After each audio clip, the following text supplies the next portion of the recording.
Montel McKenzie coming inches away from giving his MVP side the lead. Did he get saved on that? Right, he did, and he knew he got handed it by the celebration that followed. Big Nick, we called him out. I called him out. I said, best goalkeeper here so far. I think that is just an absolutely outrageous save. Montel McKenzie, another big save down the other end.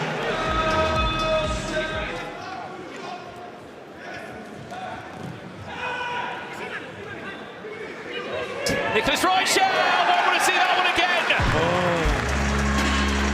Oh. Emmanuel Rowe back on the score sheet for another week.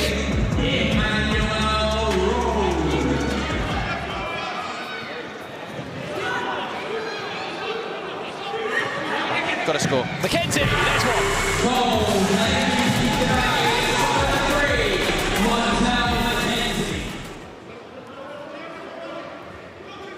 Sayud!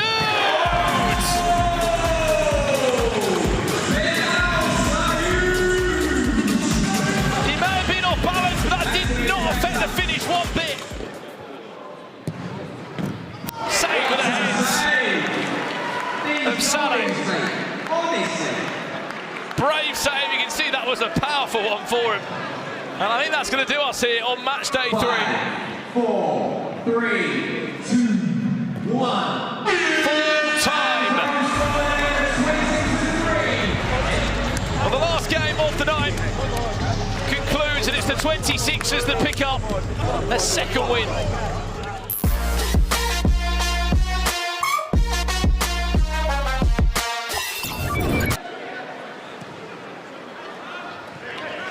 Daniel Atherton there getting his first touches on the ball. Oh no, that could be a terrible mistake at the back.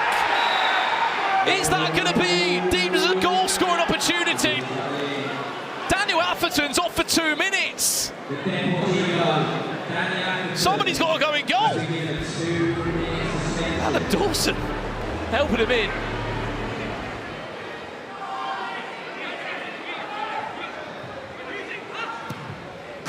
Oh, off the post, best chance of the game so far from Mampolo.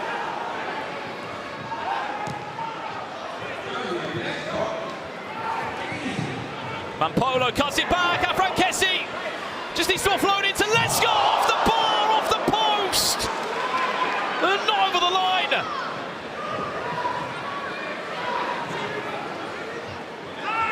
Is that a great long ball forward to toss, Jack McConnell?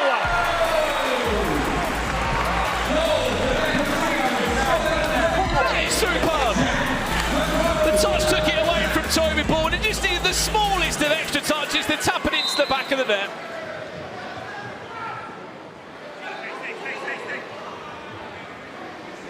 Sam Fitzgerald shifts it onto his right boot. Blocked first time, not the second time by Jody Lesko. Sam Fitzgerald's a key member of this side.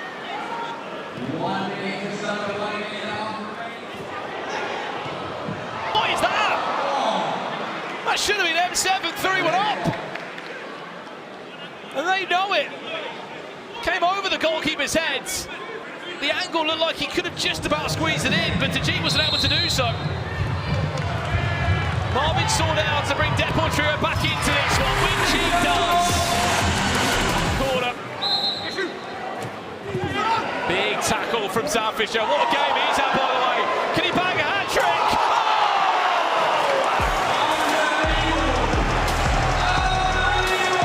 Sam Fitzgerald! Superb! The tackle, the feet, the finish. 5, 4, 3, 2. M7 FC. What a win. M7 FC 4.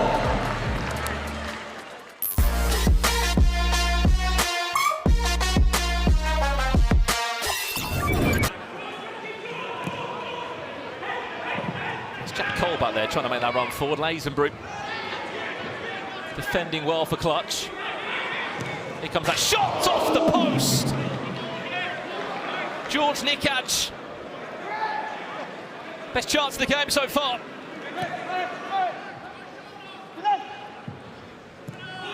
Sambunu into Contra. That is what they've been looking for with that duo.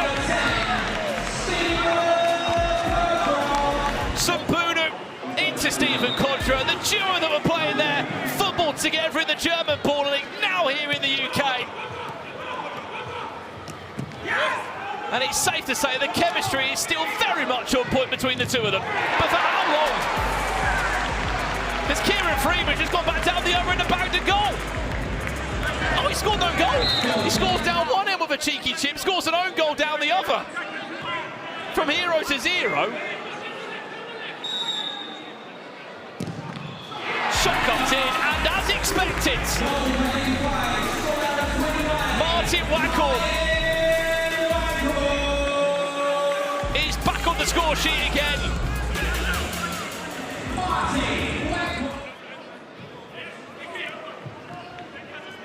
Michael Hill. Kouassi through the legs of Declan McCarthy. You won't want to see that one again.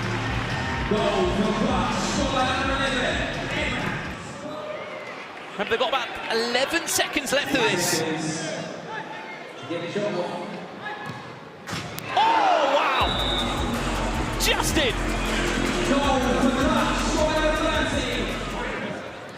Great battle in there. Got past the ball. Oh, forget that. Forget it. Don't worry about passing the ball. George Nikaj, just do your own thing. The audacity of that, the confidence. Martin Waghorn was there. Nah, you're all right. Freeman. Is he going to be the player to have the shot? No, it's not. It's Bashish. Goal playing wide, score number 8, Hani Bashish.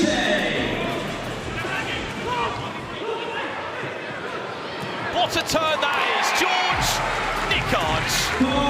You have been absolutely superb this evening. 3, 2. Happy birthday, Jens Lehmann. N5 FC are flying. Clutch FC 3.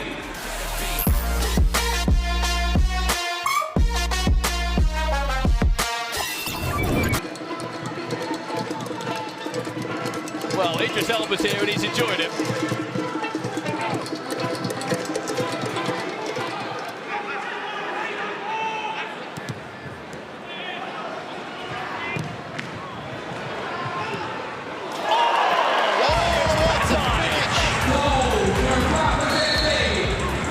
That's a beautiful finish, beautiful. One, direct. They forced the mistake. That's the route to success during onside. 1-1, game on. Keziah Sterling to take it. Oh, he's a goal! That's pass! Michael Fellaini. Captain.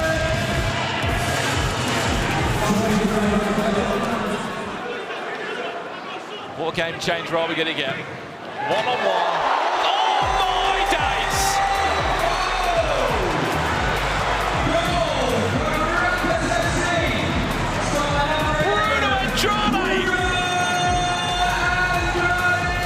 Against his former club.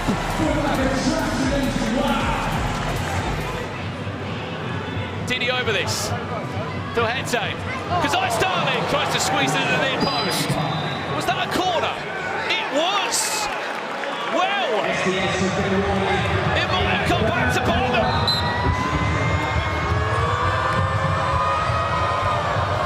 Up steps Keziah Sterling.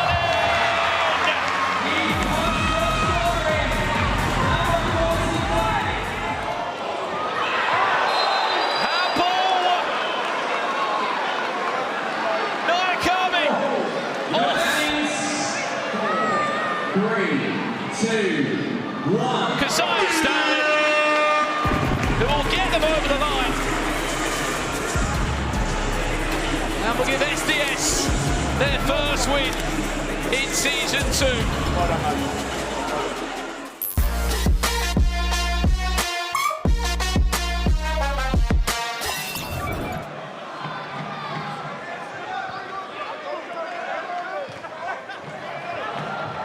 Kieran Clark. Oh, should score there, I think.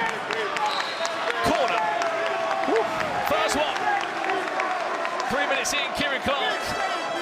It is Mr. Assist himself, Don Vos, who near enough put it on the play. What a hand on that from Melvin Minter. Come on, man. I mean, what are we doing here? This is I can't even get excited about this. This team is too stacked. Well, that looked like it did go in, Bizarre. but it just about did for NDL. VZN FC unbeaten so far. His eyes at Modi, who is onside. That time it didn't That go one in. definitely didn't go in. Nearly. This team is incredible, man. And he's a key part of that side, Isaac Modi.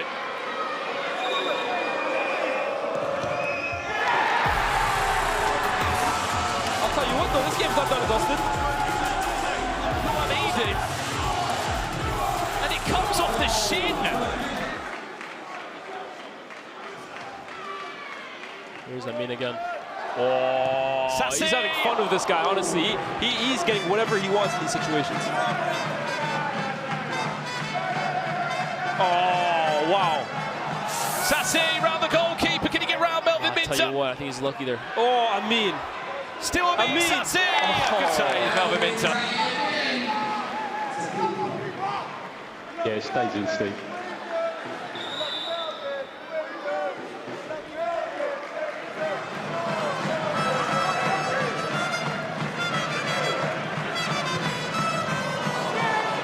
Good save, keep. It drilled him from Amin Sassi. Uh-oh. Oh no, this could be terrible for Aaron Stevens. Can he get lost? That's sensational! Cumberbatch puts Vision up by 2 goals to 1. How about that for a cheeky little dink over the top?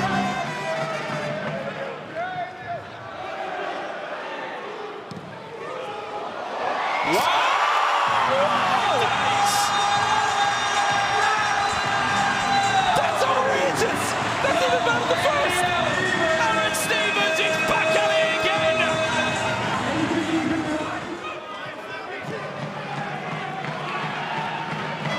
That's Kieran Fagan to try and move this team forward. Tyler Winters goes on his own! Wow. Finish! Fantastic finish on his left from Tyler Winters. I mean, was there a save on it? No!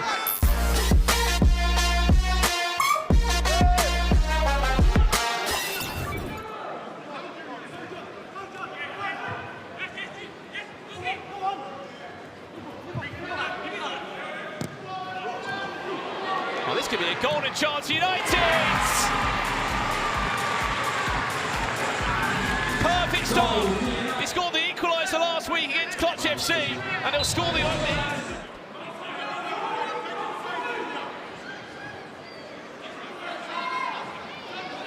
Kamara. Oh, wow! United from all along, 2-1 down.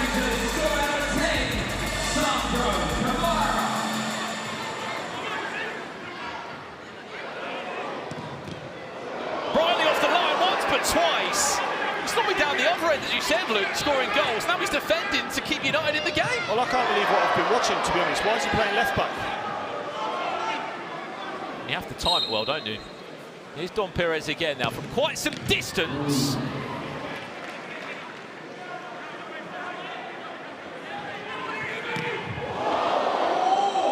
What a strike. This is it for United. By the looks of it, they're going to be in the bottom 4. Clever pass, finds Callum Butcher! That is unbelievable! Steve Brunkham and Sam Cox might have just snatched the point! Fair play. Well played, United. They wanna test me. They wanna see who the best be. You ready? Yeah, you better be.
inside the Copper Box Arena. We are here. It is match day 4 of Ball and League UK. And it is not to be missed. And we're starting off strong. We are starting off strong. Well, I was going to say so, but Micah, you're not. Micah, Daniel here with us. Deportrio, but Micah, you're not happy. No, I'm not happy. It's not really the mic. I don't feel like you should talk when you're losing games. You know what I mean? Do you want to just dance like you were doing a second ago then? Should we log on? Come on. Come on, Tux.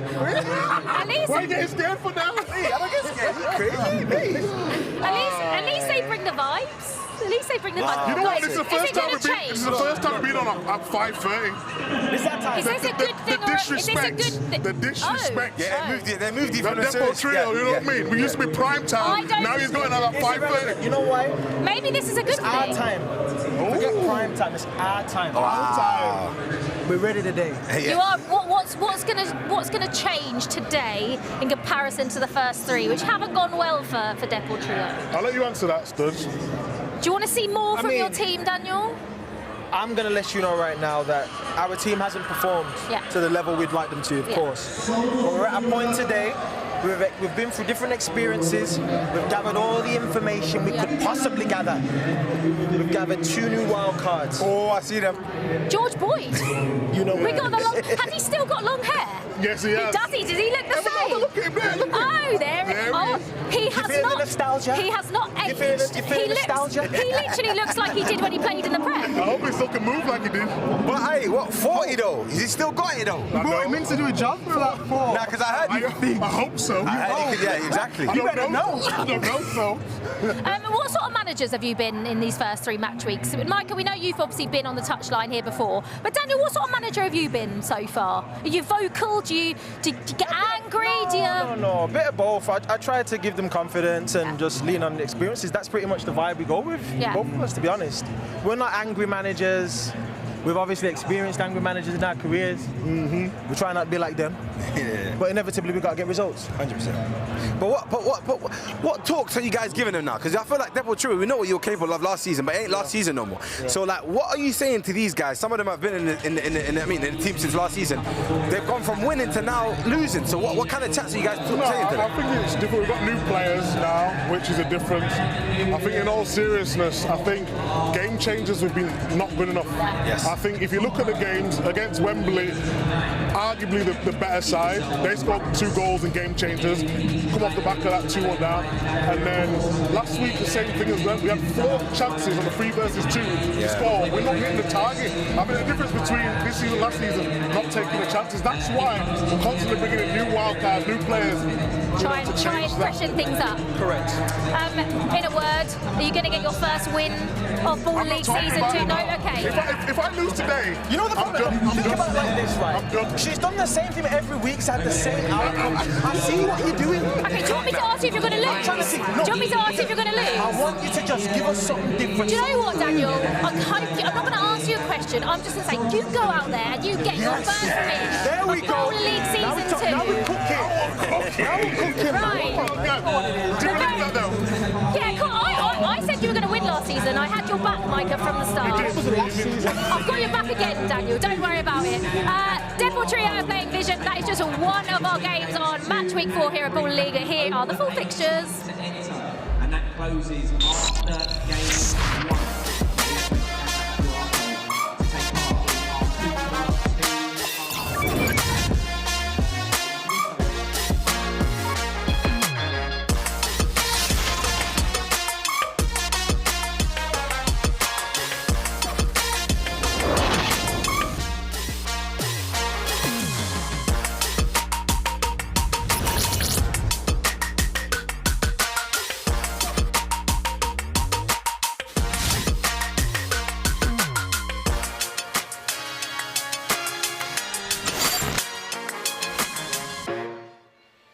Welcome up to the commentary box here for Matchday 4. Brandon Smith and Joe Tomlinson here, just teeing you up for another night of action, Joe. I mean, the guys downstairs have already revealed we have got a former Premier League player in George Boyd that will be featuring tonight as a wild card for Deportrio. But for Deportrio, Joe, something's got to change, because right now the table is upside down when you compare it to what it looked like this time last season. Yeah, I mean, it's looking ugly. It's looking really, really ugly. They're all over the place at the start of this campaign. I'm not too sure what's going on behind the scenes, but clearly something is very, very wrong in the camp. They need to start start winning. They need to start scoring goals. And, you know, hopefully for them, the wild card today, George Boyd is going to be a big factor. Well, look, this is the table as it stands right now, as we were mentioning. It's not been as great this year for Deportrio. Bottom of the table so far with the worst defensive record in the league. Minus 14 goals conceded. Surely something has to change for them today. VZN FC, of course, looking to make it into that top 4. That's going to be our first fixture of the evening. But Joe, any other reactions looking at the table right now? N5, top of the table, 9 points from 9. They have been simply perfect. Yeah, absolutely stunning start to the season for Jens Lehmann and the gang. They've just been perfect, like you said, in every area of the pitch, really, given how awful they were last season. I don't think they'll mind us saying that, because they were awful. But this season, they've turned it all around. The flow is working for them. Martin Waghorn is a revelation. Jack Young looks brilliant in the midfield as well. I think they are currently the favourites to win this thing. And look, they haven't got Brian Lee. They lost one of their biggest players, the top goal scorer. He went to United, and so far their recruitment over the summer has gone well. Again, as always, YouTube chat, we can see you. Let us know in the comments, who is your team for Baller League this year? Who's going to be the champions? We're only in week 4. To think already, Joe, we are a third of the way through this second season. One of the big games tonight, though, as we said, is a rematch of the final from season 1. Of course, SDS against MVPs United. That's going to be a big one tonight. Yeah, there's a lot riding on that game. I was down there in the centre circle speaking to Alfie Matthews, who's of course transferred from MVPs to SDS. I promise you he's got a very special celebration coming your way if he scores tonight. That game was so heated in the league match last season. There was nearly fights on the touchline, so I'm looking forward to it. I can't wait for you to be down there interviewing everyone as well, and going all down there and getting amongst all the action. As we said, so many big games coming up this evening, Joe. I mean, look, wildcards are coming in. We're seeing more than ever before. I think there's over 14 so far today. And for the last time, I'll ask the chat before we go down to kick off our first games. For you, who's a wildcard you'd love to see? We had Wayne Rooney rumoured from Steve Bracknell last week. He's back in town again tonight. Who's a wildcard you'd love to see? I always say Paul Scholes, but I actually would love to see Eden Hazard. Obviously, it'd be a super ridiculous name to get through the door, but at this sort of standard skills, he'd have it all, wouldn't he? Oh, he'd be brilliant, wouldn't he? Paul Scholes, get him in. We'd love to see him in Ball League again. I hear there's a few traffic congestions on the way down to the Copper Box. We'll see you when we see you, of course. There are 6 big games coming your way tonight. Our first game, Deportrio against VZN FC. We can't wait for it from the commentary box. Going to throw it back down to Liv and the team to get this party started. Thank you very much, Brandon and Joe. Well, you mentioned the first game being VZN against Deportrio. Look who we have. VZN's Toby has joined us in our little studio. Do you like our new desk, Toby? Yeah, it's fancy. Nice, isn't it? Fancy. Yeah, I see you. Okay, just first of all, 1-1, lost 1, drawn 1 in the first 3 games. How would you assess VZN's start to Baller League? I've experienced all the emotions. I've experienced every result there is to experience. And I know which one I like the most, and I know which one I like the least. Which one's that? No, but I'm looking to bounce back today with a win with the team.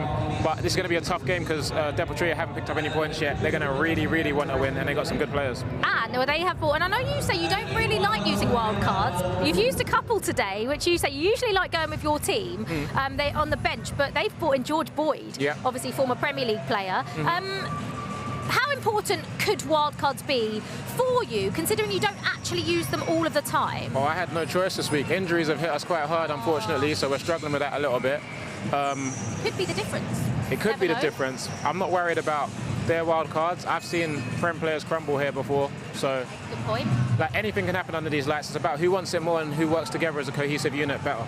Is it chunks, obviously, when you look at, VZN, 1-1, drawn 1, lost 1, as I say, but coming up against Deportrio, who are lost 3 out of 3, it's always important not to underestimate them, because we know that actually some of these players that starting tonight did finish top of the league last season. No, 100%. I was talking to Toby off camera, and I was like, at the end of the day, it might look like this is the quote-unquote weakest team, but everybody here is capable, and it depends on the night, you know what I mean? So I feel like they know what it takes. Of course, like you said, the wild cards could be good, could be bad, but if they are good, then who knows what kind of game we're in for. But of course, VZN are one of the better teams in the league, in my opinion. Of course, they've got great players. Might not have been the best result, but I feel like they're going to also want to bounce back as much as they do too as well. So I don't know. I think anything's possible today. But I'm not trying to sit on the fence. I feel like it's going to be a good game. You always sit and on the anything can fence, happen. John. She always says that. You know what I mean? No, Bro, he does. He does. Am I not talking valid right now? No, and you she's are. saying I'm sitting on that. You are talking valid. I'm saying that Deportrio is dangerous. You make some great points. Yeah. What do you want to see more of from your team tonight, Goals. Toby? I want to see more goals. More I want shots? to see more corners, more shots.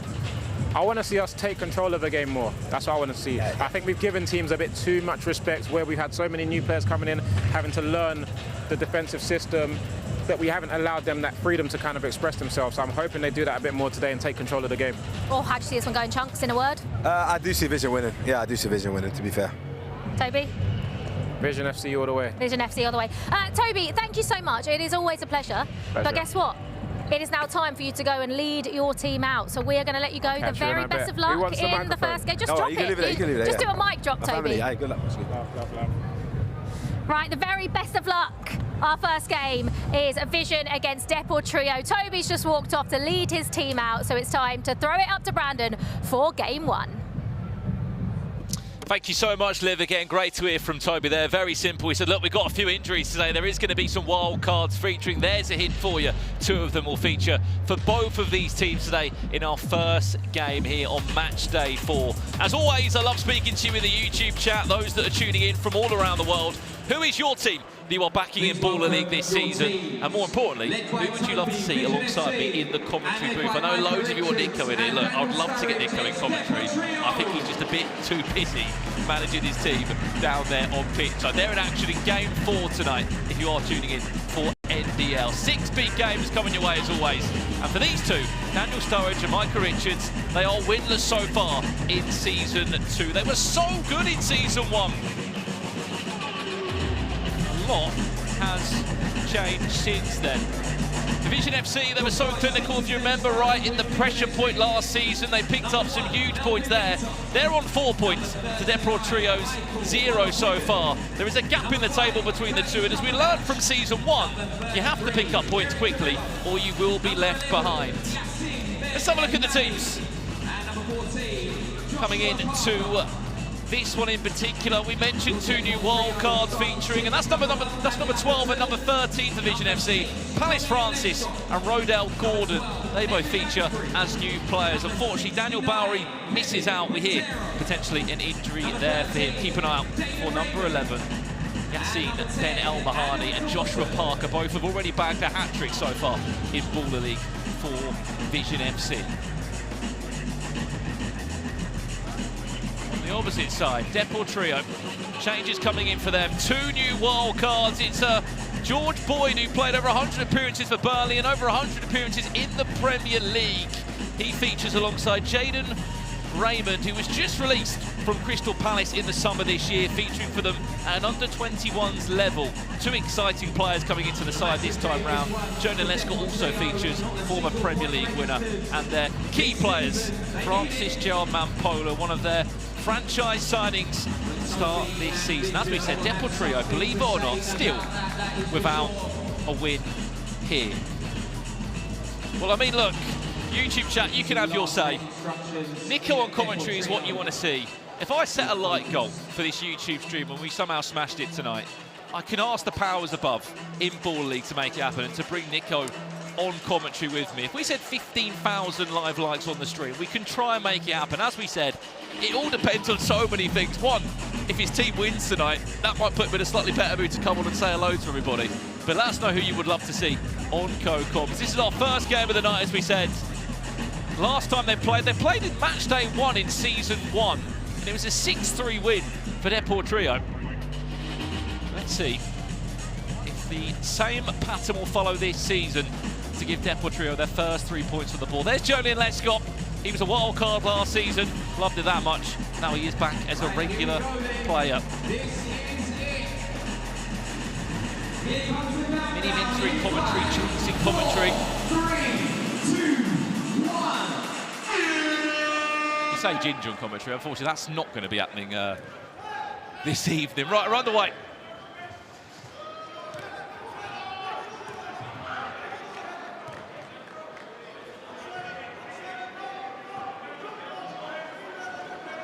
Get some score predictions flying into the chat. On paper, You'd come into this saying Vision should come out on top. Here's Joshua Parker. And there's already the dangerous duo. Link it up.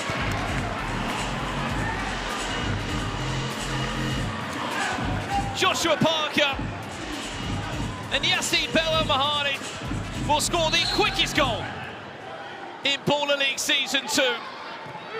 Beating Emmanuel Rogue's goal in week 1, which was the quickest under a minute. That one, 32 seconds on the clock. And Vision are leading matchday number 4. But for how long? That's the question. Great save, Melvin Minter.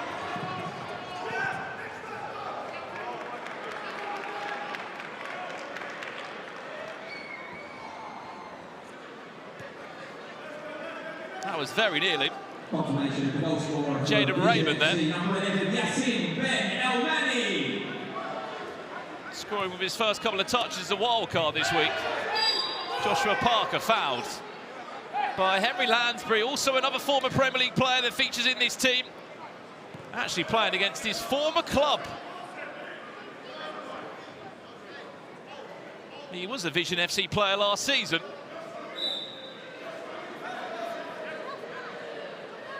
El Mani deflected.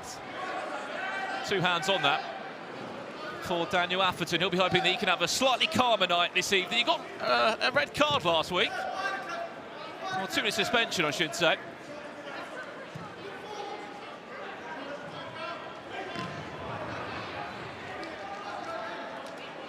Cleared long there by Michael, one of Wigan, in the number 59 shirt. The tallest defender at the back line. Might have his hands full there with Jaden Raymond this evening. Shots. 1 for the tally and not much more than that.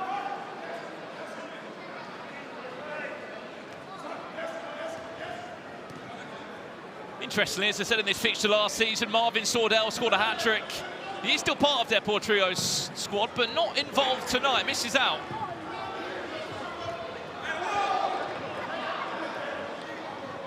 That will not be a corner, as much as Joshua Parker wanted it to be.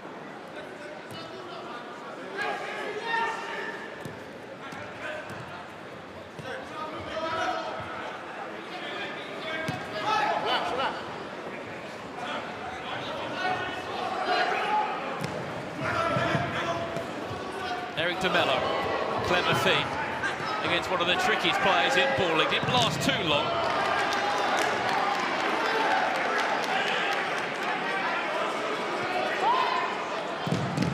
Kevin Quintero there, known as Kevin Gonzalez last season. His first shot in. You may remember Eric DeMello last year, he scored that goal that was just after the 30th minute in that very interesting moment in Season 1, which of course allowed SDS to go through. DeMello's just scoring after the 30th, but that's a great long ball forward. And Henry Lansbury, that is going to hurt. You can't fault the commitment.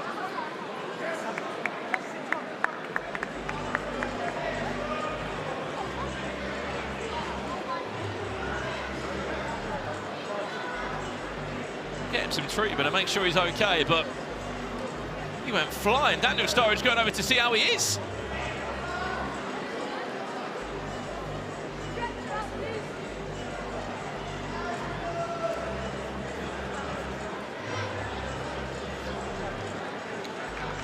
I hope he's okay.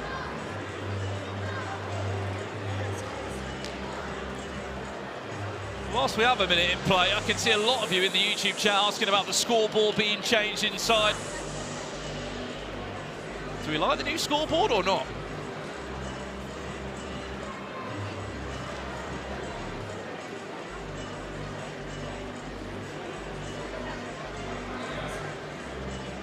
Well, this is the goal that gave Vision the lead after just 30 seconds. Yassine Bell Al Mahani, formerly of Newcastle United, now of Vision FC in Baller League. Just for some context, that was Henry Lansbury that took quite the fall. He is on his knees now, which is a positive sign.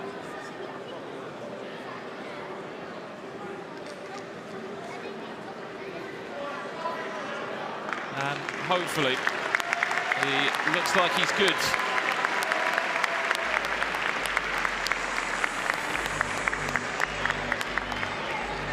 Well, this was the moment again. It was a long ball forward from Adam Dawson. It was a heavy touch.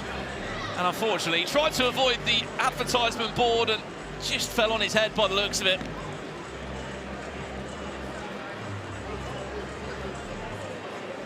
Lots of love there from his former team, VZN FC last year. Will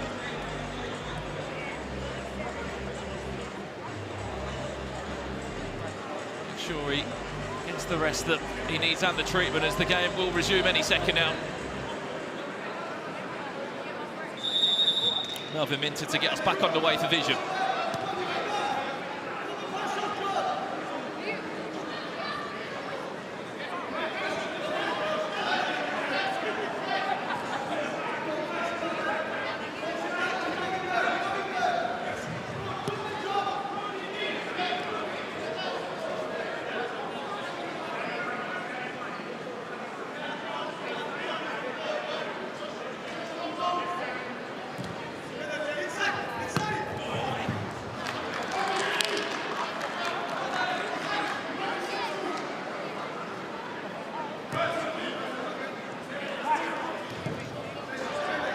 Jack McConnell on that, getting his first couple of touches for week 4.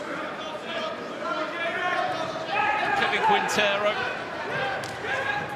Jaden Raymond, Jovian Lescott, Jack McConnell and Adam Dawson making out the outfield 5. For Deportrio. Get to see Adam Dawson getting some more game time as well. He was a key part of the side in season 1. Like he hasn't always had the most minutes this season. Off balance there is Cumberbatch. Banged an all-important goal last week.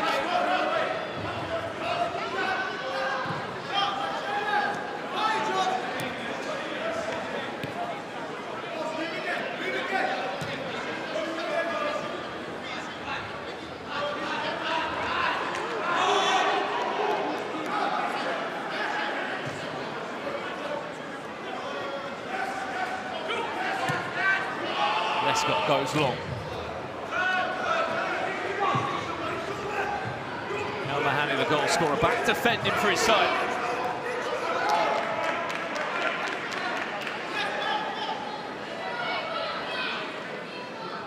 We'll have to get a poll going in the chat. Do you like the new scoreboard or not?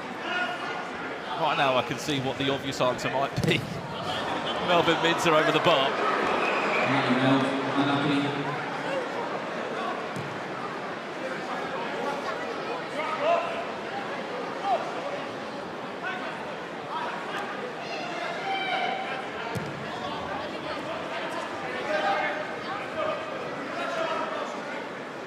Questions about Kevin Gonzalez, now called Kevin Quintero. I mean, that's just how he would want to be called this season. It is still the same player that played for FC rules the world.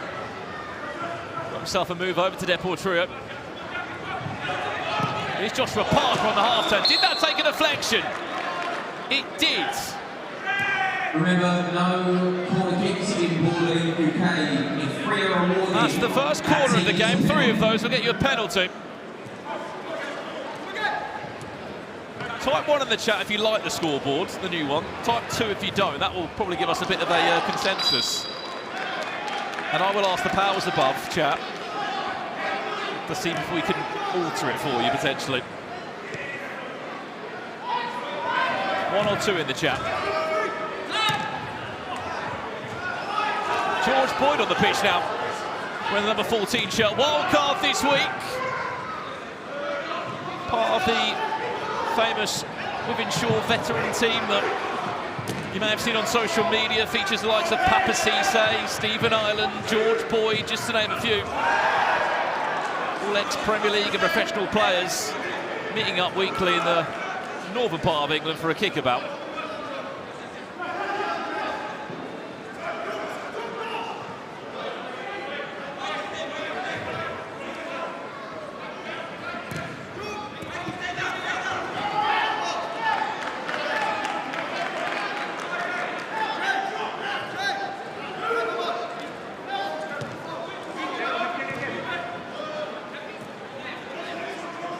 Worth mentioning as well, Deportrio, one corner flag on their side as well. 3 of those to get a penalty.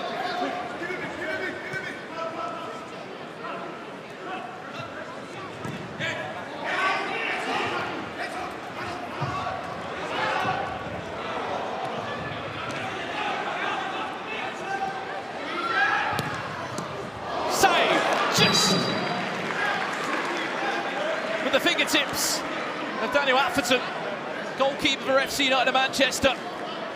On a Saturday, Deportrio's shot stopper on a Monday night here at the Comma Box. There's Adam Dawson having a shot off target. Vision, of course, have got a second corner flag next to their name.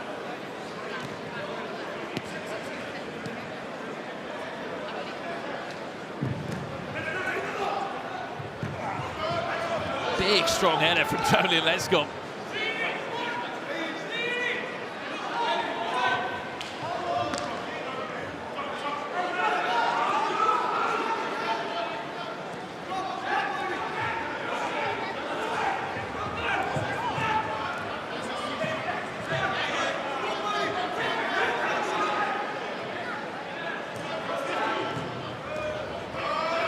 Great turn for Eric DeMello. Tries to go long to Joshua Parker. Atherton comes off his line.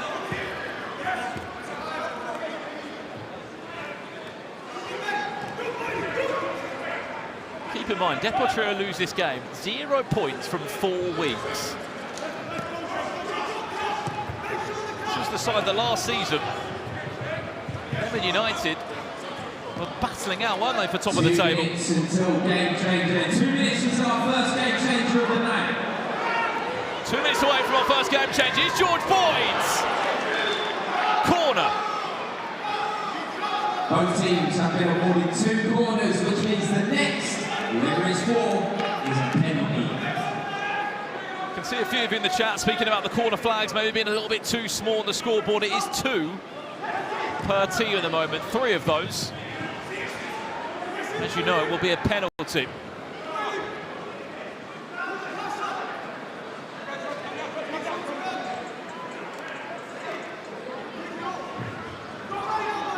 What will be our first game change here on week 4? That is the question. It can either be +1 onside or 3 play. To say that this fixture had 9 goals in it last season, this first half hasn't given us that just as of yet.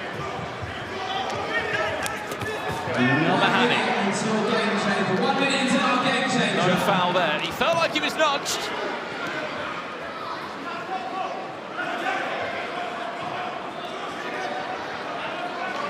Mampolo on the pitch now as well, their star player wearing the number 80 shirt. Plays his football for Dover in the National League. How good was he last season? Here's George Boyd. Turns and shoots. Was that a deflection on the way through? Yes, it was. 3 corner flags, penalty for Deportrio. This is their way back into the game. Their 3rd corner, which means they have a penalty kick to level things up. And it will be Kevin Quintero to step up. Quintero scores!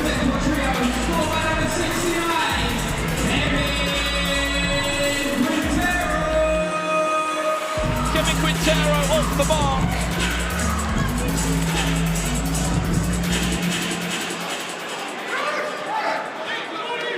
What a time to score, just 22 seconds away from the game changer.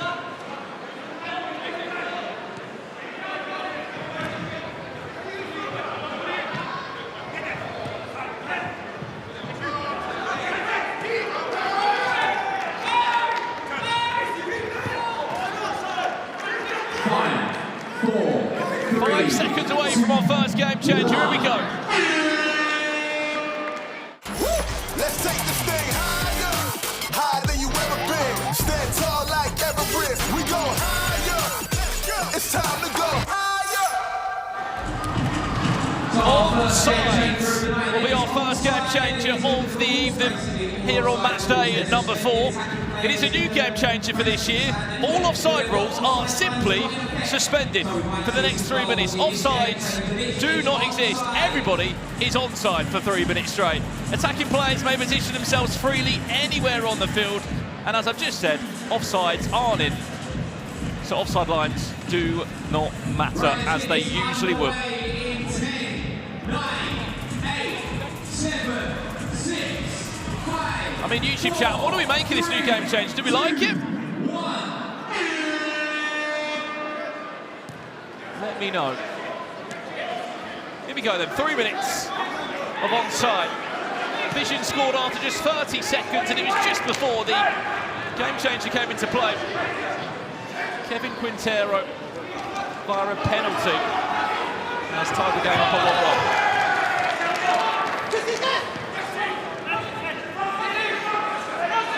And Polo. Afranchetti! Just saved. For the second time. Again, Melvin Minter.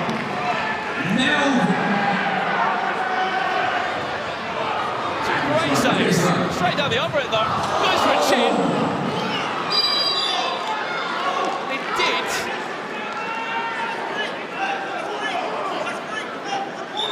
Take a deflection. Just to see that again, sorry.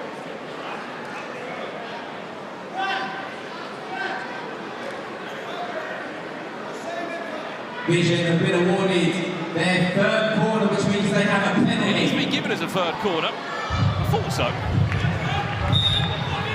And here comes the goal scorer of the first. Yassine Ben Elmani. W. Atherton that fails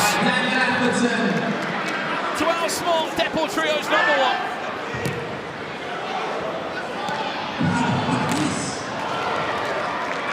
How big of a chance was that wasted? Montero.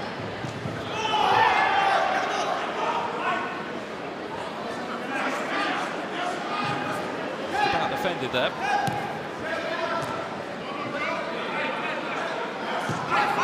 First time for us to have a proper look as well at Vision's wildcards. Oh, it's a tapping! Melvin Minter in the first. A second time of advantage, Jack McConnell was there. If there was ever a shout for an offside, forget about it. They don't count, it's onside, it's a game changer.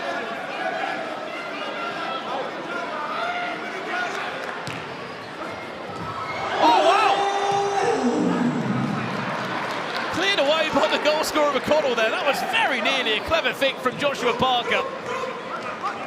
But Toe Jizzle must be feeling frustrated now. His side have gone from being 1-0 up, having a penalty, which they most definitely should have made more of.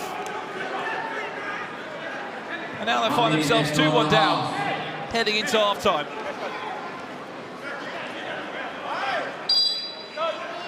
YouTube chat, I can see your frustrations about the scoreboard coming in. I'll take one piece of advice I'd say, you don't need to spam it in the chat. We've heard your feedback. If we can change it, we'll make a change.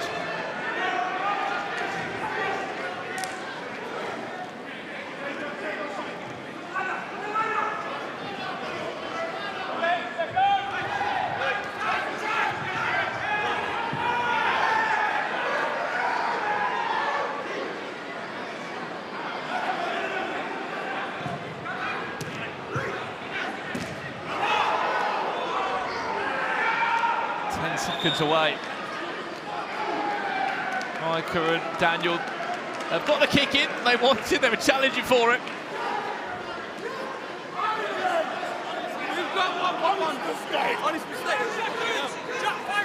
Keep in mind as well, both teams still have their refs challenge too. Right, well that's going to do us for half time by the looks of it. And bottom of the table, Deportrio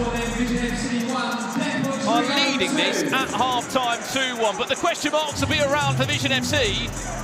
What happened from this chance here? And a penalty. A must-score situation for one of their top goal scorers. He missed. And at the halfway point, the difference being Jack McConnell grabbing a 2-1 win. Still 50 minutes left to be played here between these two.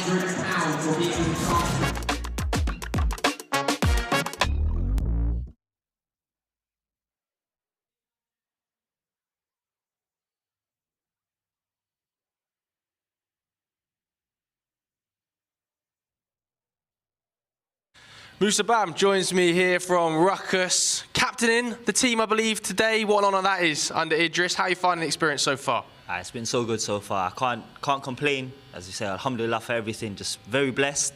Last season I was a wild card. This year, a permanent player. So really enjoying the experience. Even though it's 3 losses, I don't enjoy that, but the experience I definitely enjoy. 3 losses, you said there. Looking to avenge it today. What's been going wrong so far? Probably just in the attacking third. I think we've probably not been as ruthless as we can be, not showing all our qualities, few missed chances, few silly mistakes as well, obviously, that are leading to goals at important times, one from myself last week. But I think for the most part, performances have been there. Just need to clean up a few bits, find margins, and just be a bit better, just all over. What's Idris saying behind the scenes about today's game? Nah, he's good, man. He's good. He's pumping us up, he's hyping us up, just shows us a lot of love. Just wants us to be our best, and yeah, man, he's very supportive, like very, very, very supportive. He's top. Keep your eye on Captain Fantastic today. Rukkas need a win. Let's go. You've been joined by, how old are you, Freddie? What book do you score?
Welcome back to Baller League here for match day 4. You join us at the halfway point for our first game. The team that are bottom of the table at the moment, Deportrio, managed by Micah Richards and Daniel Sturridge. Believe it or not, when 1-0 down in just 30 seconds, you were thinking it's going to be more of the same of what's been happening so far. And the next thing you know, half-time, they're leading by 2-1. This could be their first chance to add some points on the board in Season 2. The league leaders from last year, the side that went to the Final Four, leading the way. 5, 4, 3, 2, 1.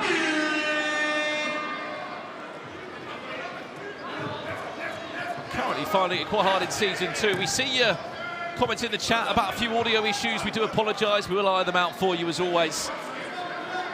I've got the YouTube chat just alongside me here.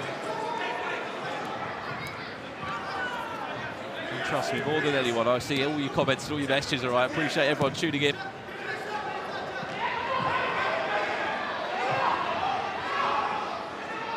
Vision now, kicking off second half. Give me some predictions in the chat. 2-1 so far to Deportrio. Are they going to pick up their first 3 points? Scott Kashket feeds it into Joshua Parker, but he's just offside. Just offside. I mean, look, we just had onside in the game changer. That's because offsides do exist. Look at that for a pass from Scott Kashket.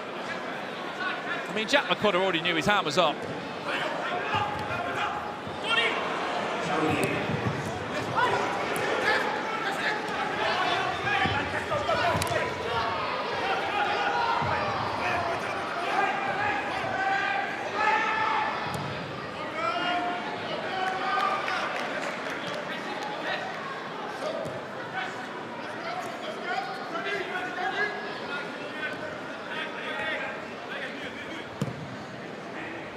Lofted in all the way across to Ola Ogamamidi.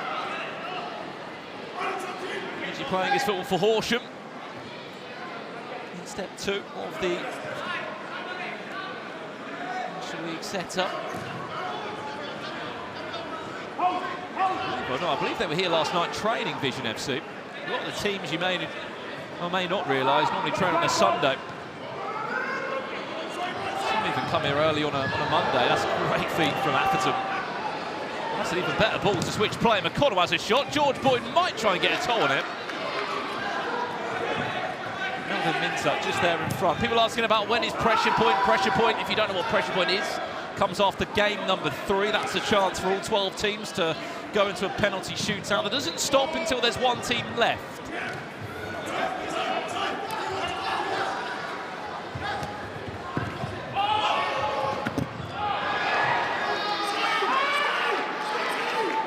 Slight tug on the shirt there from Adam Dawson. It looked like there was, but he's got away with it.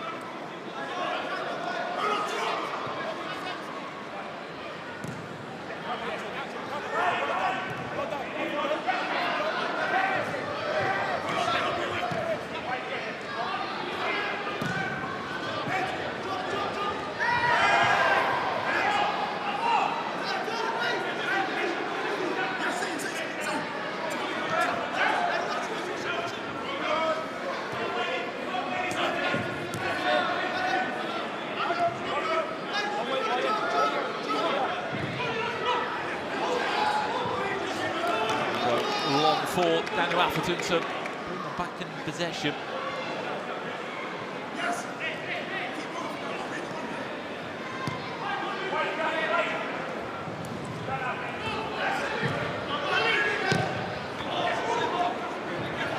A bit of a spring in his step this evening, Daniel Atherton. As I said, goalkeeper FC United Manchester. They played in the FA Trophy at the weekend. It was a 90+9 winner for FC United Manchester via an own goal that allowed them to beat Darlington to go through to the next round of the competition there.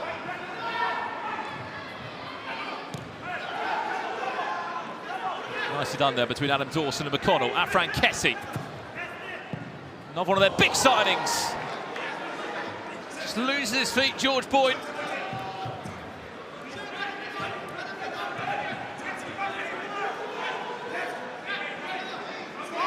Scott Cash getting possession now, formerly of Wycombe Wanderers.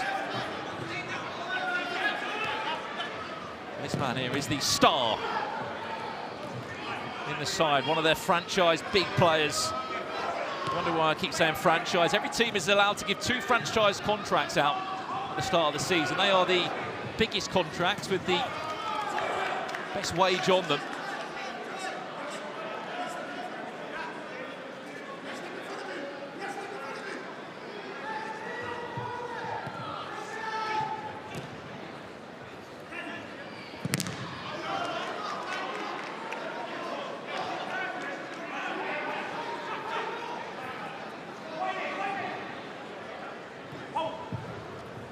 Clever little pass. Was he pulled?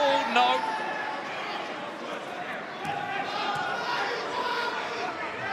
Certainly was looking for it, wasn't it?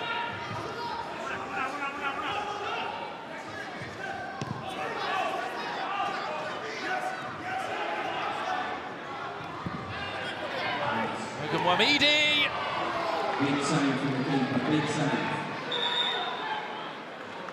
He took a bit of that shot from the forward of VZN FC. Brave goalkeeper.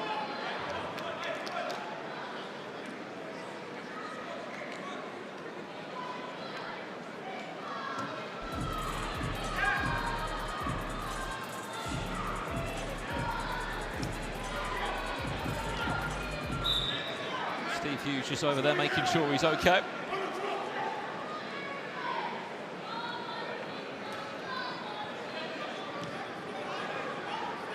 Well, who is the game of the night for you who are watching? Clutch FC take on Rukkas after this. MVPs will play SDS Game 3 tonight. That's a rematch of the final. That's great feat. Coming more than that. NDL play the 26ers. M7 play Yanited. Now Wembley Rangers will close tonight against N5 FC.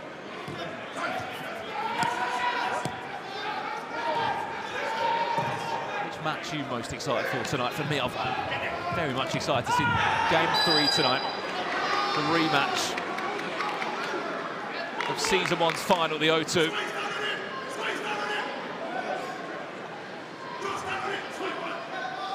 There will be a foul there on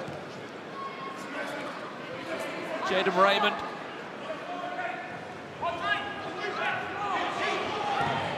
Shots! Just wide of that right-hand post for Scott Cashgate. Joshua Parker was demanding the ball.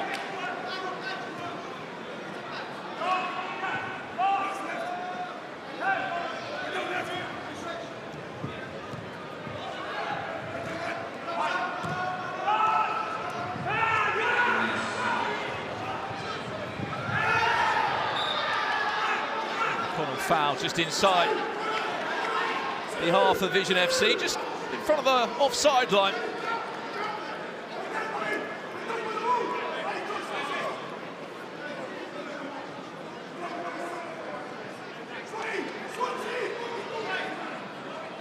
Well, Adam Dawson has scored 2 of these before. In Season 1, he scored 2 free kicks.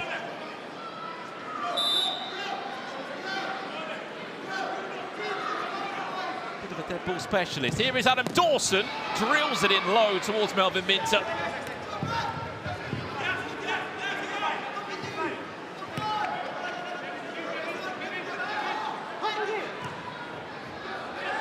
Parker. And Charlie and Lescott just doing enough.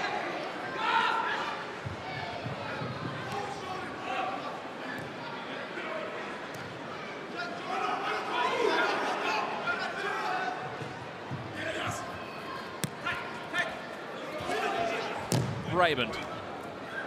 Quintero just bounced up in front of him, not where he wanted it to be.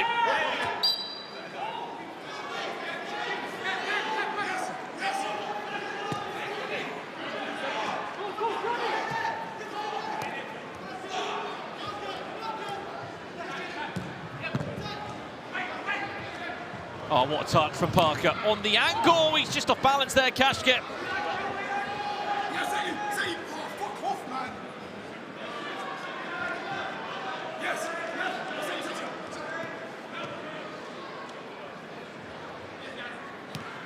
Apologies for any unsavoury language you may have heard there. Bit of frustration overflowing from the players.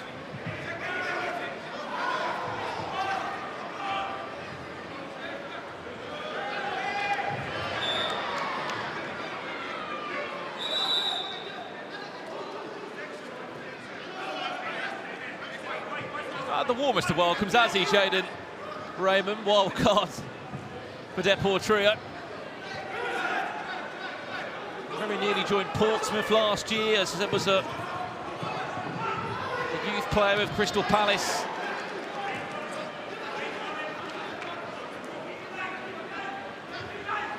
Played for Queen's Park in the Scottish second tier last season. As the only goal scorer so far for VZN tries to bring them back all square. Unlucky with the shot.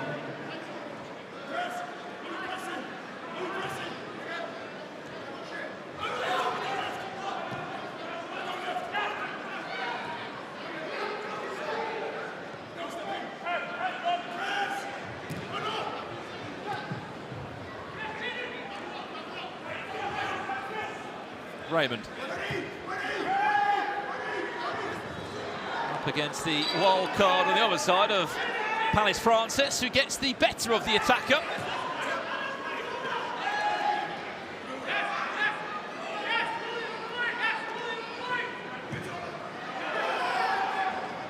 Until our game changer, then 2 minutes until our second half game changer.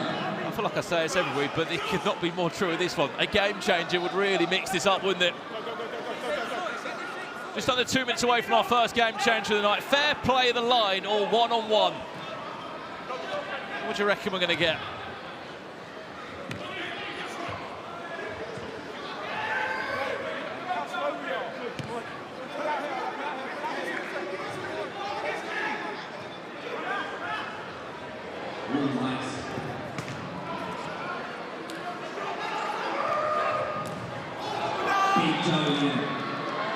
Corner. 2 more of those division. We'll have another penalty. Remember, they already had one in this game, but they missed it.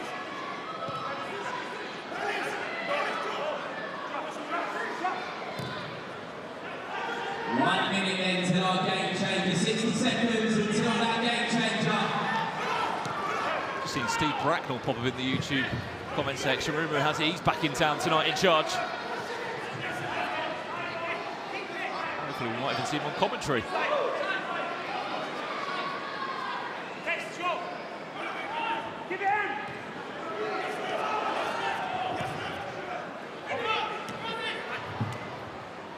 Positive touch from Ampolo. Lescott tries the assist of putting into the path for Afran Kessie.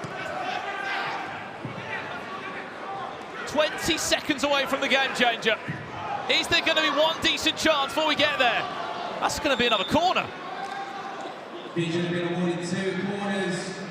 One more, you know what that means. Right, game changer time in 5. Here we go then. 4, game changer time. 3, 2, 1. Let's take this thing higher, higher than you ever been. Stand tall like Everest. We go higher. It's time to go higher. That is what we're all about. First, second half game changer of the night for Matchday 4, and we have a one-on-one, no doubt everybody's favourite game changer. This is very simple. Goals galore, normally. Goal to goal, this is a single player from each team will shoot from just behind the halfway line or just inside their opponent's half.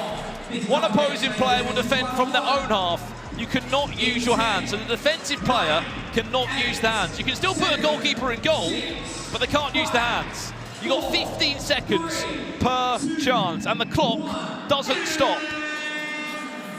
It keeps on rolling. I'll ask you again, chat, what's the final score going to be? Afran Kessie up against Melvin Minter. Goal! 3-1 Deportrio. Afran Kessie gets this party started. Mahadi, great save there from Daniel Atherton. That's taken quite a lot out of him.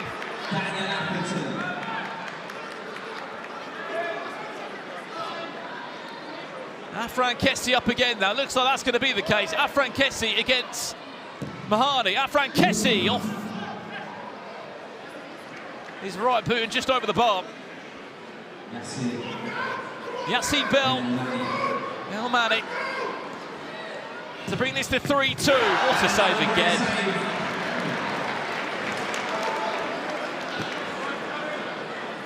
Deportrio putting everything on the line here. Remember, they need the points.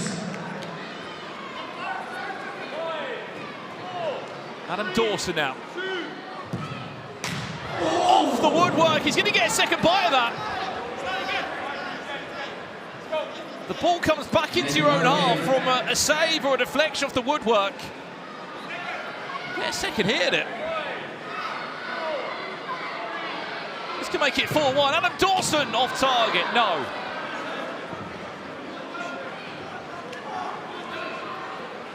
Hasn't scored yet. El Mahani in this game changer. Can he score now? No, he cannot.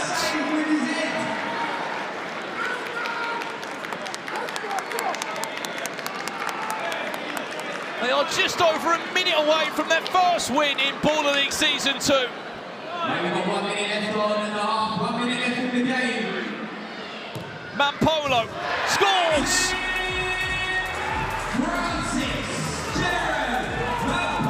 4-1! The franchise player of Deportrio may have just held them towards their first win in Season 2. Scott Katz gets over the bar, and as I said before, there is no stop clock in one-on-one. Time just keeps on rolling, but I think that is game, set, and match. There is no way back for VZN FC, as VZN will try and bring one back for nothing more than a consolation. But VZN will look back on this. They went 1-0 up after 30 seconds. They missed a penalty. Scott Cash hits the bar. And hits the bar again! A really frustrating end to VZN. A missed penalty, they hit the bar twice in the game changer. But all eyes are on that man there. Daniel Atherton, his heroics in the game changer has given Micah and Daniel their first win after 3 long weeks of waiting. Week 4, they pick up their first 3 points.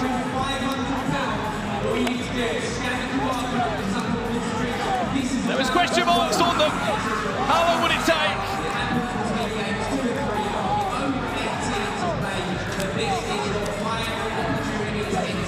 And look what it means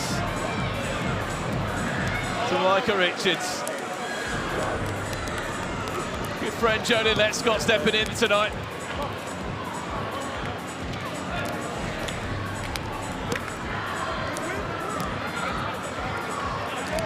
Let's head down pitch side now with Joe Thomason, who's with the winning managers.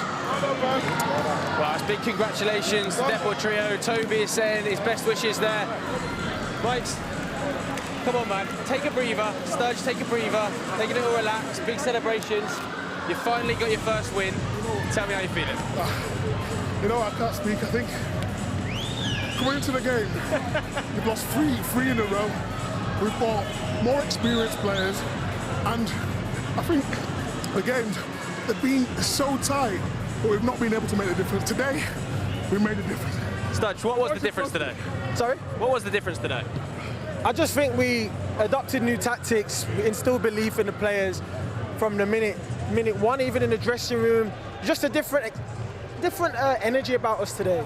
I felt like we knew as a collective we hadn't done enough. We knew we were miles off the pace, and we had a good talk about it, and we spoke so many hours during the week. So to see the players deliver, like, it's the best feeling. Unbelievable. Daniel Atherton in goal. How good is he at the one-on-ones? Amazing, honestly. You're gonna have to answer this stuff.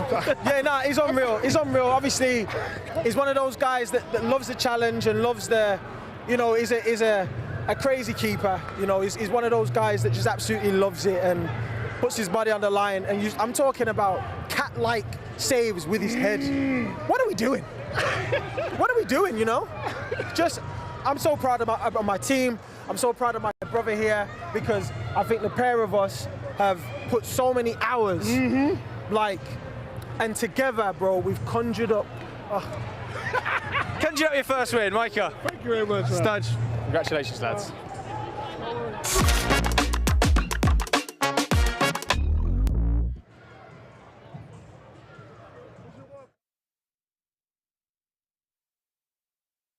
Now, if you missed it a little bit earlier on, we tried this last week, it didn't work, but this week it did. Chunks hit the crossbar, which meant for everyone at home watching, it is 50% off Baller League tickets, but for tonight only, you can pick any match day of your choice. It is 50% off. Scan that QR code and go and get your tickets right now. Well, we've been joined by 2 very special guests. Their teams are warming up. We've got Chloe Kelly's Clutch and we've got Idris Elba's Rukkas about to go head-to-head. Guys, thank you for joining us. Just first of all, we've just seen Deportrio get their first win of Baller League Season 2.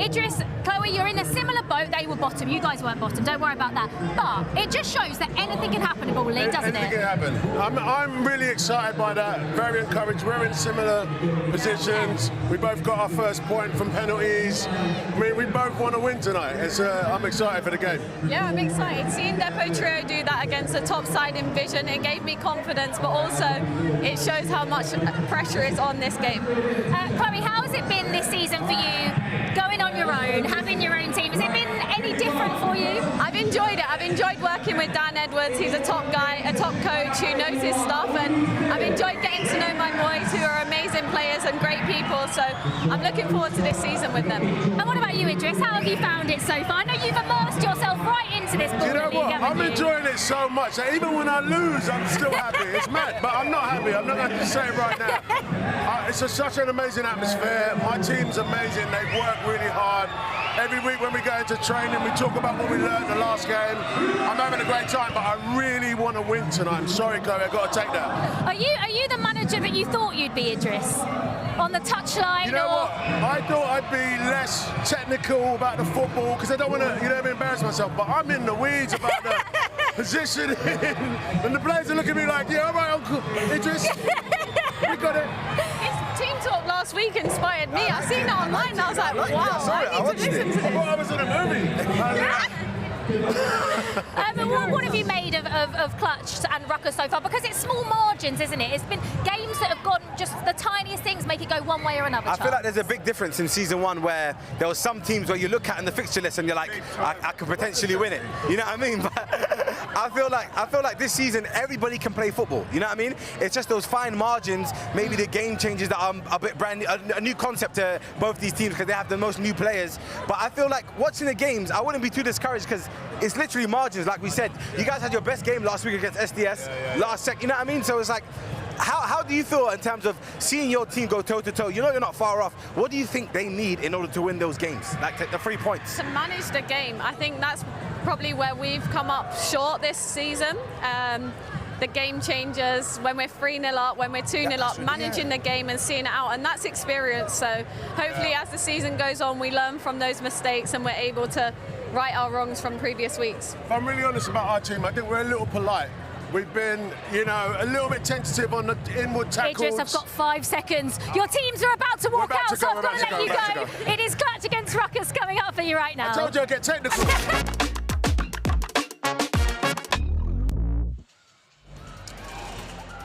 Well, it is time for our second game of the evening here on match day number 4. Brandon Smith here, guiding you through the action as always.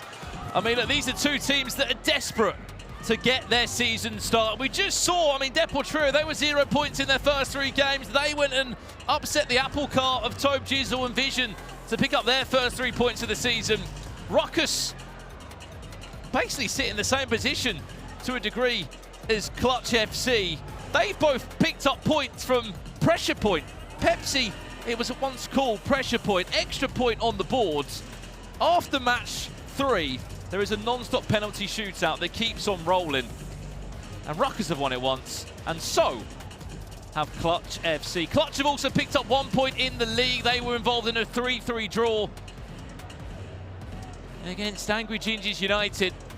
But there are a lot of changes to their side tonight. Well, look, KSI was on commentary with me a few weeks ago. He said about getting mascots for teams. Rukkas have got a mascot. I think his name apparently is just called Mr. Rukkas. I mean, if anyone's got a name for the mascot, let us know. But Mr. Rukkas apparently. I was curious to know which mascot they would use or what it would mean. But there he is. Idris Elba. Mr. Rukkas. Idris Elba leading Rukkas. Leading out his side. Captain Musabab.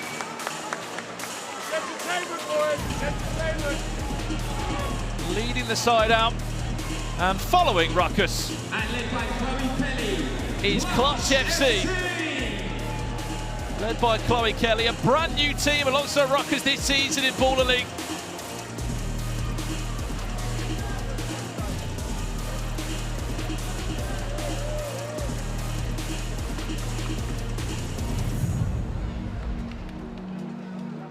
Your starting six is then starting with Clutch Let's have a look at the sides then coming into this one. Number 6, Addison Garnett. Number 7, There are a slight couple of changes for Clutch FC in particular. Number 30, Michael Hill. And number 45, Eric Pinker. Kicking off with that side. No Stephen Kodra or Joshua Sambudu. These were two players that played in German Baller League. They normally have featured previously as important wildcards. They miss out tonight as former names come back into the side, such as Albi Sheehan, their franchise player, David Soledemi, Destin Ojo, Ethan O'Kay. All back in the side this week alongside number 13, Michael Hill, who picked up that all-important pressure point for them.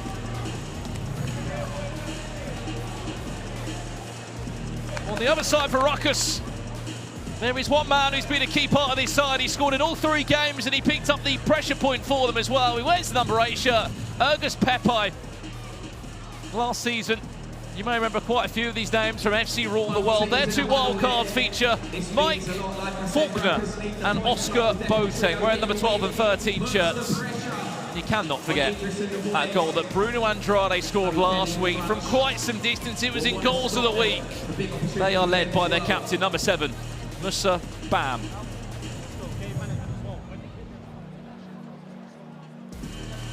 Well, you cannot fault the commitment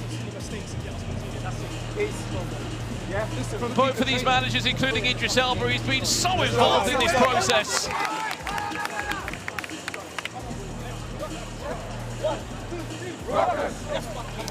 Come on.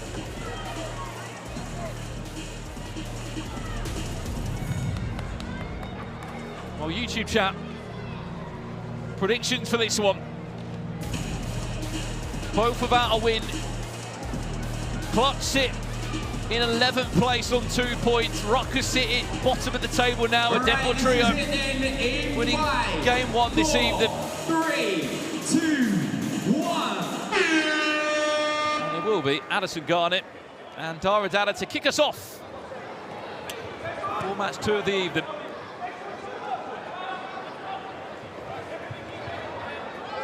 Kia Dixon, Addison Garnett, Michael Hill, Eddie Allsop and Eric Kenko to kick us off as the starting outfield 5 for Clutch FC.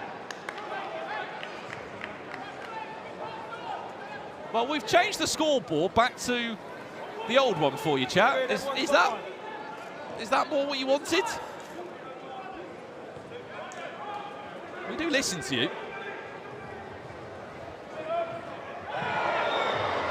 So keep talking to us and let us know if that's a bit more up your street. If it is, leave a like on the YouTube stream.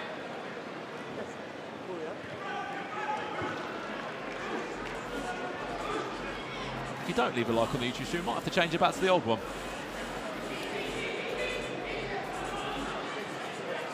First free kick of the game. It is going to be Bruno Andrade to step over it. If you didn't see the goal he scored last week, you can scroll back on the Baller League UK social channels.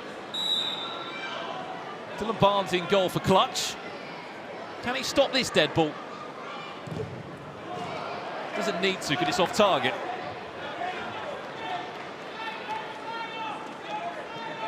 Matches this evening, as we said, following this one. MVPs, SDS, NDL will then take on the 26ers. M7 FC versus Yanited. And then Wembley Rangers versus N5 FC.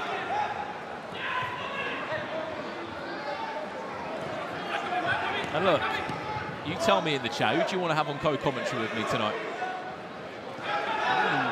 You're off the nickel, aren't you? Eddie Allsop. More of a lofted finish there. Trouble in Seth Locke. I've seen his video, Becoming a Baller. Eddie Allsop, an interesting story. How he found himself in Baller League. Alongside a lot of these players, we've got a story from academy graduates maybe suffering an injury. As Andrade just puts it wide of the right-hand post. We've even got a poll up in the chat right now, old or new scoreboard. I wonder what's going to win. I'll even drop a vote. Shots! First corner!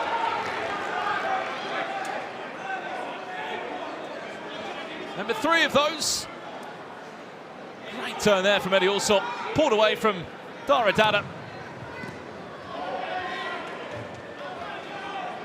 3 of those will be a penalty.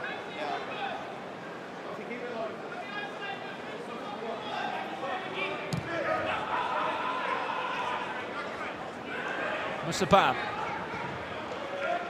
Get round Eric Kenko.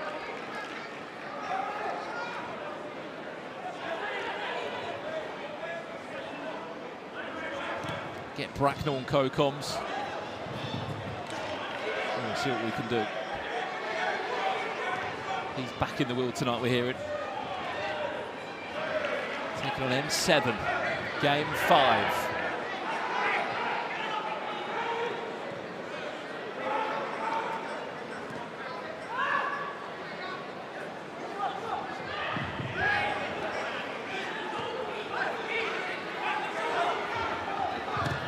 Dara.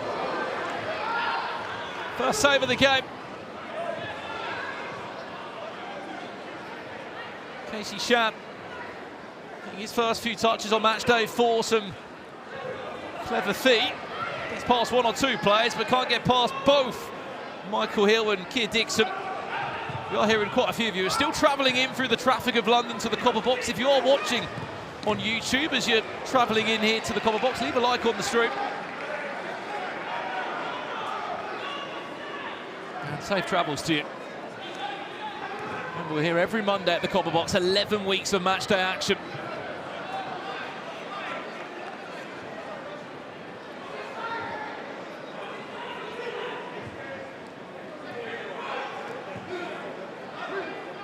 Teams down to our final 4.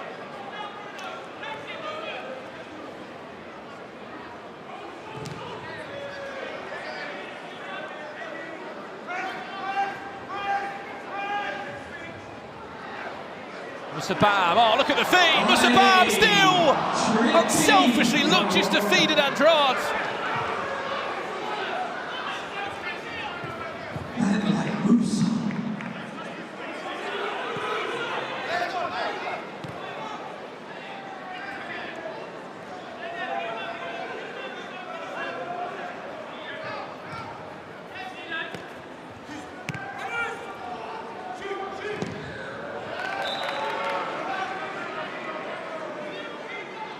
Clutch FC have been awarded 2. That's a second corner for Clutch. The next is a penalty. One more of those. And Clutch will get themselves a penalty. I've heard Chloe there pre-game saying about Clutch just not being able to see certain games out. I mean, you look at the past results they've had and the positions they've been in. Against United, they were 3-0 up. They drew that game 3-3 to a last-minute equaliser. Match day 1, they were 2-0 up against M7. Lost that 4-2. And as much as they were giving M5 a tough game, we know how good M5 have been. They would just have to run away with it in the end. 7-3 last week. I'll be Sheehan now. Solidemi. Why not?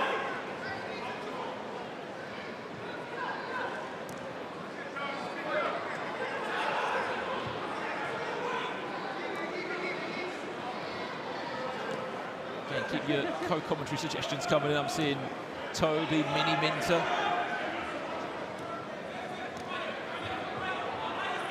Thought there'll be a few more Nicos. You wanted him last week. He'll be in town later on today with the yellow wall, making all the noise.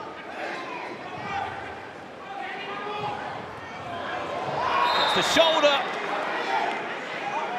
and Eddie Allsop will win his team a free kick. One opportunity this could be to get their 3rd corner of the game. They get this right. Just even if it takes a deflection. Good opportunity now for Clutch. Eddie Allsop standing over it.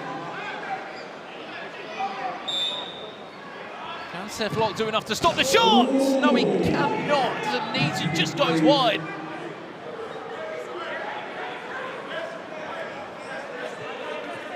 The right-hand post there. Rukkas Pepsi scored in his last 3 games for Rukkas. He has been one of their most dangerous players going forward.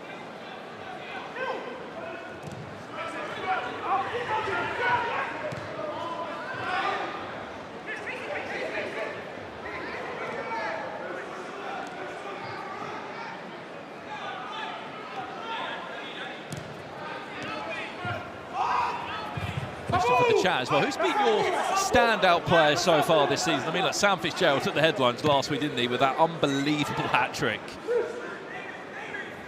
Who's been some of your favourite players to watch this year on Ball League? As you remember last season, it was Keziah Sterling that won the MVP after they became champions, and from wild card to a key member of their team, of course now a permanent member of SDS's team.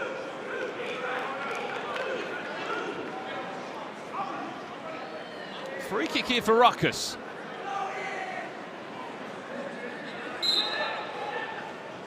Rukkas Pepsi to hit it.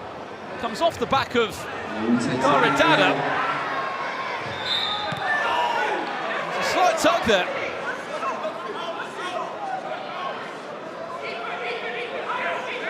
Good opportunity now for Rukkas. Oscar Boateng there, just got a...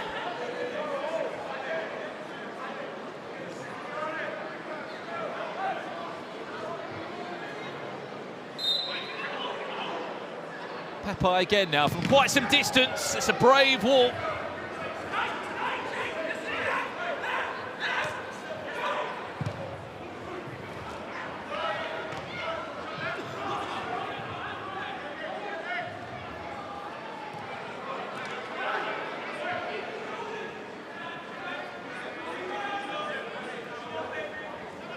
Get a referee on co-coms. That would be a good shout. Can talk us through the ref's challenge.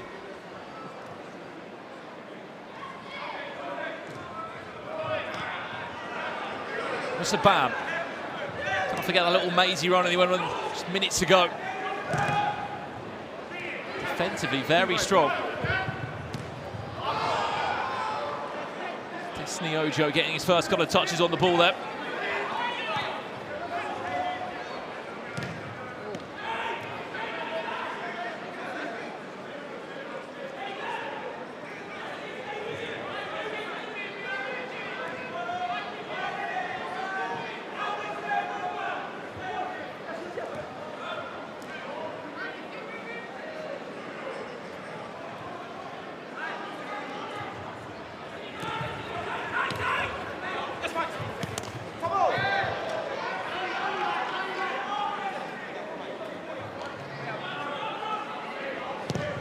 Shot from Ojo.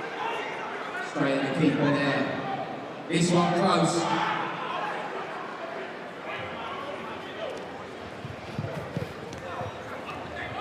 Dada there just short-changing his teammate. Recovers well. Well, I'm just reading all your comments down there. I can't see you at home. As I said, who's been your standout player this so far this season in Season 2? Sam Fitzgerald, as we said, unbelievable last week, bagging himself a hat-trick. He's been here, there and everywhere, Dada. Most touches for Rukkas, I'm sure, so far. Until the first half game changer. 2 minutes until game changer. As it stands for Rukkas, I mean, look, the chances they've had. Can't hit the target right now.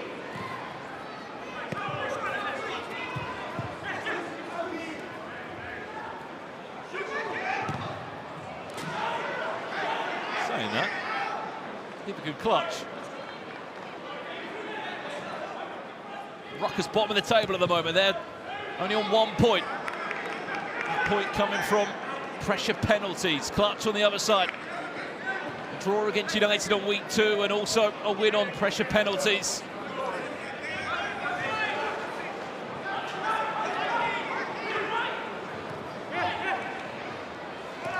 Here come the messages in the chat. Jack Young of M5, Tyler Winters. One minute until our game changer. 1 minute until the game changer. Whack call out Gazibin. The Allsop plays the extra pass to Dixon. Rukkas FC will find the breakthrough just after the 11th minute of the game. Goal for Matchday, score by number 8, Dixon.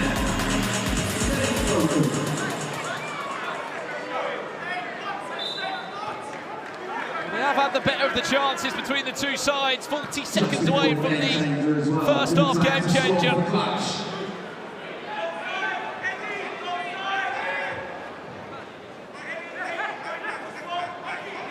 Micah reaches on co-coms. Hey, look, I'd love it to happen.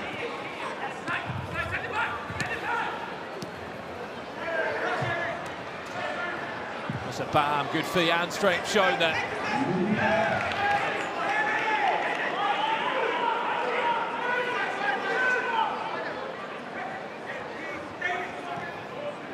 Right, game change today. Here we go then, 5 seconds away from our game change. Let's have a look what we're going to get. Let's take this thing higher, higher than you ever been. Stand tall like Everest. We go higher. It's time to go higher. +1 will be our game changer for the next 3 minutes. And this is how it looks. The game starts as a 1v1 with goalkeepers. After every goal, one player is added onto each side. Goalkeepers are not allowed to leave their penalty area and engage in build-up play. If they do this, it will result in a penalty to the other team. Who's going to start? That's the question. 5, 4, 3, 2, 1. Well, it looks like David Soledemi against Daradada. It'll be a 1v1, goal goes in, another player's added onto the pitch. Speaking of Daradada, great save from Dylan Barnes. That's a corner. People are asking about corners. Corners don't exist in one-on-one, but they do exist. And the other game changes. Eric Kenko, unlucky. Very close. That going for a corner. Just came off the body of Eric Kenko. He's been subbed on now for David Soledemi.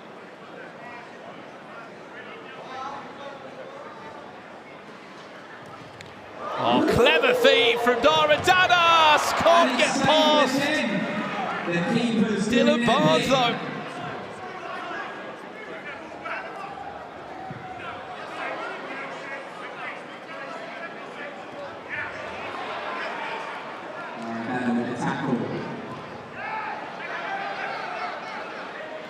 Substitution needed there for Rukkas. On comes Tafi Skandari.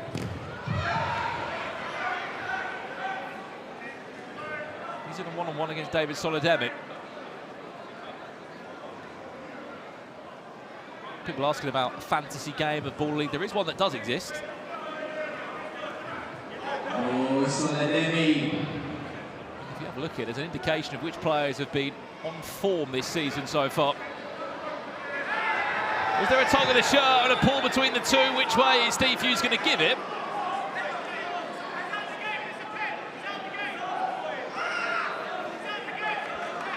He's giving it to Clutch.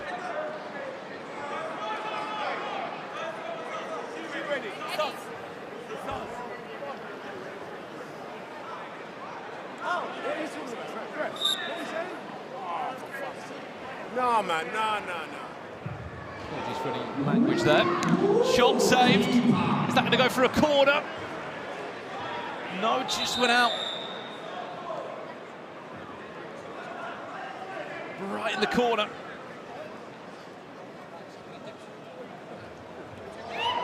Eddie Allsop.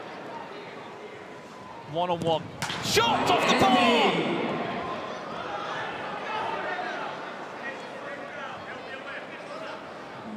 Skandari now, his turn, off balance.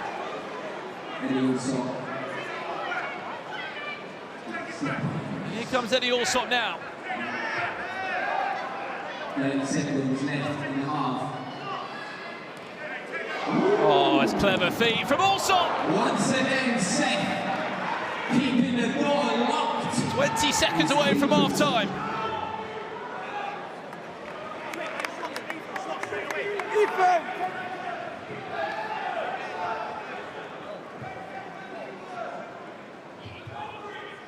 Ethan OK now on against Dara Dada. Ethan OK.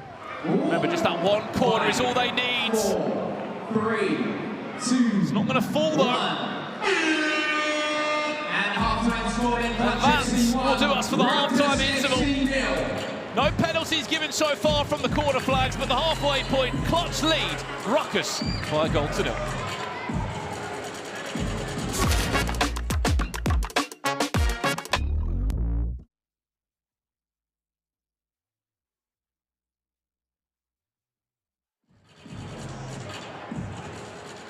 Remember that next week, next Monday, is Derby Day here at Baller League, match day 5. It is the Sidemen versus the Sidemen. It's M7 against Vision, and then you've got Beta Squad versus Beta Squad, SDS versus NDL. And remember, because Chunks hit the crossbar a little bit earlier on today, all tickets are 50% off, but only for tonight. You can go and get your tickets for any match day, but they are only 50% off tonight. So go and get your tickets now.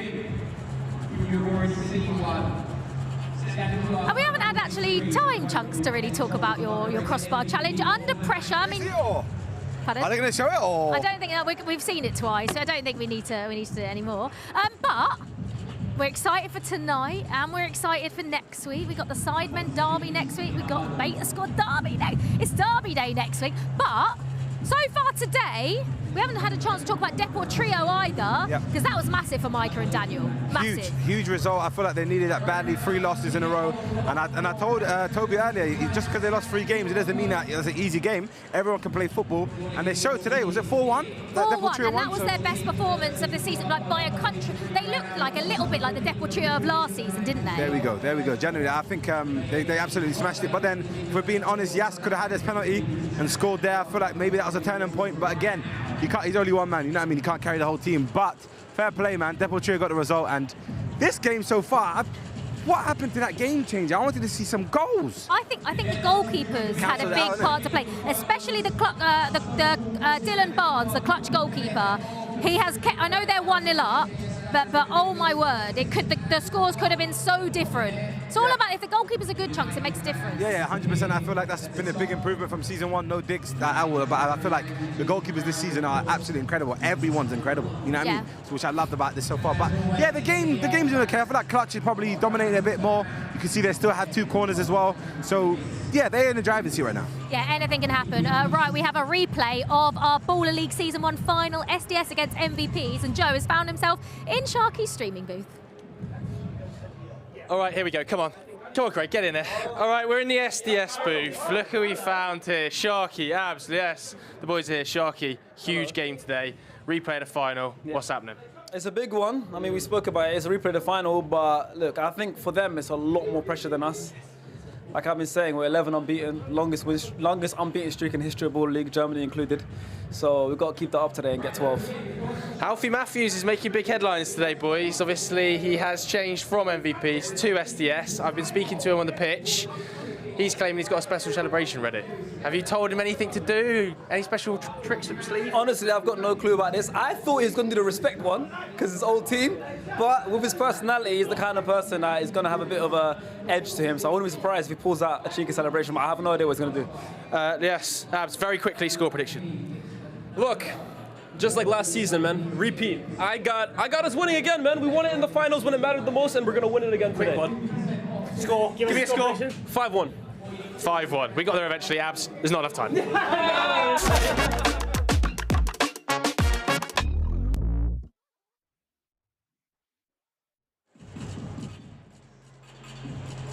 Well, Chloe Kelly is 15 minutes away from her first win as manager of Clutch FC. Her side at the moment is leading by a goal to 0 against Idris Elba's Rukkas, who are on the verge of also not winning a game after 4 weeks. Let's jump into the action now.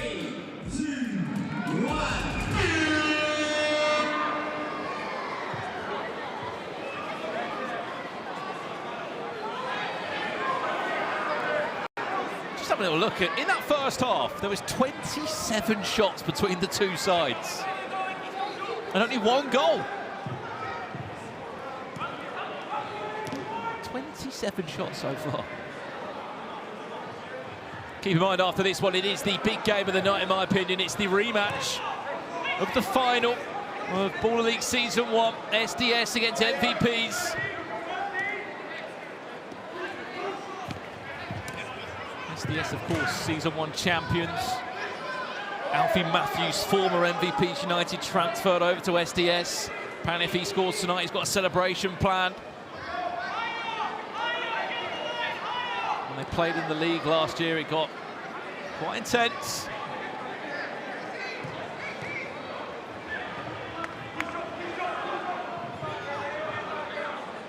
There's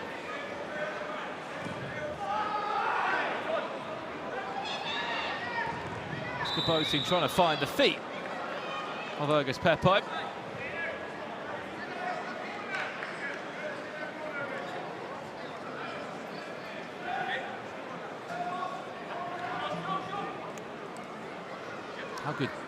How good's he been today? Dylan Barnes just offside there. Ongoing run of Rukkas. Dylan Barnes has to keep that one just in play. Does Seth Lock, otherwise that would have been a penalty to Rukkas. To Clutch, sorry. Mikey Faulkner, formerly of Southend United, wild card, just on this left-hand side, looking to get on to the end of this one. It's a strong tackle. Madison Garner, but it keeps Rukkas in possession still.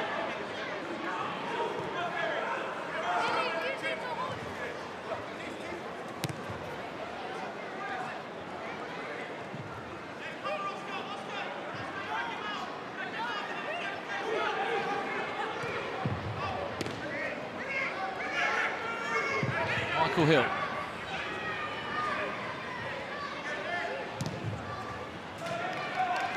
Faulkner just off target.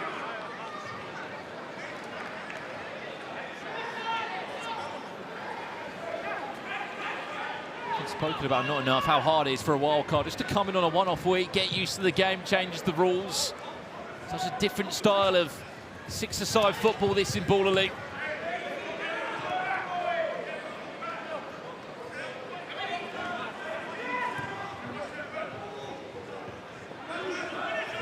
Played there by Oscar Boateng, the other wild card in use for Rukkas tonight. Listen, bam, brilliant feet from him. Strong tackle from Eric Kenko as Dixon, the only goal scorer of this game, looks for a second. That's a third corner. And the goal scorer of Clutch FC has just given his side a chance to double their lead. Well, surely it's got to be Michael Hill, is what I'm thinking. It will be Michael Hill. To double the lead of Clutch. Can Seth Lock stop him? No!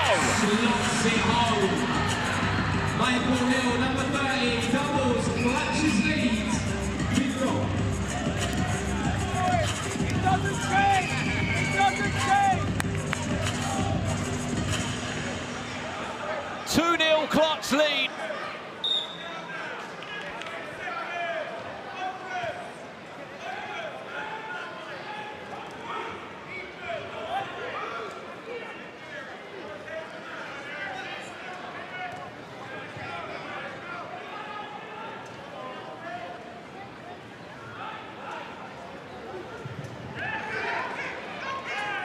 Chance to counter-attack for a third already.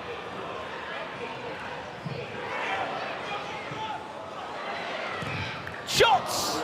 Just off target from Dixon, he's got it better.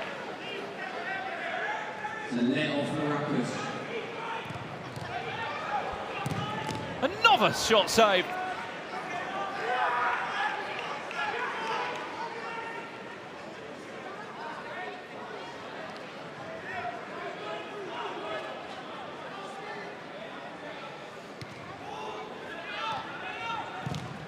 Now we Sheehan.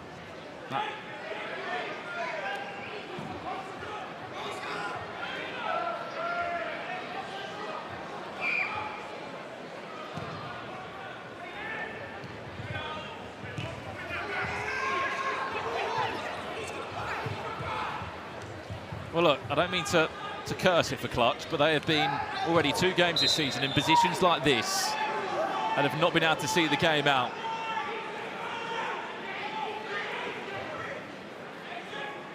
Especially that United game. They were 3-0 up against United on week 2.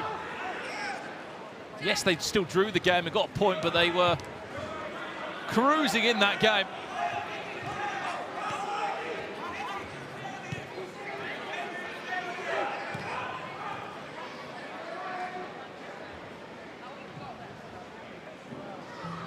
Rukkas coming close.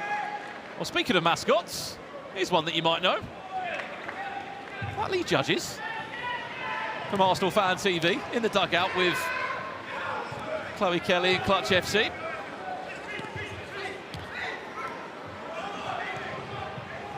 So far, he's been the lucky charm. People in the chat saying, has Nico been sacked? Where are you seeing this rumour from? He was involved in an El Sakiko on week 2 and he won. He's 2 from 2 at the moment. Musabam! Should he have scored?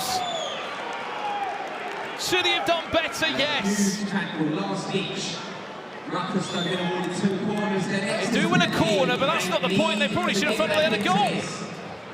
Credit to Destiny Ojo.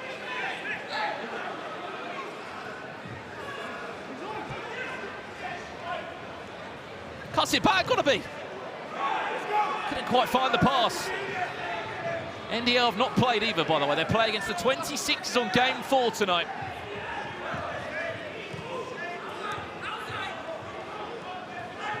Scandari. Can he be the player to bring Rukkas back into this?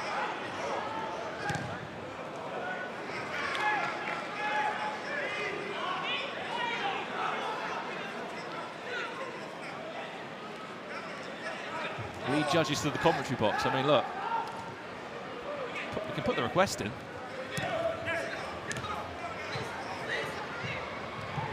Oh, Dada. Was he fouled? He was.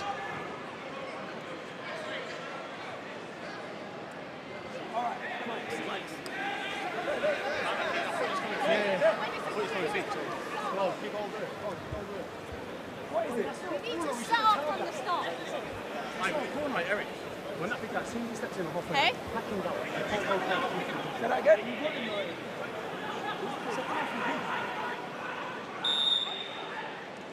Musabam over this, right on the offside line. They are 1 corner away, remember. Dylan Barnes will know that too.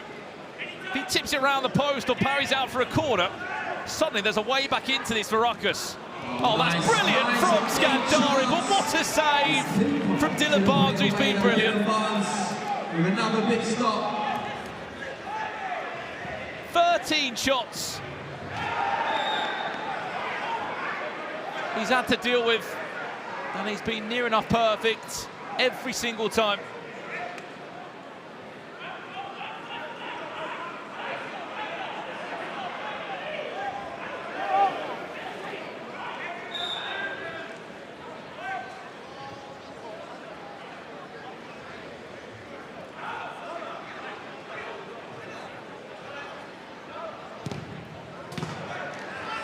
No deflection on that one. Pressure penalties comes after game 3. This is just game 2 of the evening.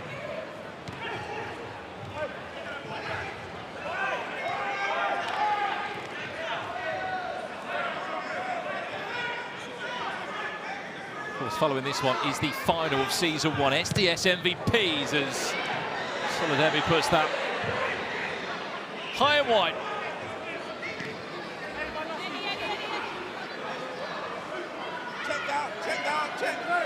Check.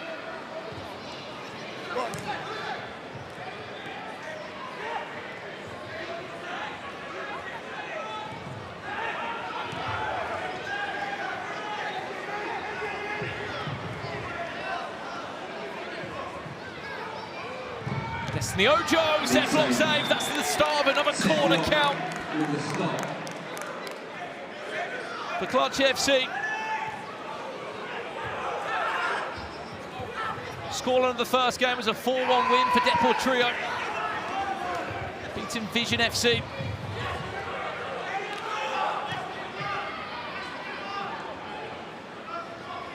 Bruno Andrade. Corner. There it is. Rukkas have been awarded. Is this the moment to change the game? Which means they've got a penalty as we head towards the game changer. This could be the difference. Ergus Pepe over it, no doubt the best penalty taker, some would say, in Baller League UK. Here he is now. Off the post, it's not his week. He scored 3 in his last 3 for Rukkas. But tonight it might not be his day. Best chance of the game so far for Rukkas.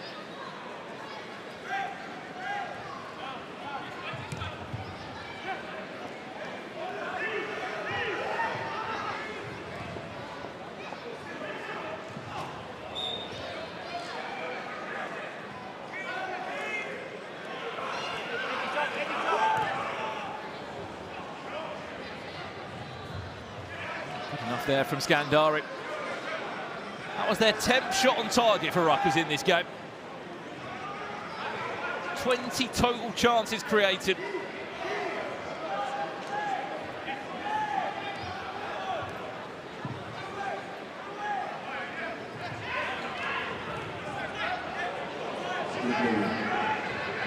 And you feel like SDS will be waiting in the wings, getting some confidence going into game 3.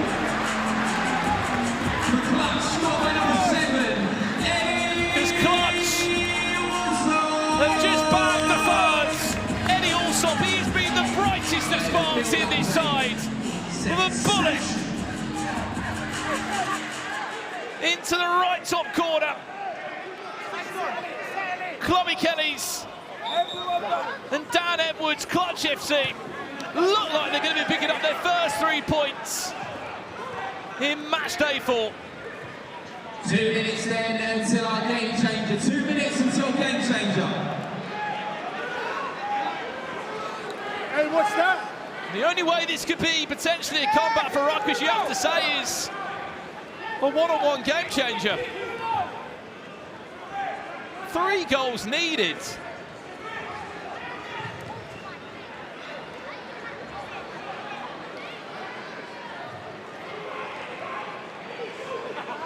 As it stands right now, 0 wins from 4. Yes, they picked up a point on pressure penalties, but minus 14 goal difference. Casey Shan's deflected shot doesn't go in. It does give them a corner.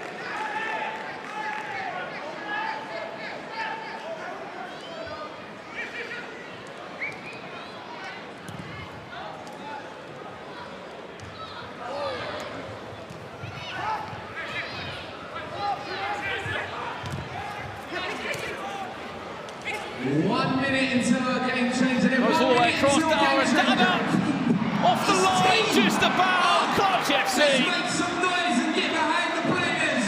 Unbelievable. All fighting for the badge.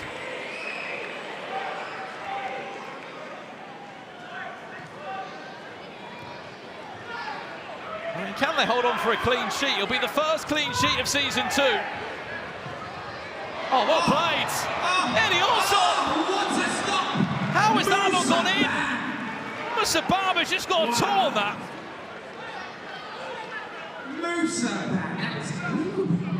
That's another corner, by the way, for Clutch. This should be a very entertaining 3 minutes. We have got 10 seconds into our game changer. Can we get a goal for Rukkas before we get there? No. 5, 4, 3, 2. Or maybe we'll get one for Clutch. Off the post. Let's take this thing higher, higher than you ever been. Stand tall like Everest. We go higher. It's time to go higher. The second half game changer will be the line, which if you're a Clutch FC fan, you'd be quite happy with that, because it shouldn't change too much. All it means, if you do score a goal from behind the offside line, your goal will count as double. The double still applies if the ball deflects the opponent, as long as it's hit from behind the offside line. A regular goal will still count as one if scored. Stay high. Stay high. Yeah. We're not sitting back.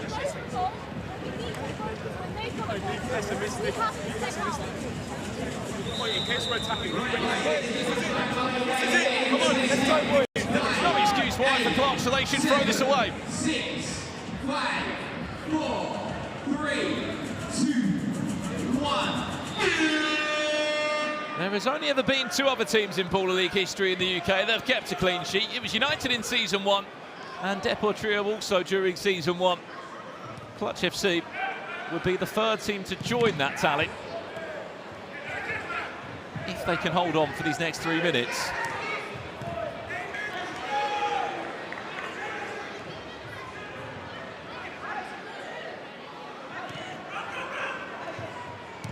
Faulkner shifts it over to Rukkas Pepper. He's off balance, and unfortunately that won't be another corner.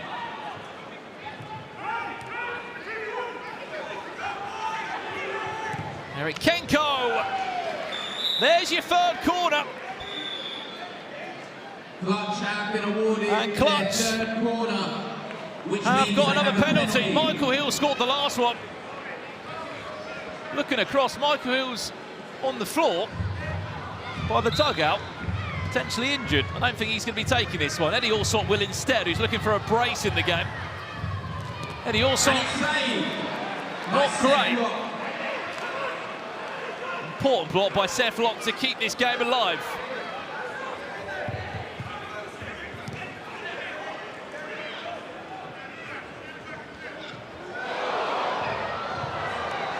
So unlucky.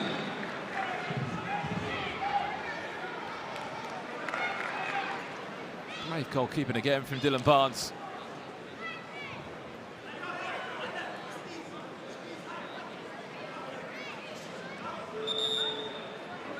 He will get a little bit of treatment potentially. How good's he been today?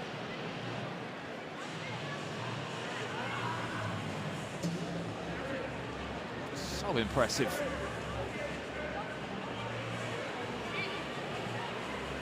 Frustration building though for that man.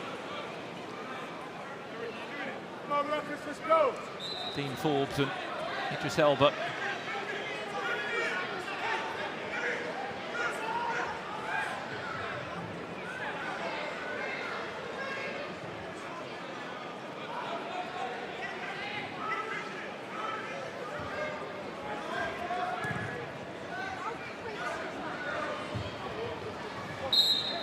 Okay. Well, that'll play then. Musabat will bring us in. 1 minute 30 left. 3 goals needed for Rukkas.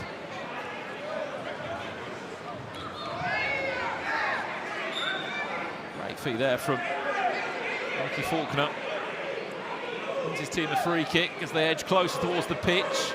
I mean, Bruno Andrade did score from this distance last week. Rukkas Pepper, his shot blocked. And it looks to be another frustrating day in the office.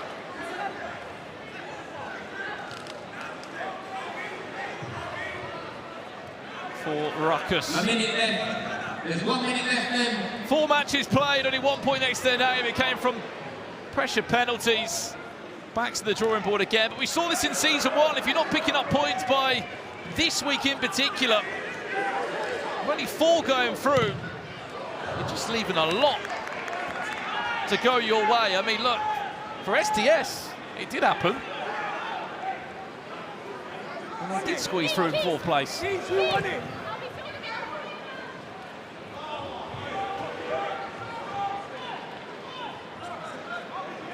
30 seconds away from Clutch keeping a clean sheet as well. Only the 3rd team in Baller League UK history to do so.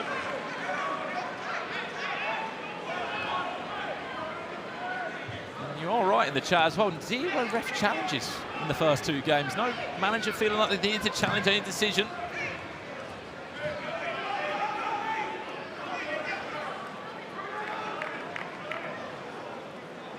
5, 4. 4 seconds left. 3, 2. And that is a huge 3 points for Clutch FC. Tommy Kelly and Dan Edwards.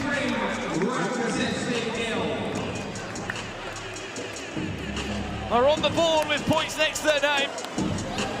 5 points now. They will climb up the table and get their campaign started. For Idris Elba, though,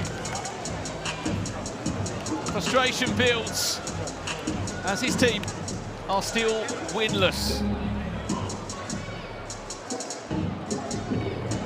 Franchise, Howie Sheehan back in. How good was he today? Dylan Barnes getting love from his teammates. Kean Dixon as well. He scored and won the penalty for them. Let's go pitch side now with Chunks. He's joined by the winning manager, Chloe Kelly.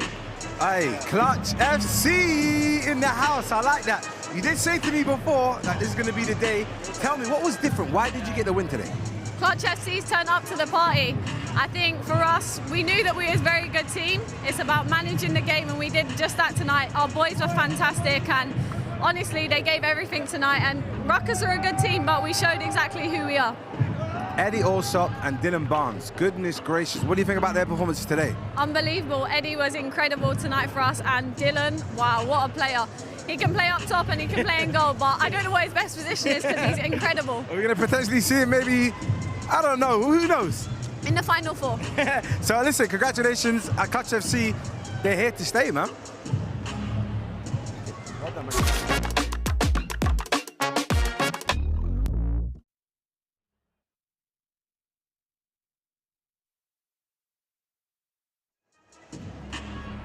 Yeah, very, very big win for Clutch. But as always, here at Baller League, you can vote for your head and shoulders MVP of the night. I mean, there are a couple of candidates so far. As Chunks just said, Eddie Allsop, Dylan Barnes, 2 of the standout performers for Clutch FC. Will they be your head and shoulders MVP? Just scan that QR code on the screen right now. And just remember as well that it's 50% off tickets tonight for next week only for the Sidemen Derby, for the Beta Squad Derby, all because Chunks hit the crossbar a little bit earlier on. Chunks, your first post-match interview. Yeah, I'm not used to it, to be fair. Well done. Yeah, I had to run about 300 meters to come back in on time, not even sweating. But yeah, I enjoyed it. It's something different.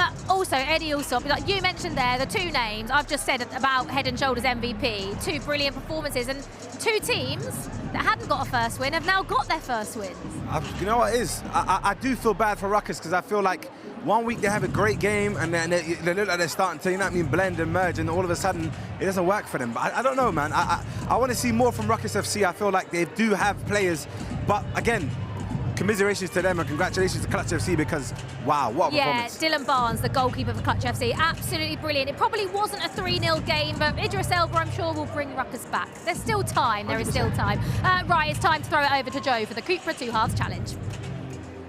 All right, here we go. We are live for the Cupra 2 Halves Challenge. We've got 2 fans picked out of the crowd at random. What's your name? Kieran. Kieran, who do you support? Arsenal. An Arsenal fan, Kieran. And I'm joined by? Harvey. Harvey, who do you support? Tottenham.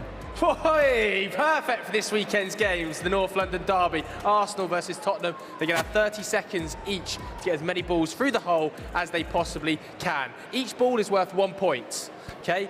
At the end of this, by the way, you have the opportunity to go onto a leaderboard. The current top score is 4. And if you get at the top of the leaderboard, you have the chance to go to the final 4. Okay, so there's big money to be won here, £500 today, but maybe even more money to be won in the final. So I'm going to each take up your spots. I'm going to count you in, 30 seconds. Okay, you're both in your positions. 30 seconds begins in 5, 4, 3, 2, 1, go. Big start, it's 1-0 so far. Let's keep the pace up. Let's keep the pace up. 2. It's 2-0 early doors here, by the way. It's 2-0 to Spurs. 3. We better sort this out. 4-0. Spurs are flying here. This is really barren. 10. 5, 4, 3, 2, 1. Ooh. Unfortunately, commiserations, wasn't your day. 4 points. How you feeling after that? Fantastic. Positive signs ahead of the weekend's games, you'd think? Hope you win. I hope you win that game. Absolutely, and you have won. £500. Big congratulations. What a man. All because Chunks hit the crossbar a little bit earlier on in the evening. It's 50% off tickets tonight for next week only. So scan that QR code and get your tickets. Remember, it is the Sidemen derby. It is the Beta Squad derby. You don't want to miss it. Chunks, we've got 2 very, very big games next week. We've got the Sidemen derby and we've got the Beta Squad derby. And thanks to you, it's 50% off for everyone. You know, I'm for the people. You know, I'm just here to just... And you know, because it's one of the biggest weeks, I feel like it made sense to get the 50% for that week. Yeah. Yeah. You're going to be sitting massively on the fence, aren't you, for the Beta Squad derby? No, but we're not here then. We're just talking about this week. So can we talk about the next game? Also, it was just going off in the SDS streaming booth, wasn't it? Yeah, I don't know. See them having a party. What about? I don't know. Why? They need them to do it on the pitch today, though, as well, don't they? Exactly. We need to see a win today. Right. There is still plenty more action coming up for you in Ball League as the 2 teams behind us. The repeat of last year's final, that's coming up for you very shortly.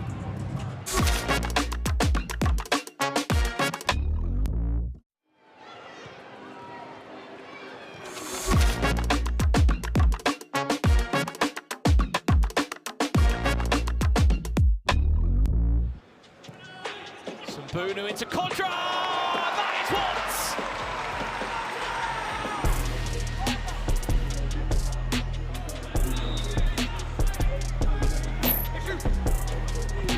Big tackle from Sam Fisher. What a game he's had, by the way. Can he bang a hat-trick? The tackle, the feed, the finish. What game changer are we going to get? One-on-one. Oh my days!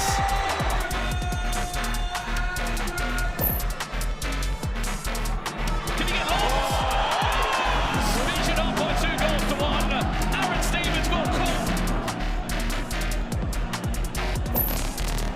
He knows his way around the game. Aaron Stevens!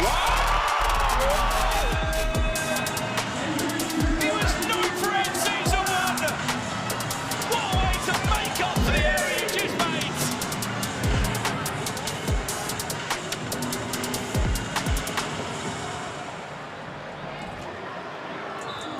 Yeah, it's SDS versus MVPs coming up for you very shortly. But first, we're going to have a little bit of fun because we have got a VR headset here. Now, Baller League is streaming live in VR on the X Stadium app. Right now, you can watch every single Baller League game. So Joe has put the headset on. Oh my word! We're gonna press play. Yeah, press play. Where's the Joe, clicker? explain. What can you see, Joe? What are we? Hey, to be honest with you, it's So pretty this is what you ridiculous. could be seeing. This is pretty ridiculous. Joe, talk to me. Like What is that. it? What See, is this is it? the problem, isn't it? In VR, I'm wobbling all over the gap. Trying to stay still. Trying to stay still here. Do you know what? This is unreal. I'm not going to lie. Being able to be here effectively is a big difference. It's a big difference. Oh my word.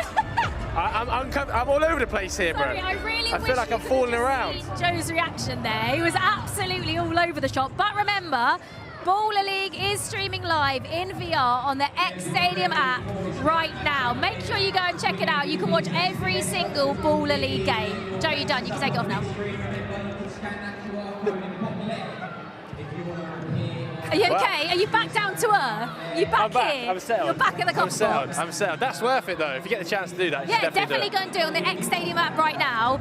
We have a huge game coming up. It's a repeat of last year's We final, do. last season's final. SDS won that. MVPs actually beat SDS in the league phase last season. What on earth is going to happen tonight? I think this is going to be a bit fiery. I think the league game last season, people forget how fiery that was. There was nearly fights on the sidelines. It was all going off, wasn't it? With Alfie Matthews taking a step across the day. I think if things start to kick off, I think we see fireworks today. Alfie Matthews. This is a big day for Alfie Matthews, previously of MVPs, now playing for SDS Chunks.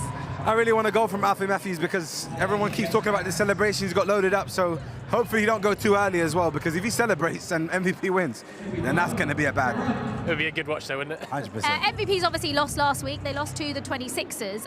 They haven't quite clicked in the ways that maybe we saw them click that got them to the final last season, Joe. So what has been missing? I know Eddie Mayoko's back, but he looked a little bit unfit, I would say. You know, he came straight in from the airport, straight to play. So once he comes in and gets settled, we know how dangerous he can be for MVPs. Yeah, absolutely. We were speaking to Stephen Salmon beforehand. He wasn't happy with the fact that they were conceding the first goal so consistently. They were starting games so badly. So I think it's vital today they start the game with a bit of pace, with a bit of power, with a bit of tenacity. That's what we kind of associated with them last season. They were so dangerous, so aggressive.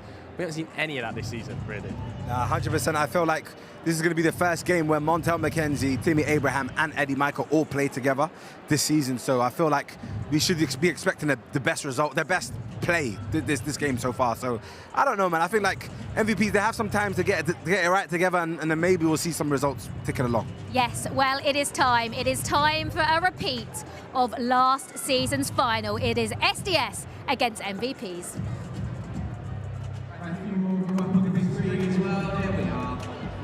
We like getting your faces up there.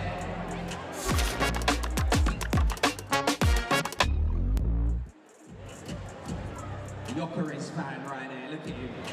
Well then, here we go. This is the big one. This was the grand final of Season 1 of Baller League UK. SDS versus MVPs. They played, of course, as we know, in the league last year. It was a very feisty game. 6-4 was the score during normal and regular match play. And believe it or not, Alfie Matthews bagged 4 goals for MVPs in that game in April this year.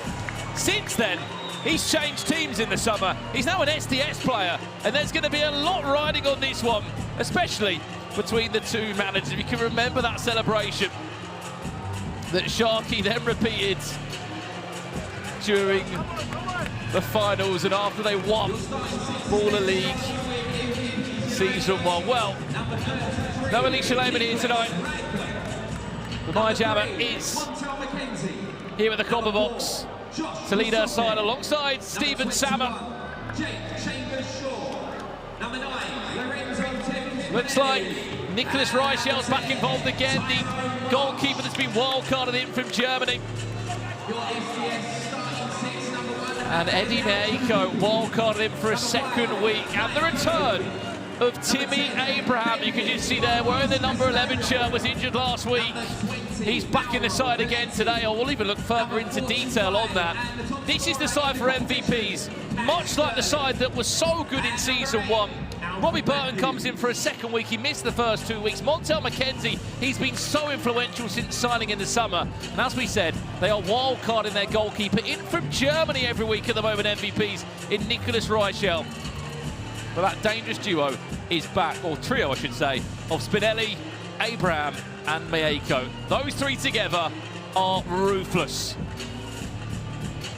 On the other side for SDS, the champions here in Baller League from Season 1. What a story it was last year. Currently sit 5th in the table.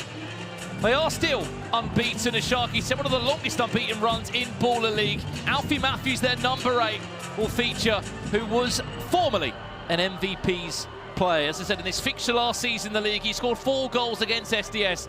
Mohamed Betama is a wild card that features for a second week again. The captain, Michael Falevi, in the squad, leading the line, wearing the number 9 top. No Camilo Restrepo, which might surprise some this evening. Of course, Keziah Sterling does feature. Marvel Hete, Alfie Matthews, and Nia Kirby. 3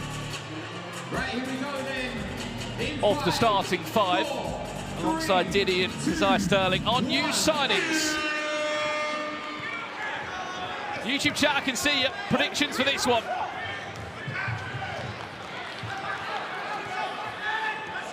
Will it be a repeat of the final? SDS winning. It will be MVPs snatching this result. Pressure penalties follows this game as well. Everyone's asking about it. It's always at the halfway point of the night.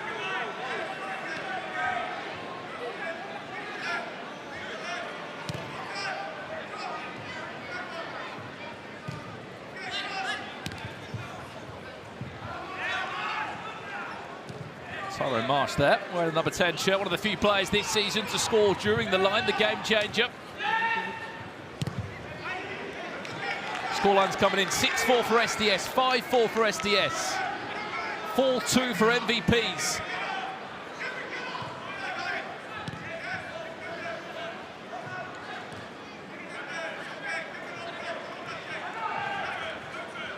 Well, SDS did go bowling last night. Bit of team building before coming in. It's regular Monday's activities here at the Copper Box.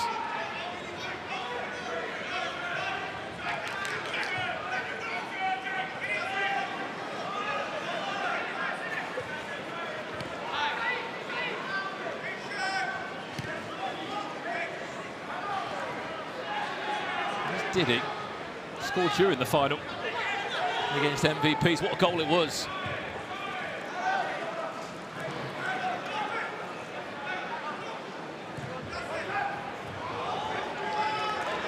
And you're all asking, but following this one, NDL against the 26ers.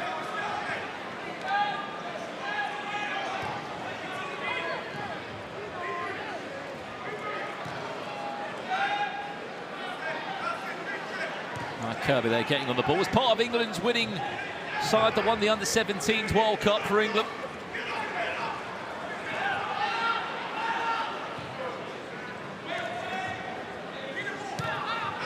Top goal scorer in Baller League as well so far this season is Keziah Sterling. 6 goals so far.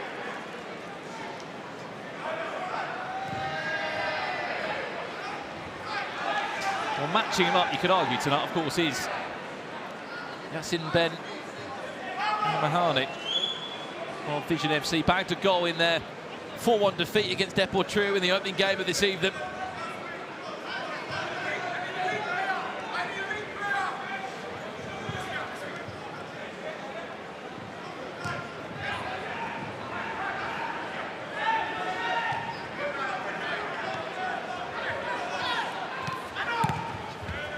There's Alfie Matthews wearing the number 8 shirt. So he's got a celebration planned if he was to score against his former team.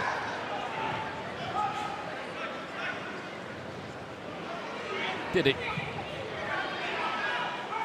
Can't find that cutback.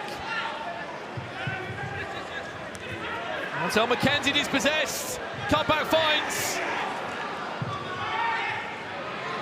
An SDS shirt. Well, thankfully.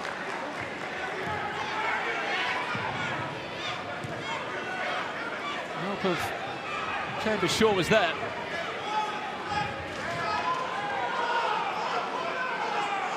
Shouts for a corner. Waved away there by the referee.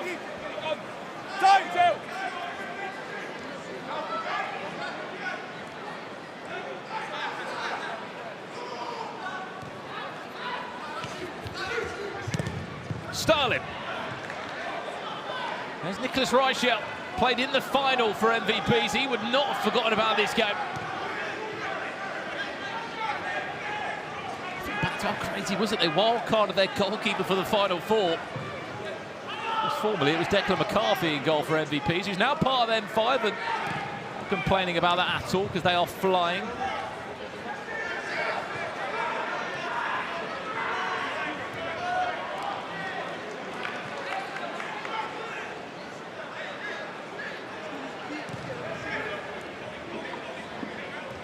Chambers Shaw finds Spinelli. The touch is a bit too heavy. And he will go for a kick him right in the corner.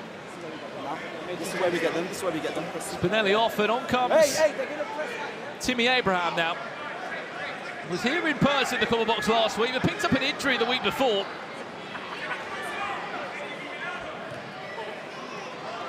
If you were a fan of Baller League during the season debut here in the UK, you would have remembered how good of a duo they were. A never-changing duo. It would be Timmy Abraham and Eddie Mayako, or Spinelli and Mayako. There's Diddy with a shot, just wide.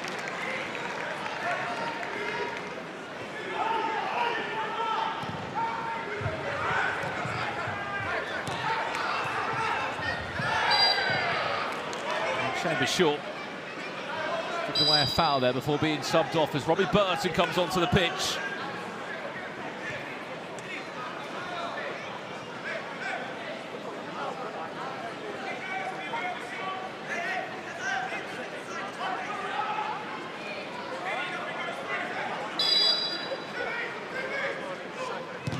Matthews.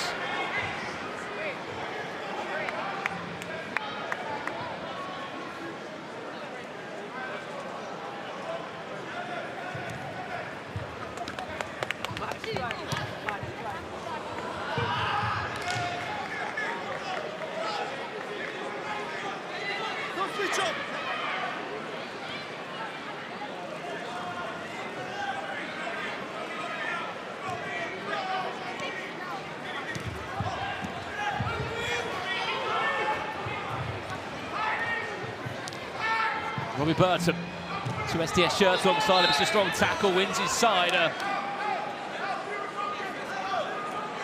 Kicking just from the far-hand side. Robbie Burton wearing the number 8 shirt for MVPs, believe it or not. Formerly of Arsenal and actually played in the Europa League with Dynamo Zagreb. It's one hell of a story. So many football stories here of players that have dipped in and out of the game to make their mark back in via Baller League. Montel McKenzie to his right, he has Eddie Mako, has a shot saved by Half, best chance so far. Big save from the keeper there. You can only imagine what's going to happen if MVPs were to open up the scoreline in this game. Look how passionate Stephen Sammer is.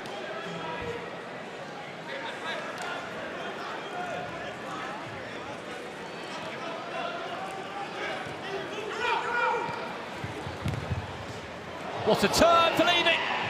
Can he get rounds? Right, sure, no he can't. It's a quick start though. And Abraham will pull away on the volley of the back post. Bianco. Half does enough. That fell perfectly to Timmy Abraham. You thought he was just going to tuck it into the back post. Half does enough. It's his second corner for MVPs.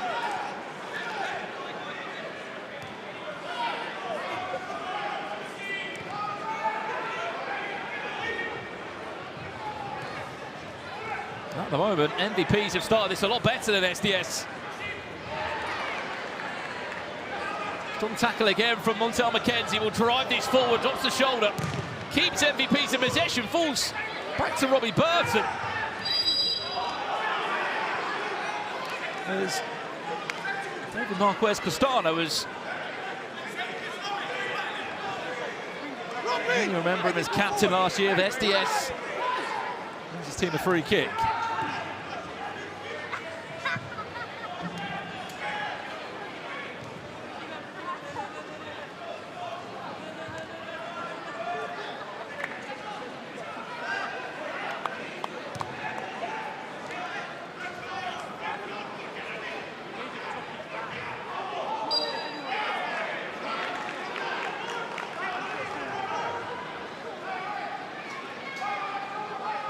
Well, last week we only had 34 goals on Matchday 3, and that was quite low compared to the week before where we had nearly double. 52 goals we had in Matchday 2. Here's Montel McKenzie driving, half does enough for, it's going to fall back. Oh, wow! Eddie Mako, one chance for MVPs to go up by a goal to nil. Just fell back. And speaking of no goals, it's not looking any better there, is it? Best chance of the side so far. It did take a deflection. It would have been a corner for MVPs. That wasn't the case. 2 minutes until our game changer.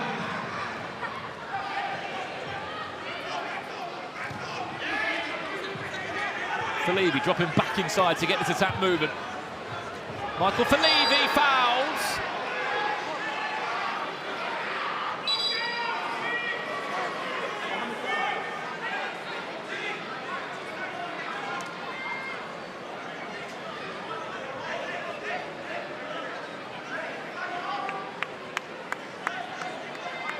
It looks like the wild card's going to step up over this one. Mohamed Betama.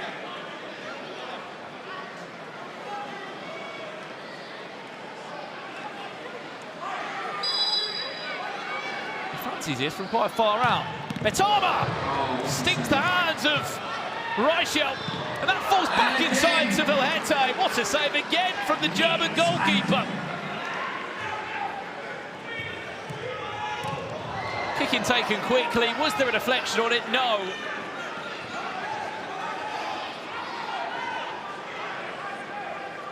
Well, that was the chance again. Free kick came in, fell back to Vilhete inside the box.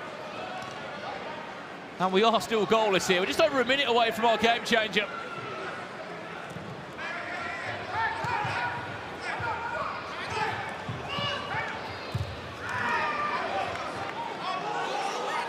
Right, 1 minute then until our game changer. Let's get behind these teams and make some noise!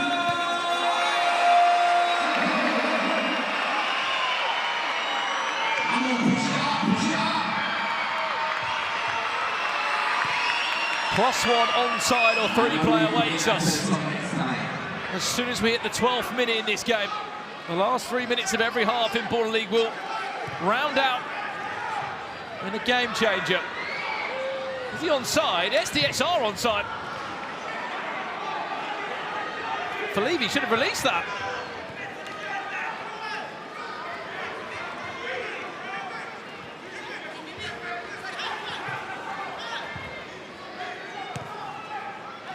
Okay.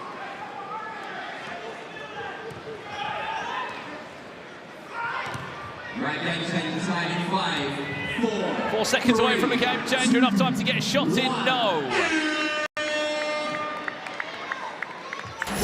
Let's take this thing higher, higher than you ever been. Stand tall like Everest. We go higher. It's time to go higher. 3-play.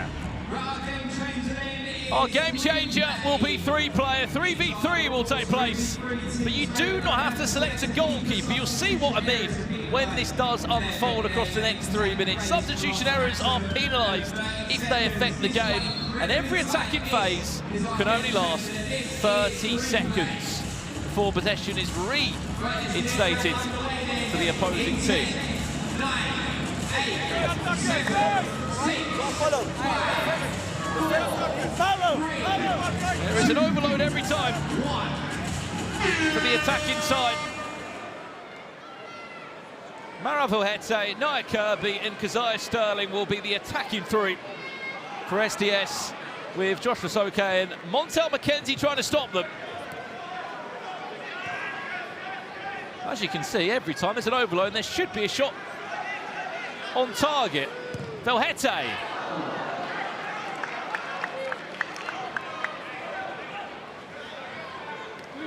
First one of the half.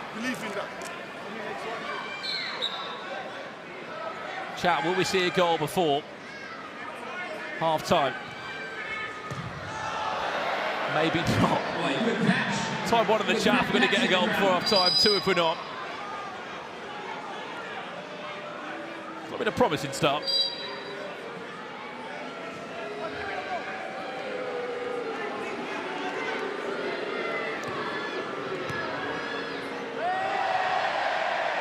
Sterling. Nia Kirby off the bar and in. SDS will have the breakthrough. Goal for SDS, goal number 5, Nia Kirby. It is Nia Kirby that grabs the opener.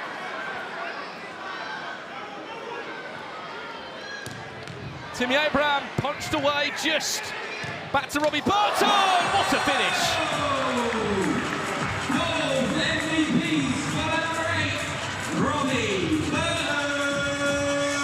Robbie Burton with his first goal for MVPs in Baller League.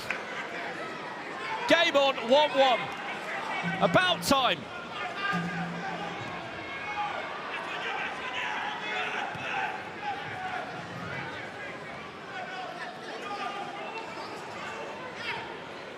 Nia Kirby gets the second. Nia Kirby once again makes it 2-1 to SDS.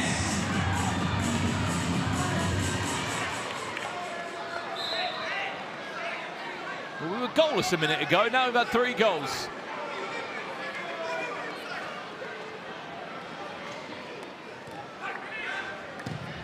With a bar.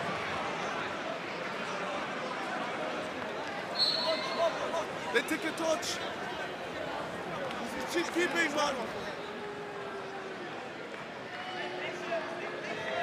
Just over a minute left for this game changer. Alfie Matthews!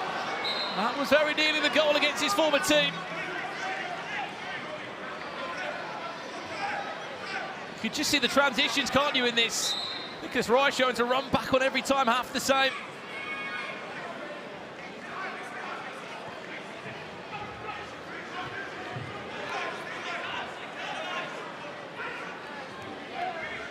One minute left on the half then, 1 minute. Finney Chadwick and Keziah Sterling on Toro Marsh. Wide.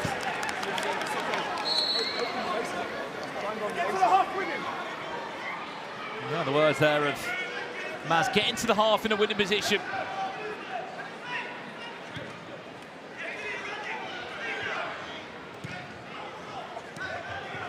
Didion.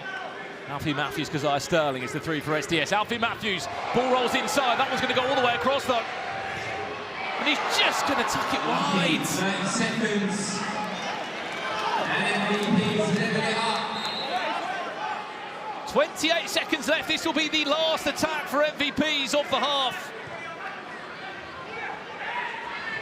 Eddie Mako again. His shot's blocked to the back post. Spinelli's there, punched off the line and just over the bar. Half doing enough. They've got to get this going though, SDS. 8 seconds left. 5, 4. Shot's got to come in. Alfie Matthews will be the player to do so. Cuts it inside. But was it scored in time?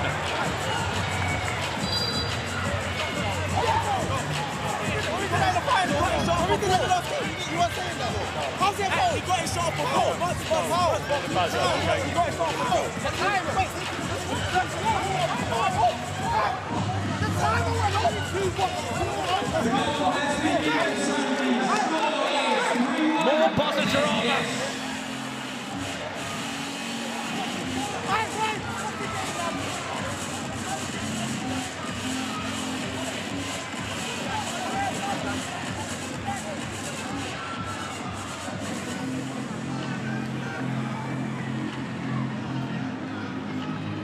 The goal does stand. And SDS made the most of that one with just 8 seconds left on the clock at the halfway point. SDS just snapped a third. 3-1 they lead.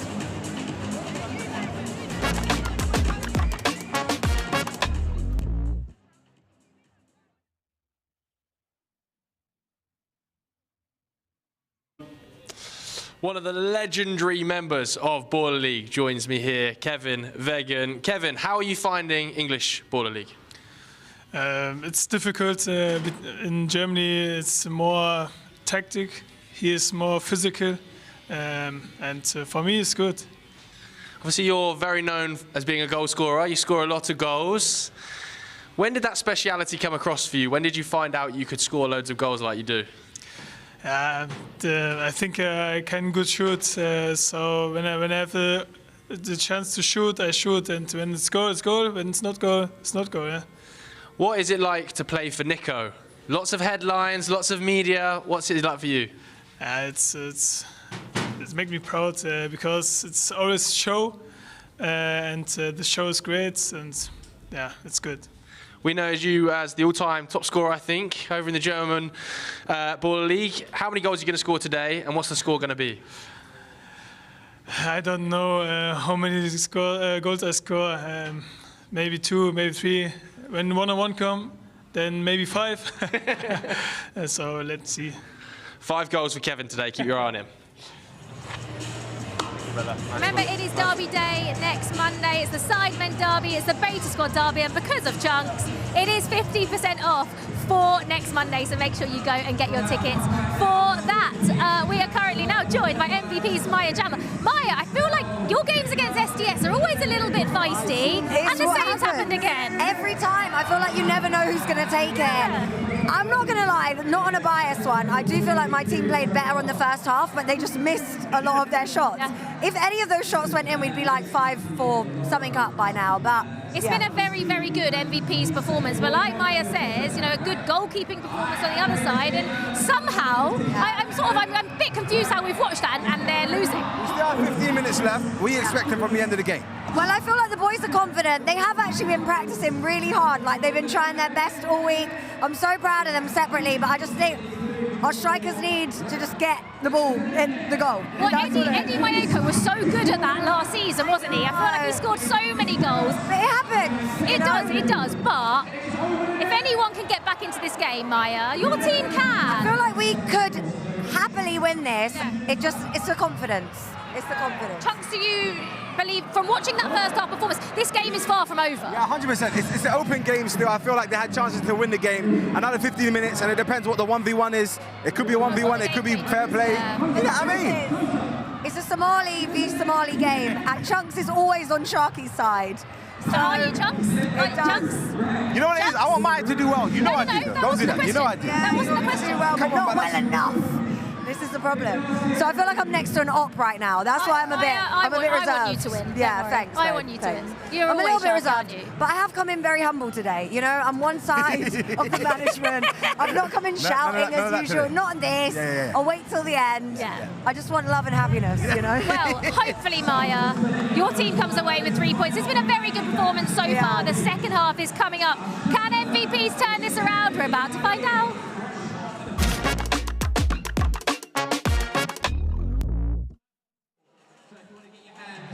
Well, that was quite the ending to the first half, wasn't it? I mean, the goal did stand, for those asking. We are going to kick off the second half any second now. The ball was left the foot of Dini, the former captain, before we hit the 15th minute, which gives SDS a 3-1 lead at the halfway point. For MVP's dominance that was showed for a good chunk of that game, it shows what a game changer can do. You know, we were goalless at 12 minutes.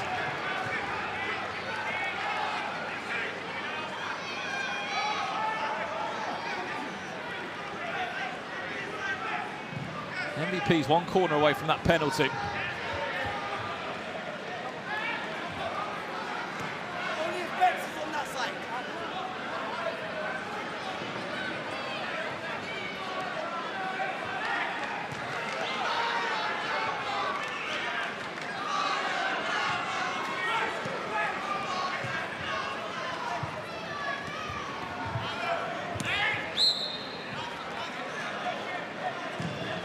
Following this one, NDL take on the 26th. But before that,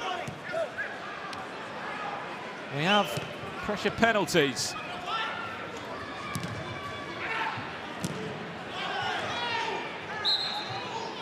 Spinelli's shot takes the deflection and Marsh can't keep it in.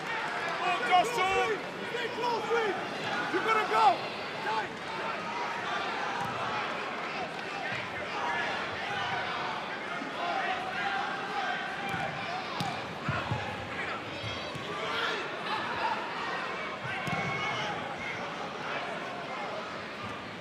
It's a great little flick on into Finley Chadwick. How about that for a bit of football? Half goes long. Mohamed Betama just knocks it down into the path of Finley Chadwick. He places it perfectly into the right top corner. And SDS lead by 4-1.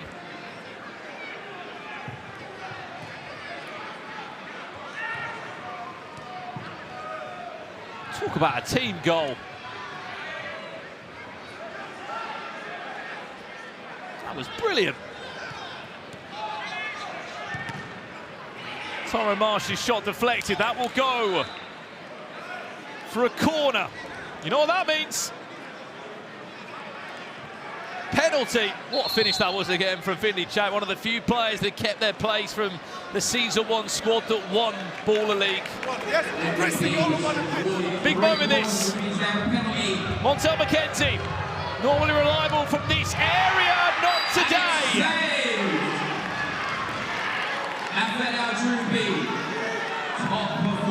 Afidel Druby. Anyone Hermes half. Great save for SDS. 4-1. They do lead still.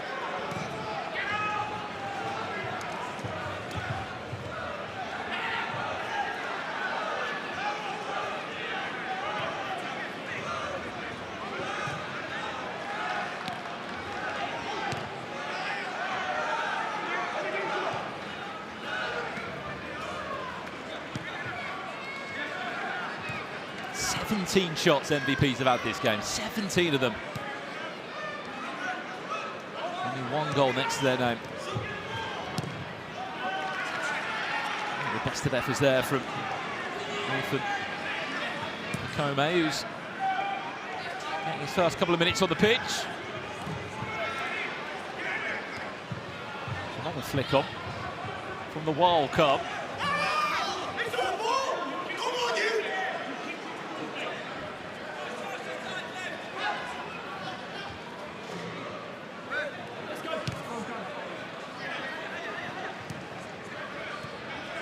That's a really short pass back, a bit of a stitch up, well recovered by half.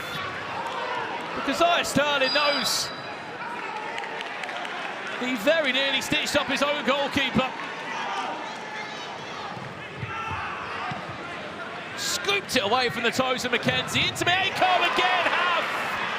Superb!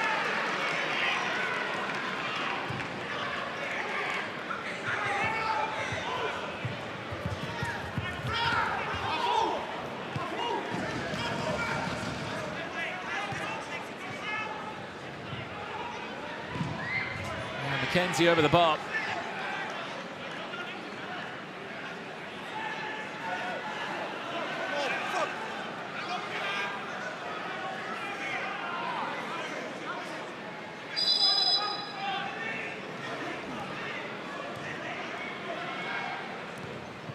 Another day, this game could easily be 4-2 or 4-3. If it wasn't for SDS's number one.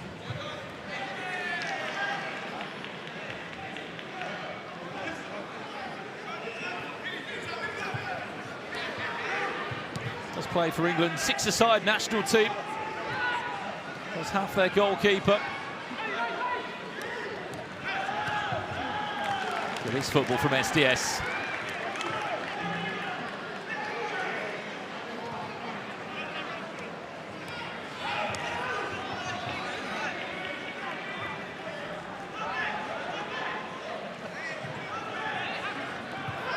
The champions are balling out of the copper box.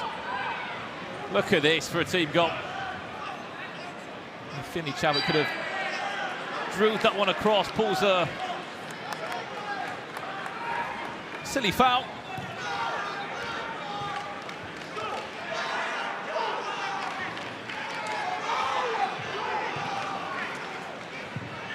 Smelly.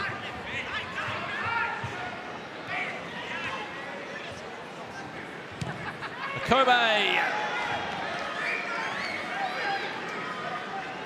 20+ shots now we're looking at.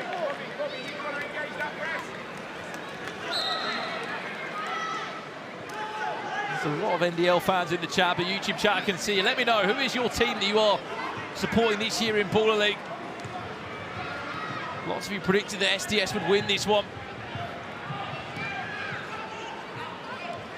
So far your prediction looks spot on.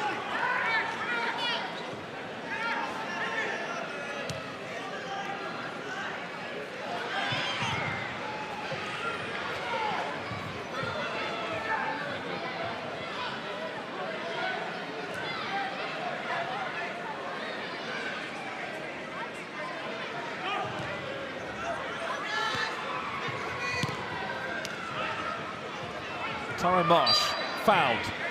Could be a dangerous area if he wants to go for a direct shot. A lot of love in the chat for M7 as well. What start to the season they've had there in action, of course, still tonight. They play against Yanited, Angry Ginger's side. Of course, Angry Ginger's not here, let alone in the UK. He'll be an interim manager in charge tonight. I'm sure you can guess who it is. Free kick played short.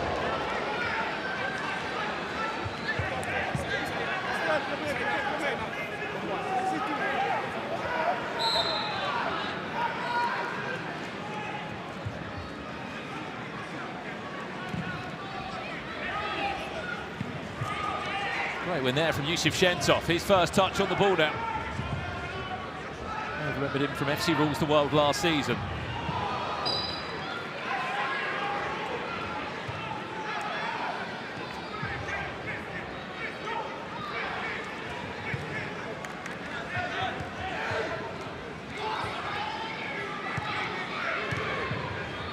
Great turn, Jake Chambers short. Got from putting around one, couldn't get round two of the shirts. Good feet from Yusuf Shentov. Chadwick shoots. Shentov was falling to ground anyway, it was the right decision.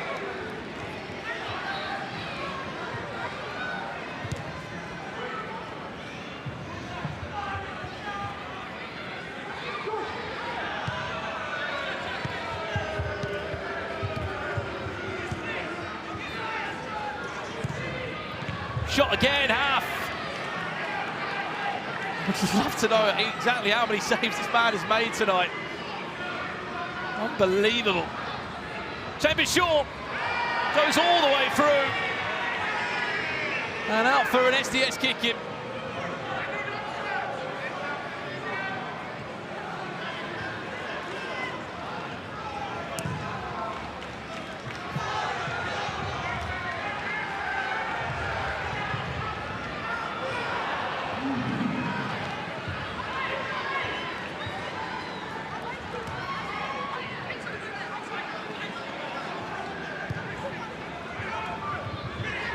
Chance.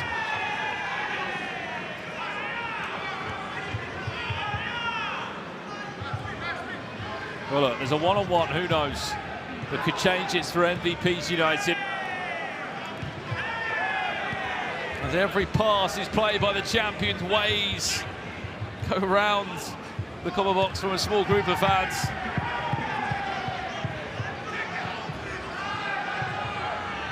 For leaving.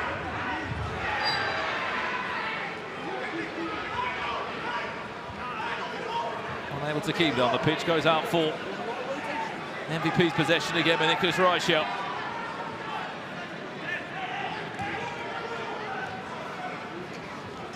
Keep in mind, pressure penalties follow this one. He's normally the highlight of the night for a few people. A non-stop penalty shootout. A winning team will earn an extra point for the board and the table, which could be huge come week 11.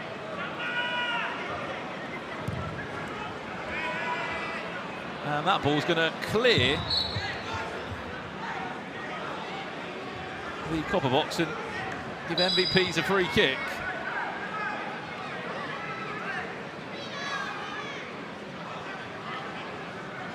There's the magic spray. We still have it here in Baller League.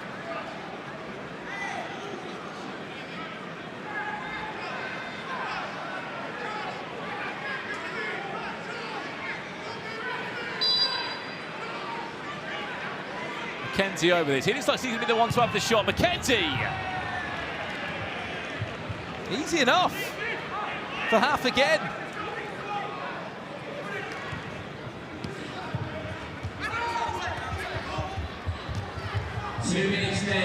Shentov taking matters into his own hands. 1 minute 50 away, near enough from our second half game changer.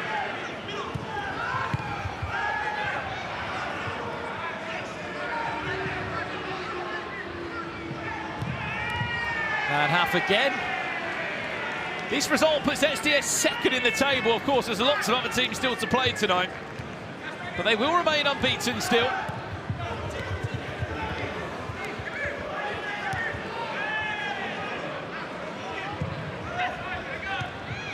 Two wins, two draws to their name.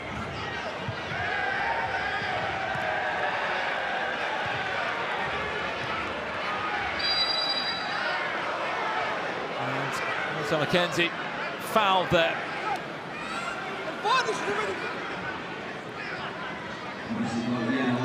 Nice and early. Get ready for NDL.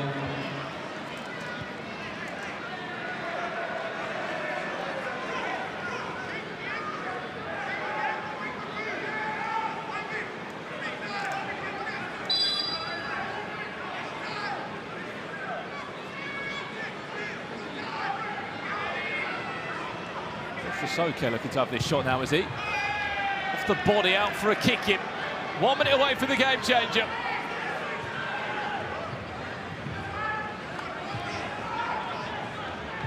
One minute then until our game changer. 1 minute until the second half game changer. Oh! Nice. Goal! About time for MVPs. You're giving up! And it will be Montel McKenzie to pull them back in the game. He has been here, there and everywhere. Much to Stephen Summers' approval. Just before the game changer.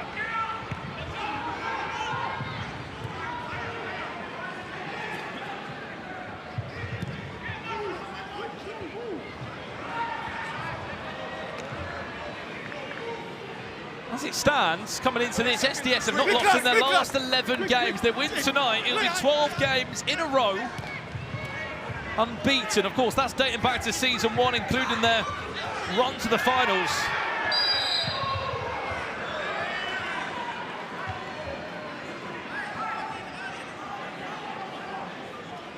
"13 seconds left." I mean, look, SDS scored in 8.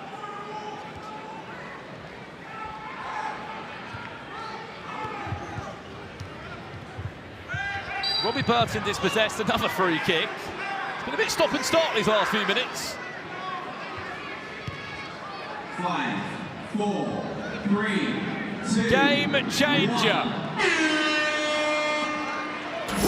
Let's take this thing higher than you ever been. Stand tall like Everest. We go higher. It's time to go higher. Fair play.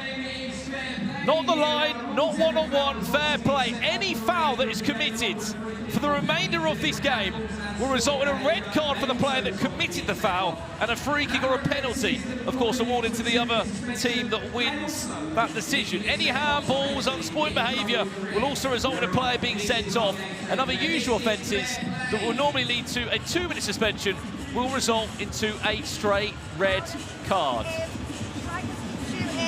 Montel, well done for the goal, but this is our chance to turn it around. 2 goals. We got to react quicker. When it's only 3 minutes, it's over. We've talked too much, but we need to actually do it. That's all we're lagging at the moment in this team. We need that. You need to be willing to want to put that ball in that fight, in that goal. They spring £1,000 there. Put it in.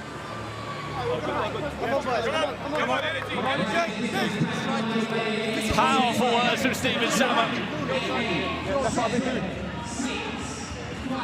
Says we talk about it, but we just need to really put it to show. You've got 3 minutes to do that.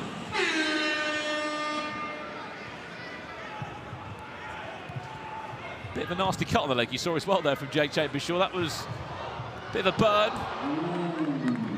from a tackle, no doubt. Forward, forward, forward, forward, forward, forward.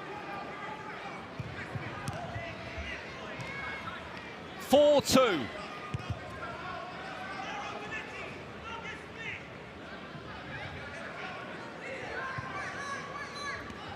YouTube chat, I'm speaking to you. Type 1 in the chat if you think they're going to pull it back and snatch a point for MVPs, or type 2 in the chat if you think SDS are going to win this game.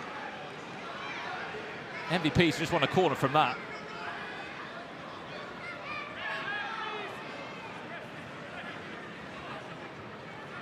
Challenge. Ref challenge. They believe that wasn't a corner.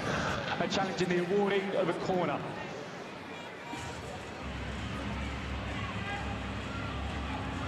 Was it a corner or not? That's our first ref challenge of the night.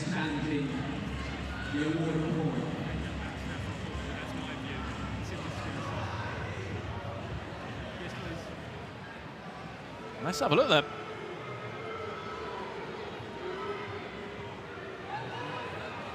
Where did the last touch come off? Was it Spinelli?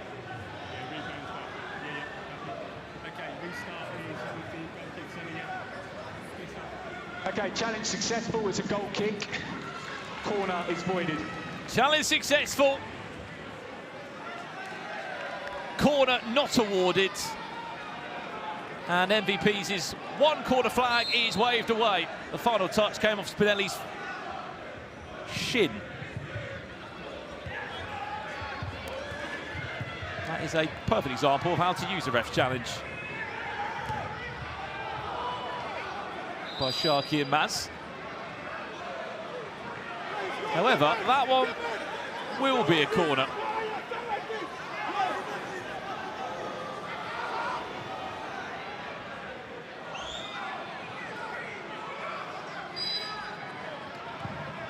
One minute, 30 seconds left. No difference in the scoreline so far.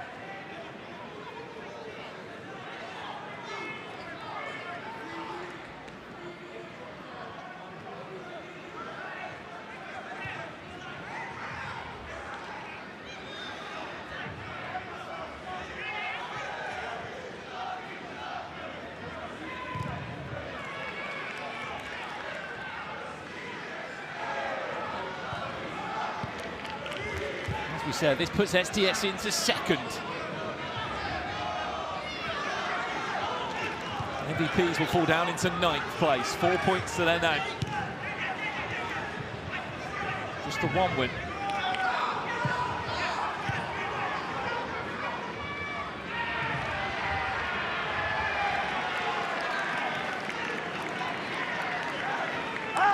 Well seen out there by Keziah Sterling.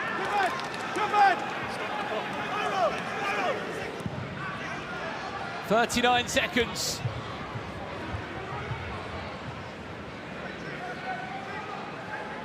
Just don't think there's going to be enough time. 11 seconds left.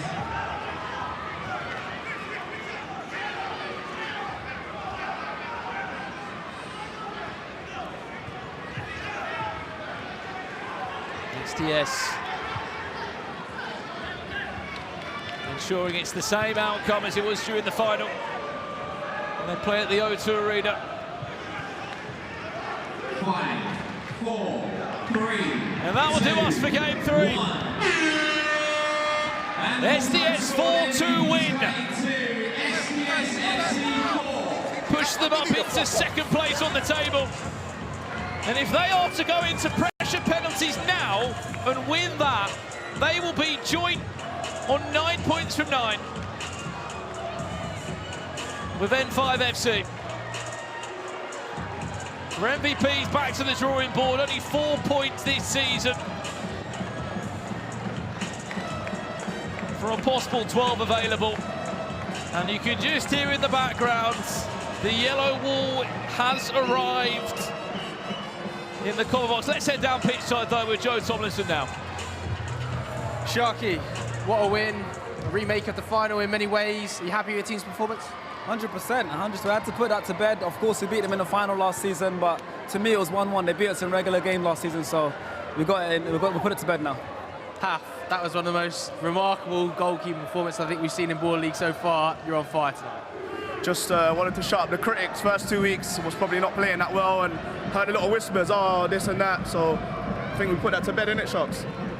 Sharky, what was it about your team's performance that you're so happy with today? It felt very, very physical, wasn't it? Yeah, the boys knew what to do. We had a good week. We had some good chats, and listen, you know how long the streak has been going on now? 12 unbeaten. So we've got to keep it going. Longest unbeaten streak in Ball League history. That's what we're proud of, and we want to try and protect it with our lives. Haf, you're up to second in the league now. Still got the dreams of going back to back? Yeah, back to back. We've got the pressure point as well. Kaz is on it today, so might be a 4-point day, innit? Hopefully. Boys, congratulations.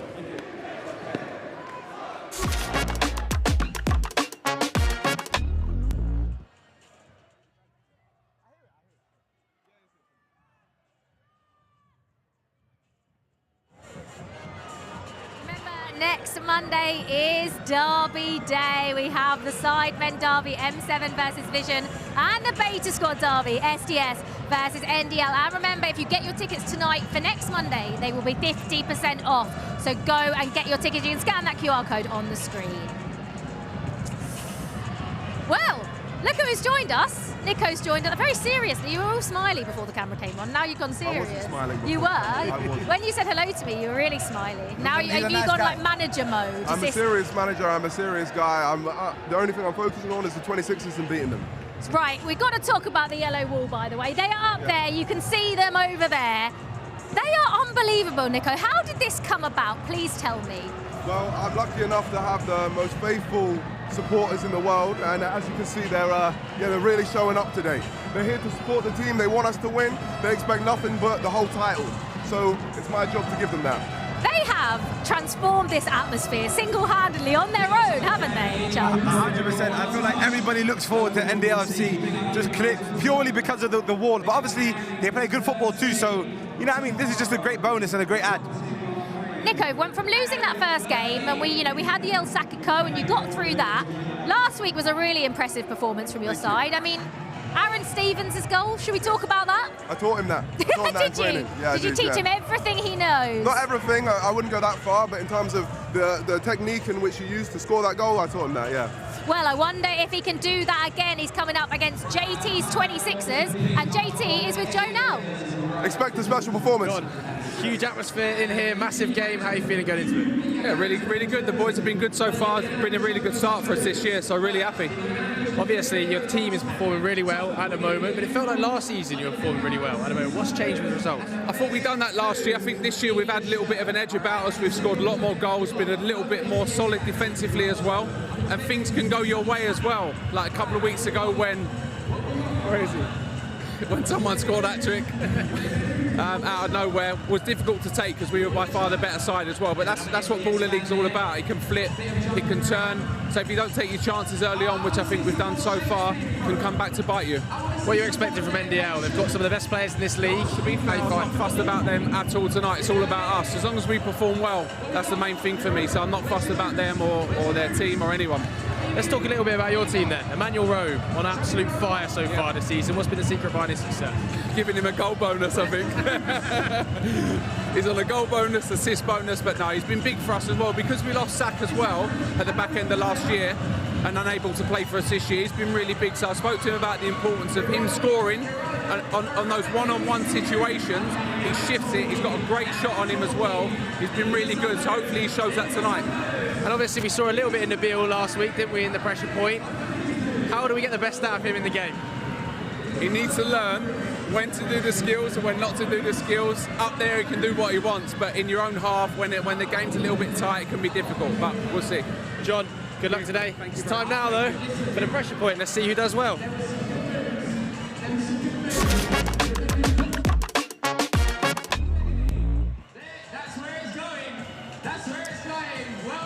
Well, it's that time of the night again, and it is the pressure point. Every team will nominate one player forwards into a non-stop rolling penalty shootout. Of course, that's next week, Derby Day, which will be the talk of the town in the Copper Box. Make sure you get yourself down here for match day 5. Here's pressure point, though. If you're not familiar with how the rules work, we will guide you through it penalty by penalty. The YouTube chat, give us your prediction. Which team is taking the extra point this week? I will guide you through the list now of who's stepping up tonight. We kick off with VZN FC, they're up first. It'll be Yassin Bel El Mahani, Kevin Quintero of Deportrio, Michael Hill of Clutch FC, Ergus Pepe of Rukkas, Montel McKenzie of MVPs, Keziah Sterling looking to make it a maximum of 4 points from SDS off the back of that win. Kevin Vengan, how good is he for NDL? Emmanuel Rowe for the 26ers, Mohamed Mayoub for M7, Brian Lee for Yanited, Sandra Kamara for Wembley Rangers, and Martin Wackord for M5 FC. Who is winning?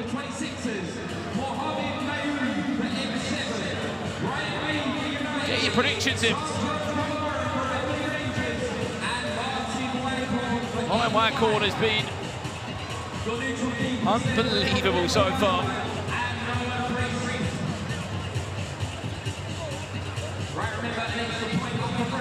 Here we go then. Match day 4. And already VZN FC out. Poor start.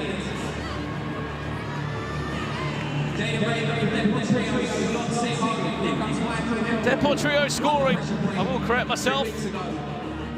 That is Jaden Raymond stepping up their wild card. Not Quintero. Michael Hill into round 2.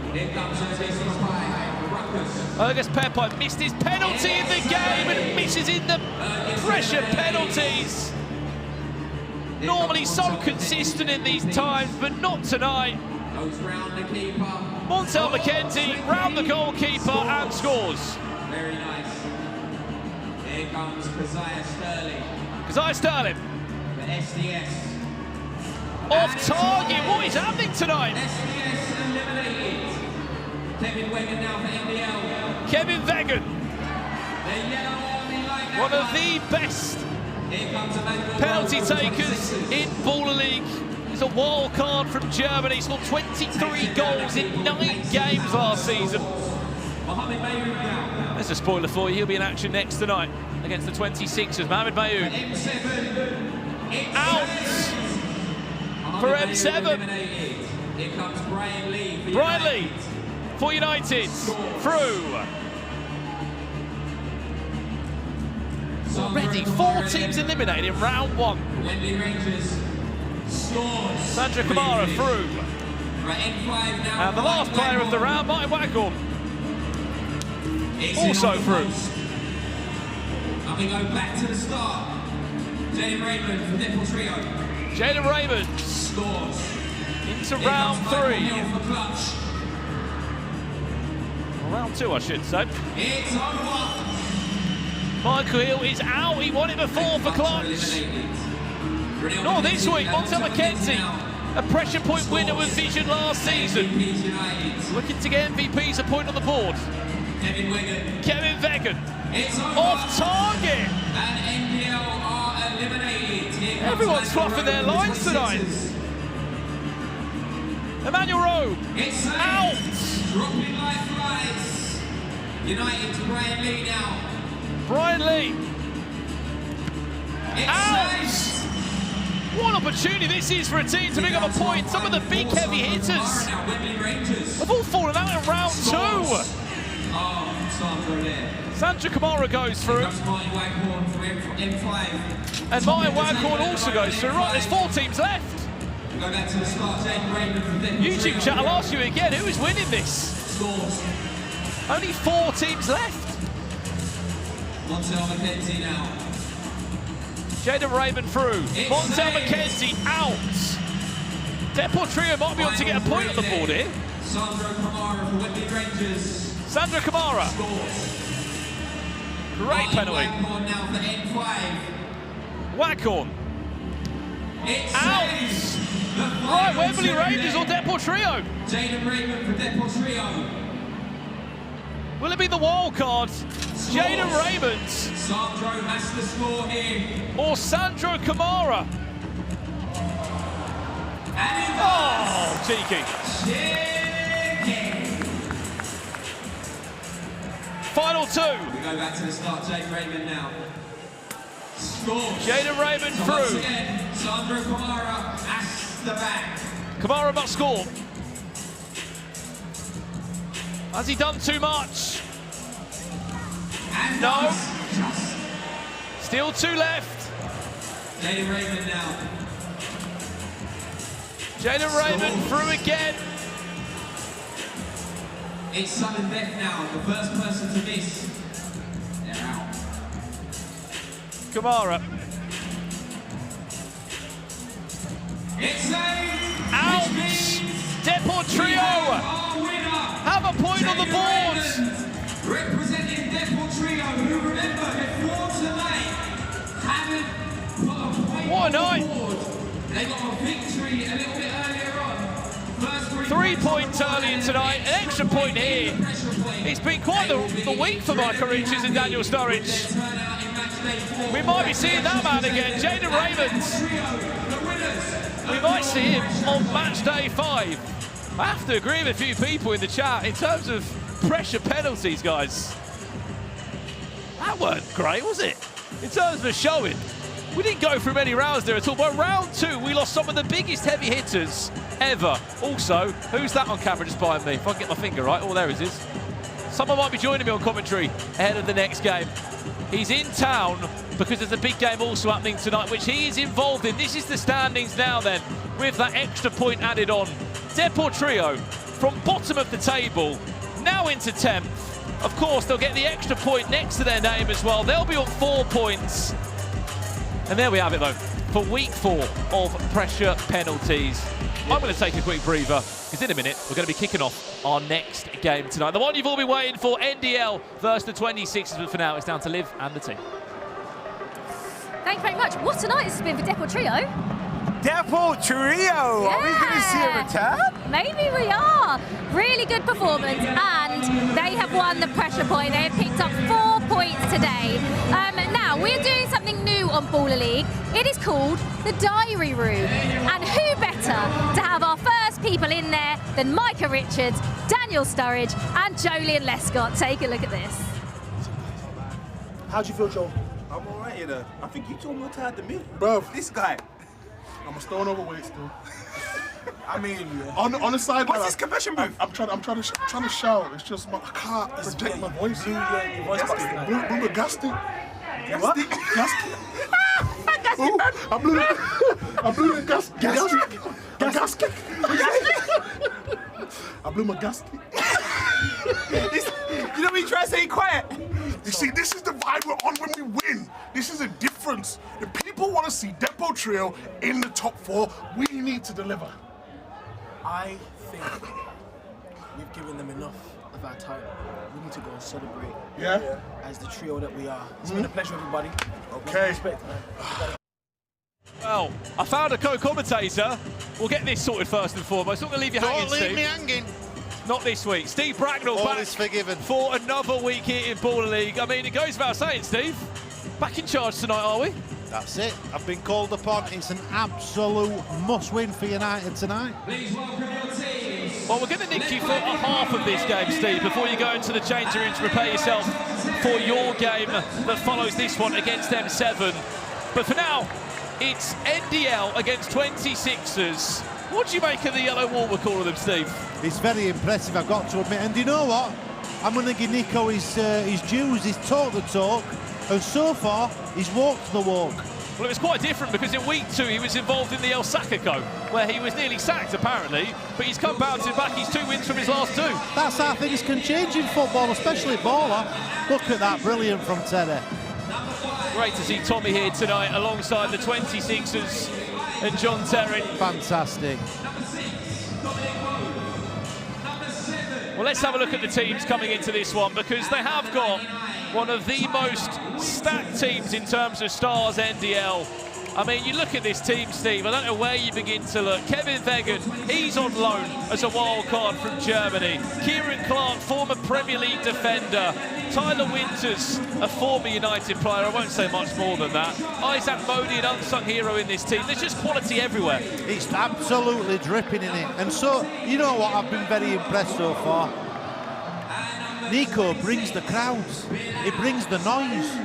Well, on the other side for the 26ers, we just heard John Terry say that he has put Emmanuel Rowe on a goal bonus and an assist bonus this season in Baller League. No wonder he's been scoring goals for fun so far this year. Their 2 key players, of course, include Jardel Sterling, one of their one of their franchise players, and 26 Bilal Sayoud, their other wild cards. They signed Farrell Rose-Mensah in the summer, and people have compared him to Kvaratskhelia, Nabil Ghinam, number 7. I mean, he has played pretty well. That 26ers side. Steve, to put you on the fence, who are you backing for this one?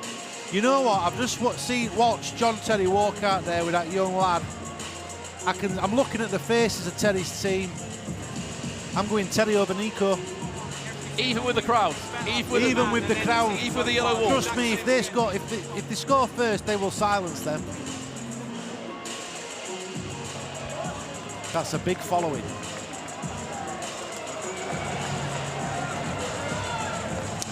Well, then here we go. Match 4. YouTube chat. Brandon Smith, Steve Bracknell guiding you through this one. We'll ask you now predictions of who you think will come out on top in this one. NDL 2 wins from their last 2. The 26ers looking to continue their winning streak. Whoever wins this one's in a very strong position going into game week 5.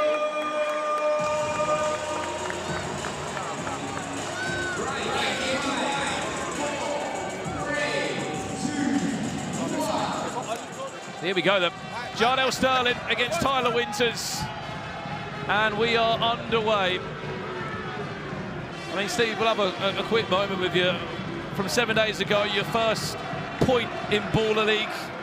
I mean, you're still unbeaten in Baller League. I'm glad you've said it and not me. Listen, I had 2 days to prepare for last week. I've now had a full week in position and we're ready and raring to go. I can't wait to deliver my team talk tonight. Excited for tonight? Yeah, massively. Ginger's now settled in his hammock. I'm settled in my post. Let's go for it. Are you on the rice and beans diet as well, or? No, although I've lost my meal ticket for tonight, they won't give me a new one, so that's going to be a written report into the powers that be.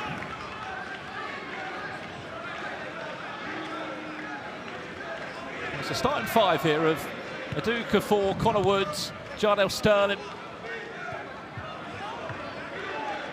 Manuel Rowe, I do Bilal feel Said. that the first goal in this game is huge. I just got a feeling. Man down. Well, Isaac Modi just getting a word there on maybe a late tackle on Emmanuel Rowe.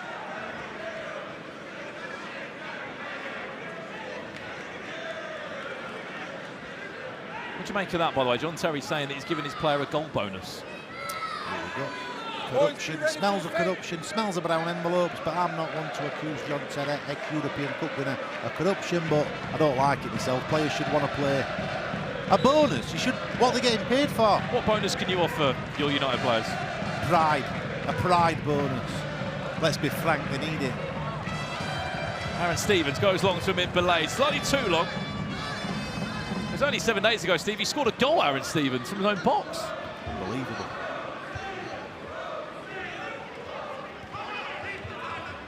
He's even got his own chant I just heard ringing around. I love him that much, the yellow wall. I'm going to put myself out there and say winners of this make it to the final, even at this early stage. The final or the Final Four? The Final Four, sorry. I think this is a huge game.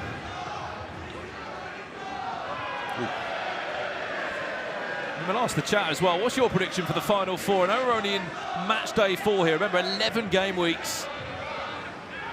There's the Final Four. We'll make it through. Last year it was Yanited, SDS, MVPs and Deportrio. Deportrio are throwing a big party downstairs. I've just been witness to that. It's about time though, wasn't it, Steve? They had a pretty poor first 3 weeks. Mika Richards looked very relieved, man.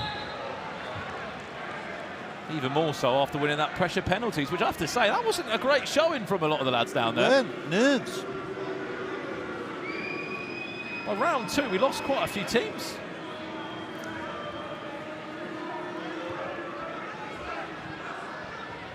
Well, since we last saw you, Steve, how's it gone with Carlos Tevez? Any luck of him coming into Ball League yet? Or? I left him a voice note. He's not got back to me, or his people haven't, but we're trying. I'd love to have him in position for when he returns, Jim.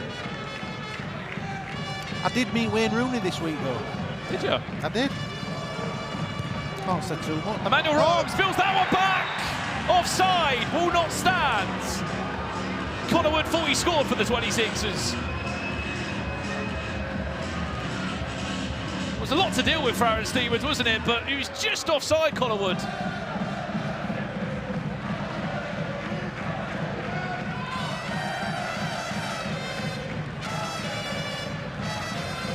Don Vos, Inter Belay, captain of this NDL side. Really caught him off guard there, didn't he? I like an early shot.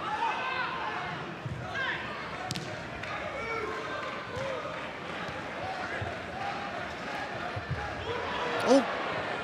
Don Vos went into a little bit of a spin there. Ballet dancing.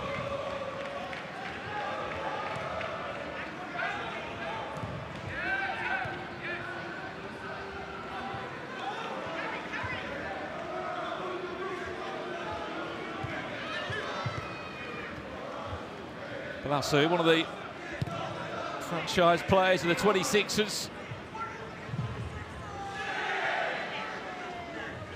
Emmanuel Rowe cuts it back. Oh, Fantastic. That's beautiful football. Fantastic. You can't beat a bit of wing play. He's got the ball, he's been direct, he's found the man in the middle. It's simple football, done well, baller style. Connor Wood, who came close just minutes before, that time he's onside. An emotionless John Terry, cold as ice. Well, I think you know more than most, Steve. You can't celebrate a 1-0 lead in this style of football, can you? It's still 0-0, that's the mindset.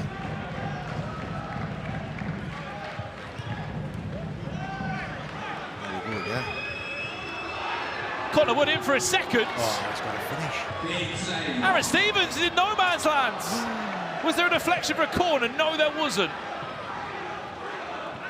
NDL looked very, very, very nervous. Kieran Clark off the post. It's a great game. It's an enjoyable game. What a run as well.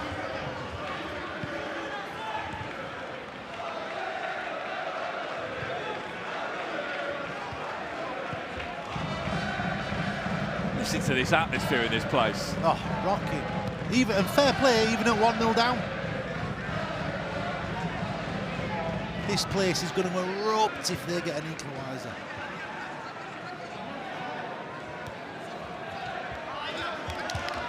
It's the trumpet for me. When the trumpet comes out, it's just different. Got a very continental feel about it.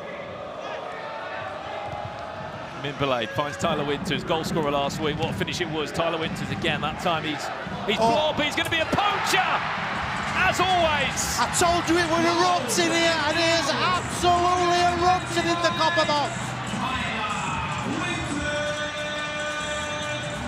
You do not give that man an inch. He'll take a mile every time. 1-1, game on.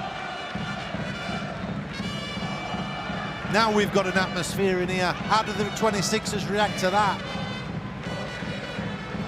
To think as well, I mean, we haven't even seen a substitution made for NDL. The quality on that bench. Same said on the other side for the 26ers. Tyler Winters, clever switch. He's just onside of Mimbalade. Mimbalade, can he find the cutback? Tyler Winters! Oh! Save! Oh, what a save! In!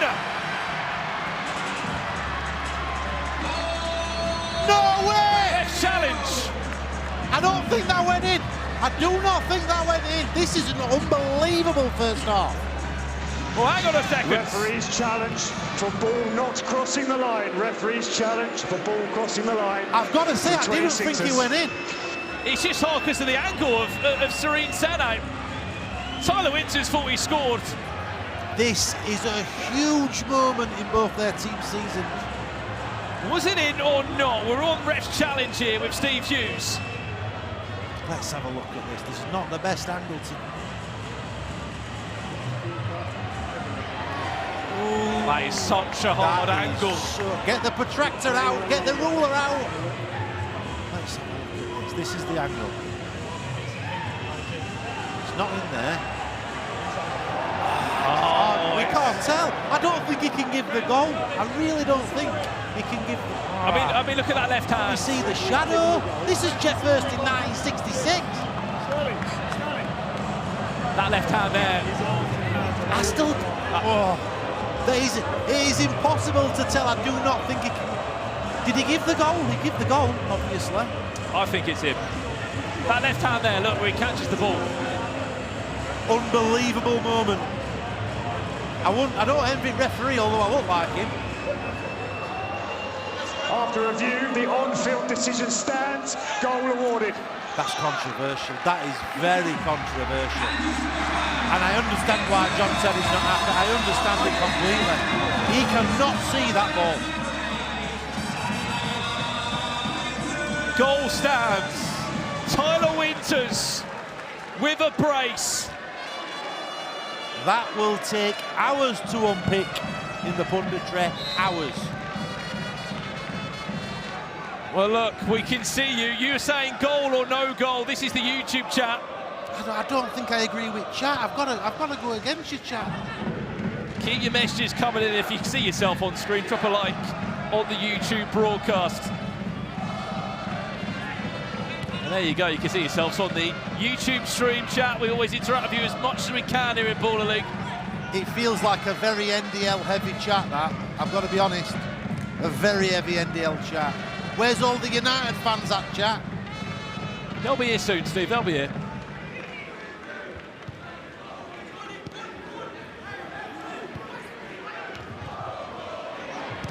Bilal Sayoud, what a save, Aaron Stevens. Emmanuel Robe, 3 NDL shirts around him. It's a stab at it from Bilal Sayoud.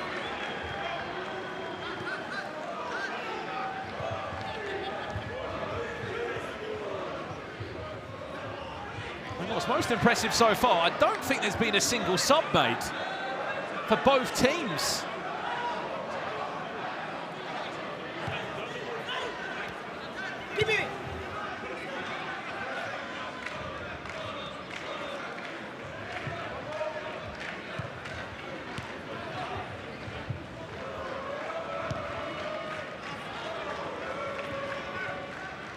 Do Kafour, his shot blocked. This game's worth the ticket fee alone.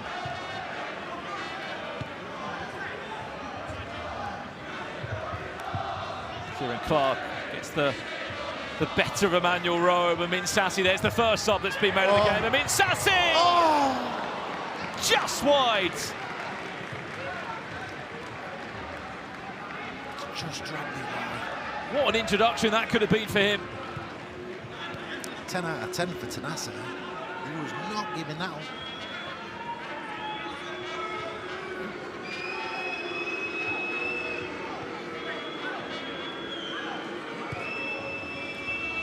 Great touch.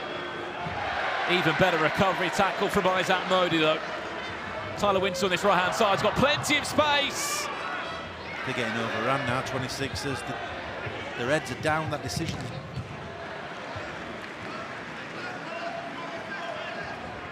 Just how quickly the game can swing, Steve. How hard is that to manage? That's football for you. It's all about momentum, and that's what I'll be telling my lads in dressing room tonight.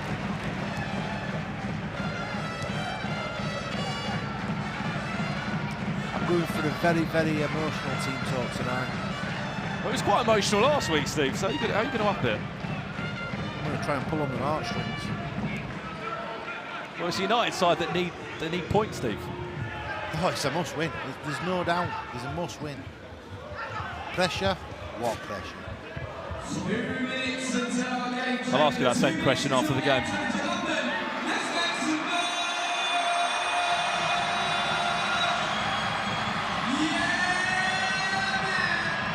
Well, listen to this place.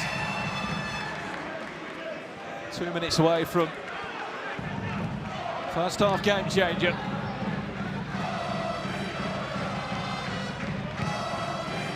Oh, that yellow wall up there had about 12 people in it on week 1, Steve. Now they've got a block. Oh, it's impressive, no doubt. I would love to silence them.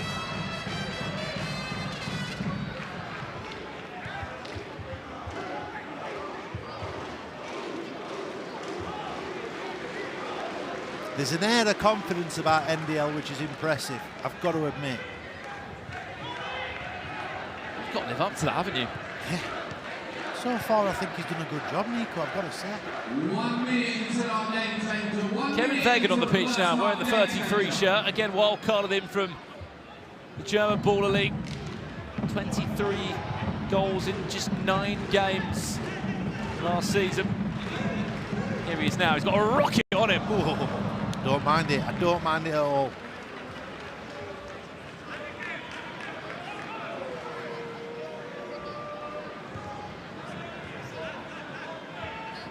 Well, YouTube chat, as I said, we can see you. What's it going to be? 3 play onside or +1? Steve, what do you reckon we're going to get out of those 3 game changes? What's options here? 3 play onside or +1? I'm going to go with +1, I think.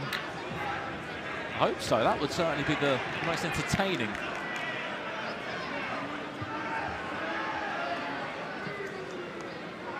very worried looking, John Terry. Well, let's look in. Game changer time.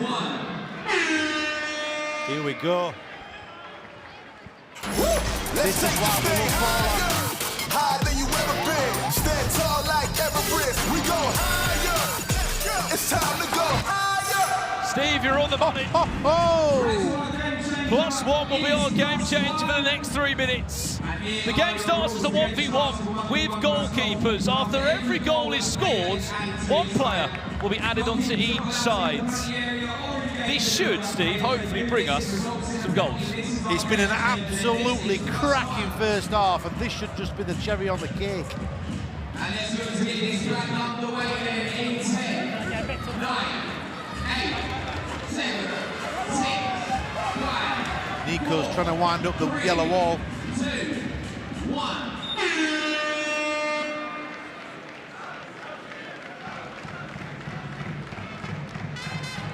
12 minutes. 3 minutes of +1. Amin Sassi against Jardel Sterling. Amin Sassi to get this started. Oh, he's dragged it wide again. Just. We'll do it. Right. Wide of the right-hand post. Emmanuel Rome now charging at Amin Sassi. Oh, he's done it. Oh, no. What chance? Has he got the legs, though? No.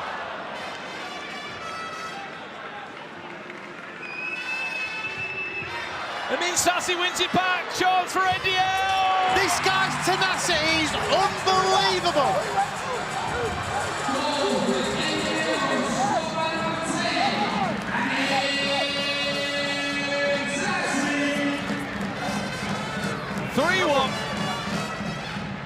And that means another player will be added onto the pitch as well. Minpele comes on alongside Isaac Modi. Good save, Aaron Stevens. That's a corner. They do still exist during this game changer.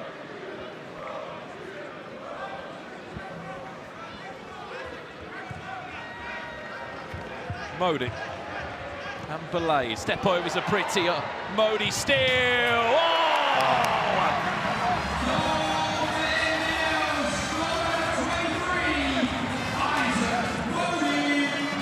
Isaac Modi. He has deserved that goal. 4-1.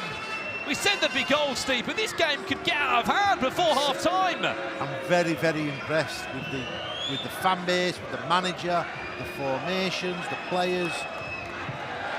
The favourites for me. On now. Bilal Sayoud, Ganab and Farah Rose Mensah for the 26ers. Look at the space for Smalls. 5-1. It's an absolute statement from NDL. An absolute statement.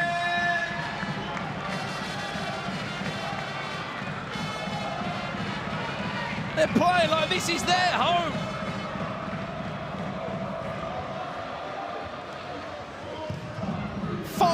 They lead. And they're putting pressure on M5, aren't they, Steve, at the top of the table? To be honest, I'm looking at that top four and looking at what we've got to catch. Huge game. I mean, this is the week, Steve. I find that if teams aren't picking up points by week 4, you can get lost. Yeah. You get left behind. Well, Steve, any final words before you leave us? I want to thank you for having me on Core Comms. NDL are my new favourites, but United, this is must win. Steve Bracknell, good luck tonight. Thank you very much, sir. There we had it. Steve Bracknell joined us on commentary. He's getting ready for his game now. He's in action against M7 for half-time here. NDL 5, the 26ers 1.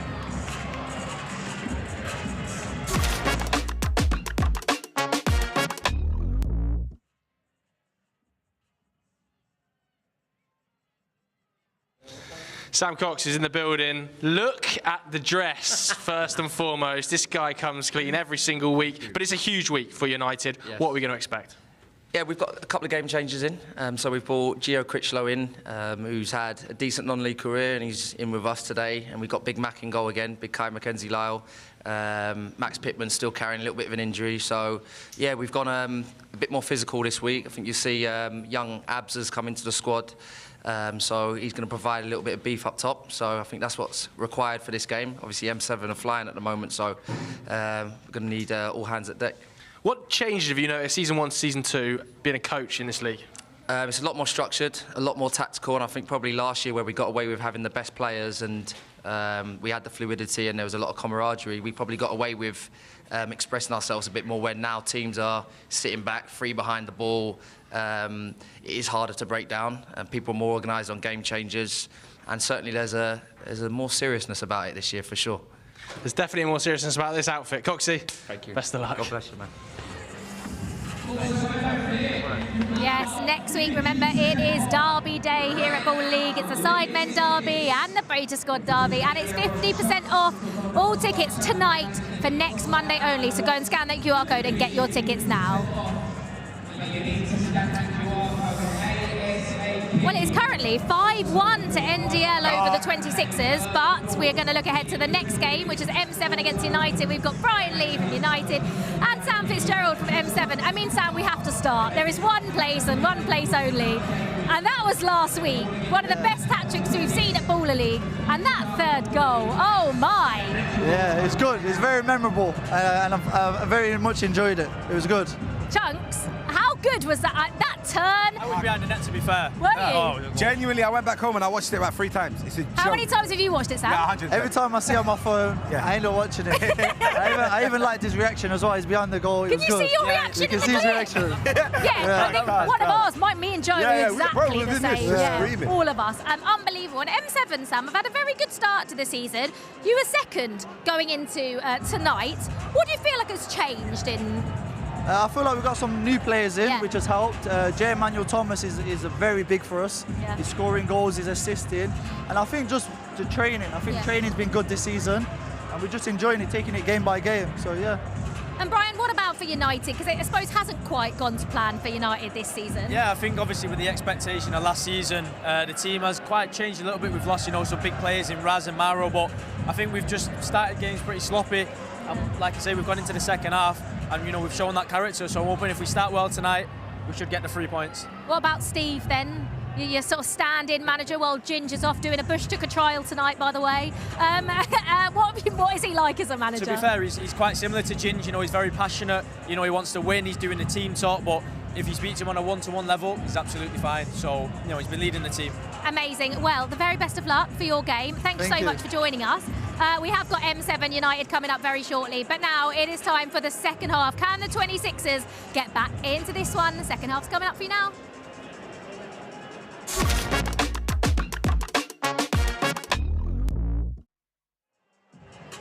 Welcome back to Baller League here. You join us on game 4 of the evening. What a half it was from Nico Wallada's NDL FC. 5-1, they lead John Terry's 26ers at the break.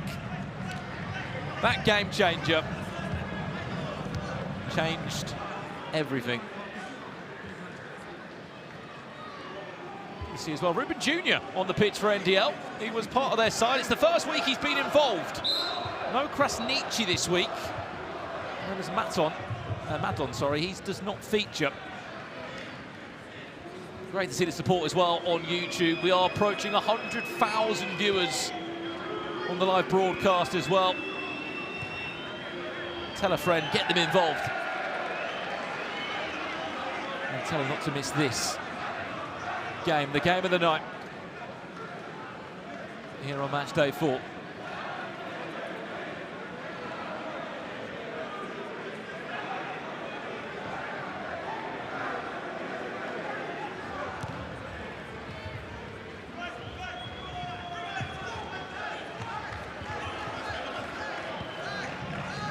Now on the pitch. A chance to see a few of these substitutions in action. Sassy, Junior, Vegan, Bosun, Kieran Clark, the 5 outfield players for NDL.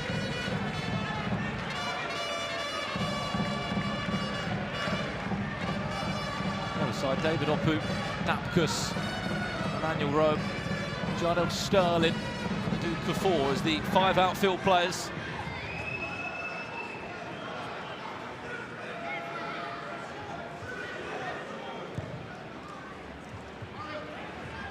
This result puts NDL in 2nd place. Of course, we still have M5 to play tonight.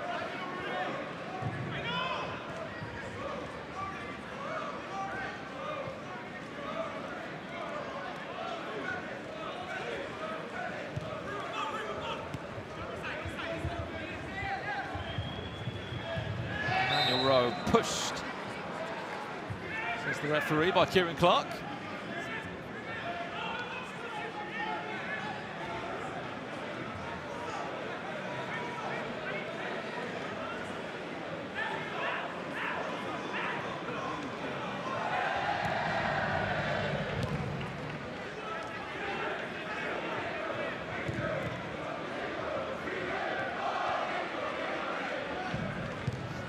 Sterling.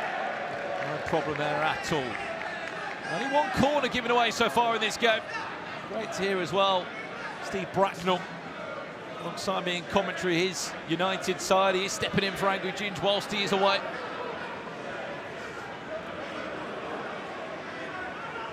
What game that one plans to be next? M7 United.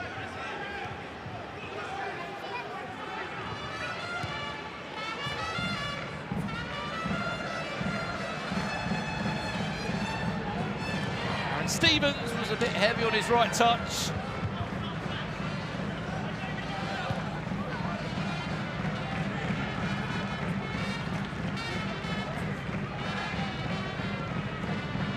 YouTube chat, I'll ask you, 5-1 so far the score for NDL. What is this going to finish? They're on way back in it for the 26ers. There's always that game changer. Could change it all.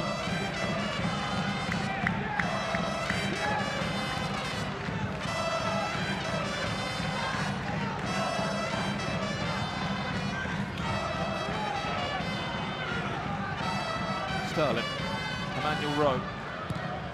Switch onto his right boot, it might fall back to Dapkus. And they will go for a 2nd corner for the 26ers. Second corner, which means their next is a penalty.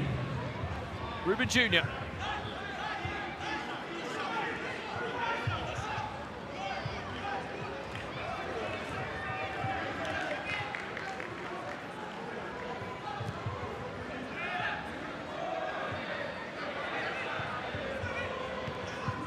then Sassy. Can you get round? Kafour does go to ground and scoops it away.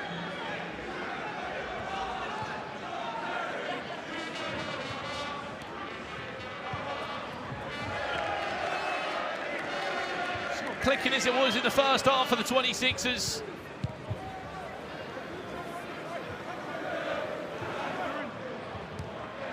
Have to remember, before the game changer, the score was only 2-1 for NDL.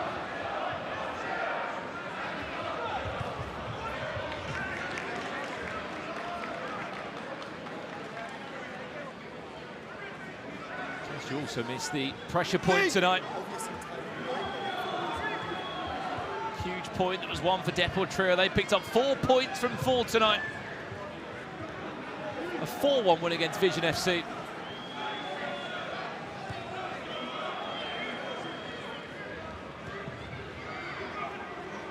An important win over the pressure penalties.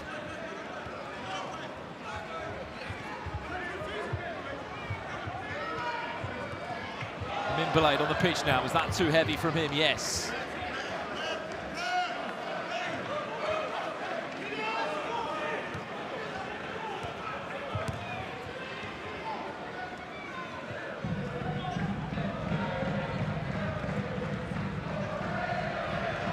Farrow's meant to dispossessed.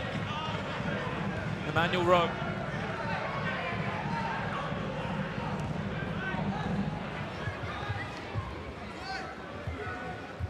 Just about enough there by Jardel Sterling.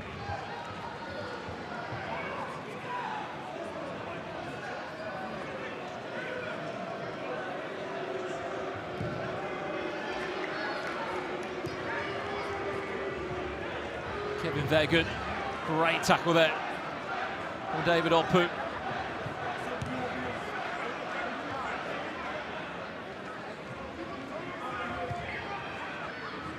Still David Opu now.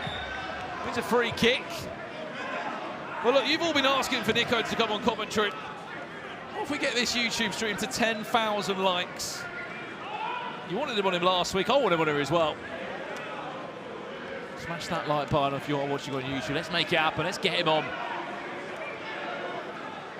And see if it's possible.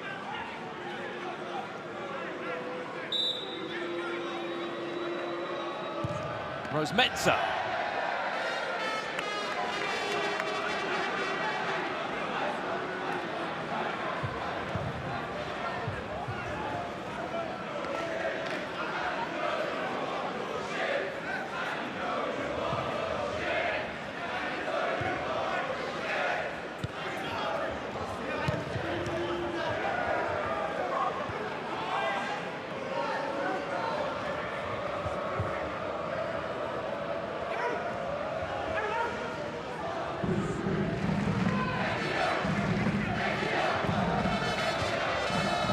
I mean, I hope we'll come up for 10k likes. He might want 15k.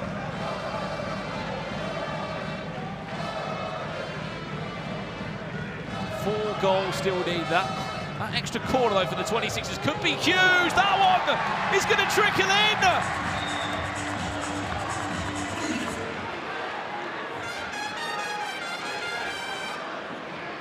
But it won't stand. As that will be given a free kick.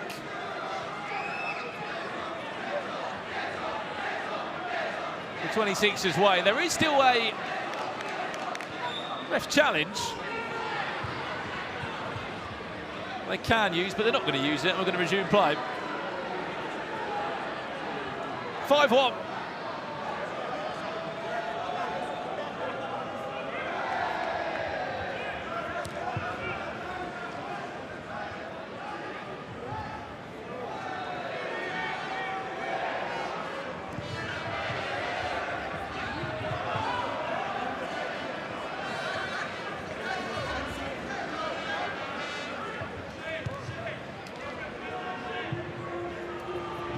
Gnam.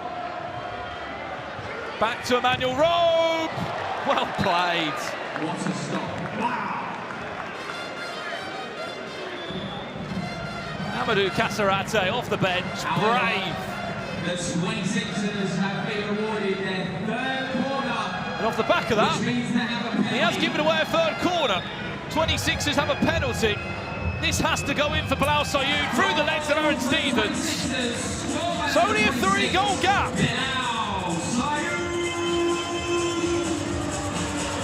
Zero reaction from John Terry or Jody Morris. They know there is still a mountain to climb here.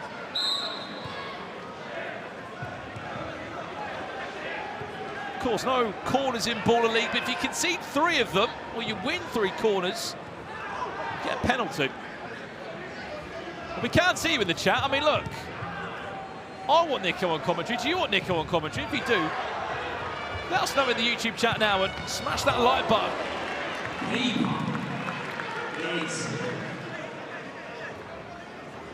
If you see yourself, actually say hello. 5-2, 3 minutes away from the game changer.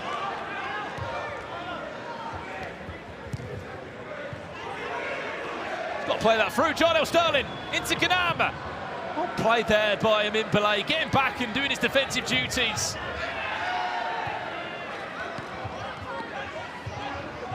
Tyler Winters. Runs into a spot of traffic there. Amin Belay, that could have been a moment to forget about there for Connor Wood.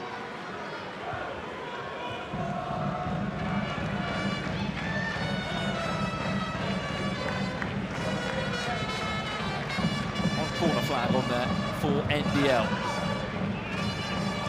Gnam. Sayoud! Just wide of the left-hand post. That goes in. Game would have changed. John Terry knows it too. 2 minutes until our game changer. 2 minutes until game changer.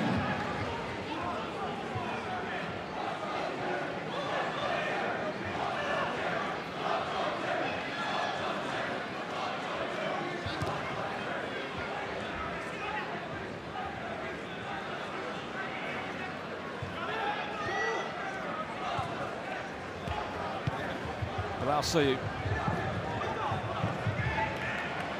Tries to find Connor Wood. Can't make it happen.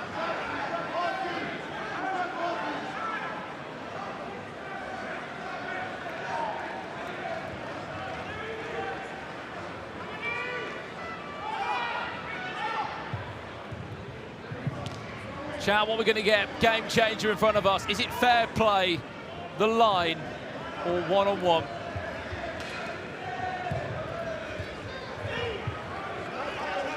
One minute until our game changer, then 1 minute until the second half game changer.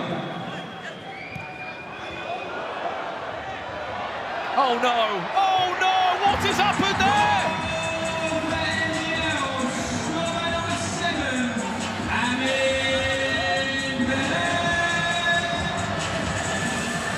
The moment to forget about for the 26ers. Jarnell Sterling short changes his own goalkeeper. And Amin will just run a circle round Serene Sané. And NDL were just free-flowing.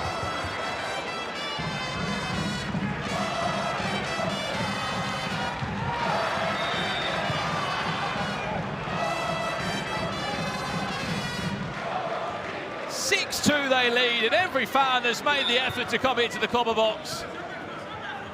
I don't think they could be disappointed with what they've seen so far. Saved onto the post there from Aaron Stevens. That's going to be a corner. 2 more of those will be a penalty.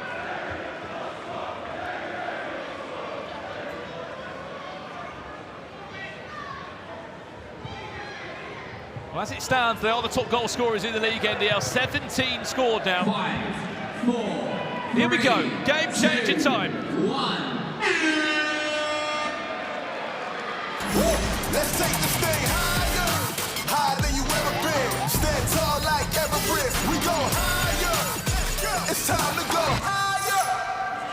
The line will be our game changer for the next 3 minutes. You would have been praying for a one-on-one if you're a 26ers fan, or maybe even an NDL fan, because you want to see some more goals. A goal will count as double if it's scored from behind the offside line. A goal still will count as double if it deflects off an opponent, as long as it's hit from behind the offside line.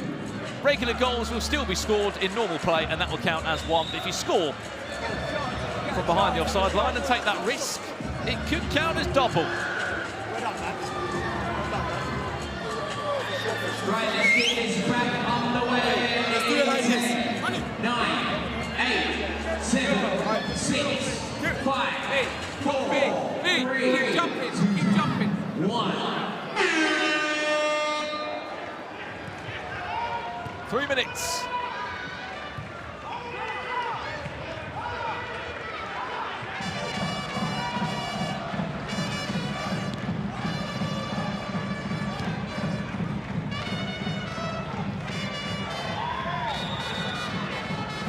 Goal gap.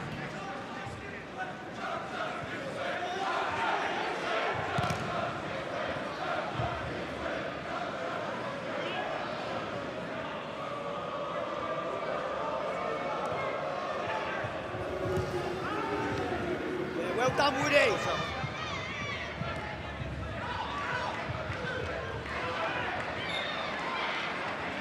Foul on there by NDL.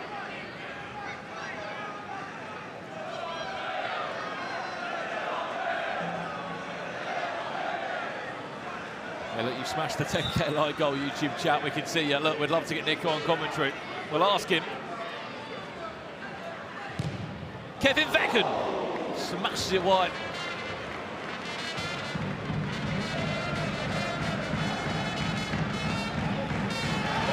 The request we made to Nico, but he might be too busy celebrating after his win.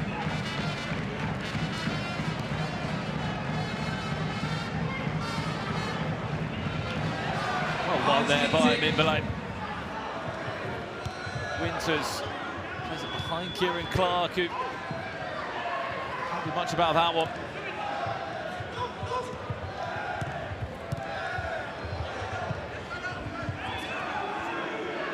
Emmanuel Rowe.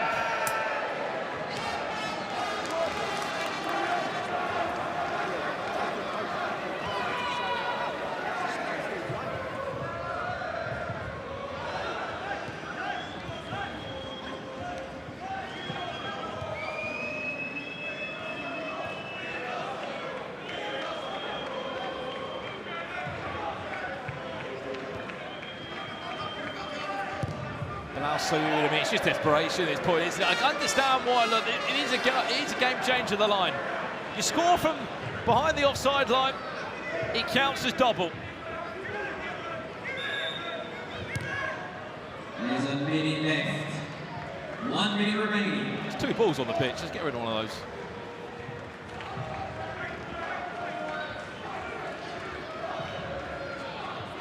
Well, following this one, 2 more games tonight from Matchday 4.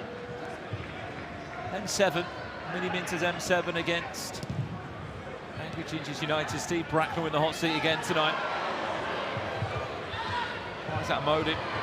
Gets past one, but can't get past Jardale Sterling.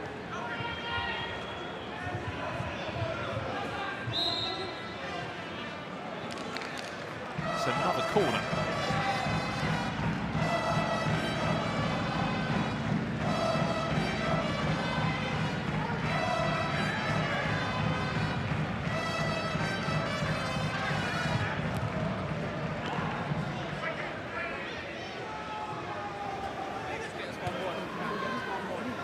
Well, they're going to set the pressure on M5. NDL will be on 9 points, N5 are on 9. M5 still have to play tonight against Wembley Rangers. Keep in mind as well, M7, if they were to beat United, they could also go top of the table tonight. 4-time results. NDL 6, 26ers 2. They may have gone 1-0 down in the game, but thanks to a game changer, they were 5-1 up at half-time. And they were able just to steamroll away with the game in the second half. There is certainly quite the vibe and atmosphere around this team at the moment. They're brand new to Baller League. They're bringing the atmosphere, they're bringing the fans. And I don't think they can complain because they're enjoying themselves.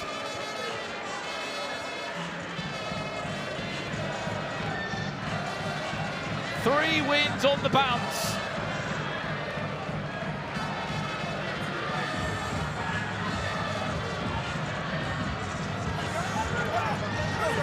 We will be heading down very soon to Joe Somerson. Before we do that,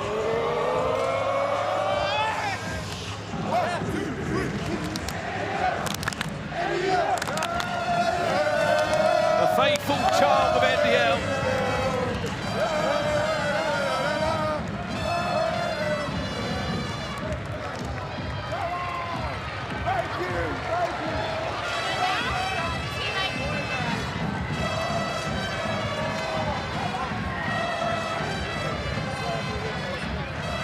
Chucks will have a one in just a second while we can try and get to the man at the moment. Let's head down now. Chunks and Nico.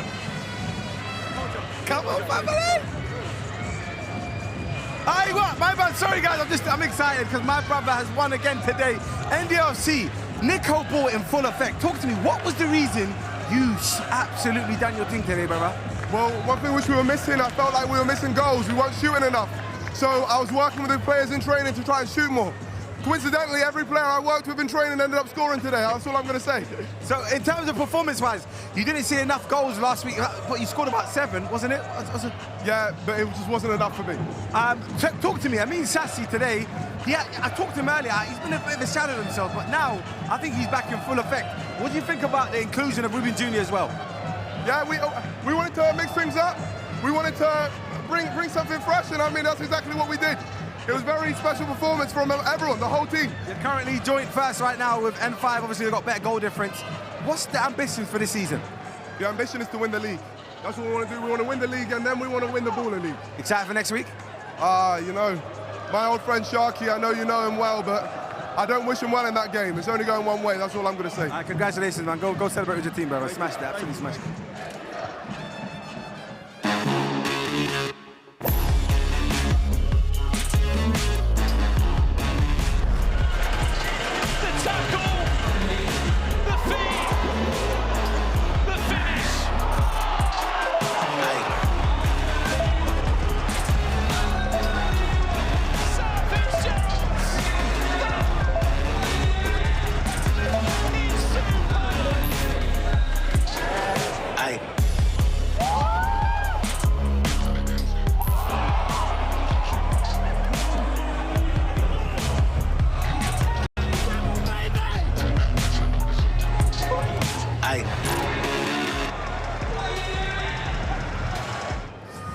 Yes, we have M7 against United coming up, and we've got Steve Bracknell's come to join us.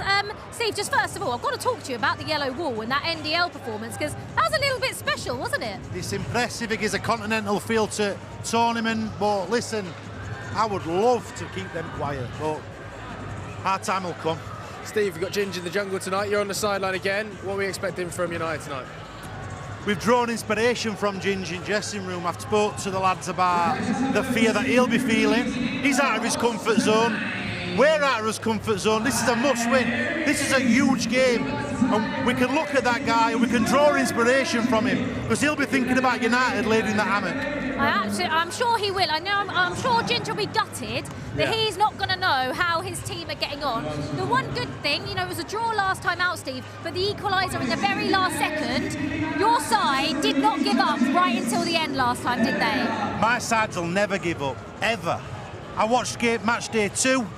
We came back from nothing. Match day 3, we came back from nothing. I spoke to him tonight in changing room about belief, because you can have all skill in the world, but if you don't have belief, you may as well leave the changing room.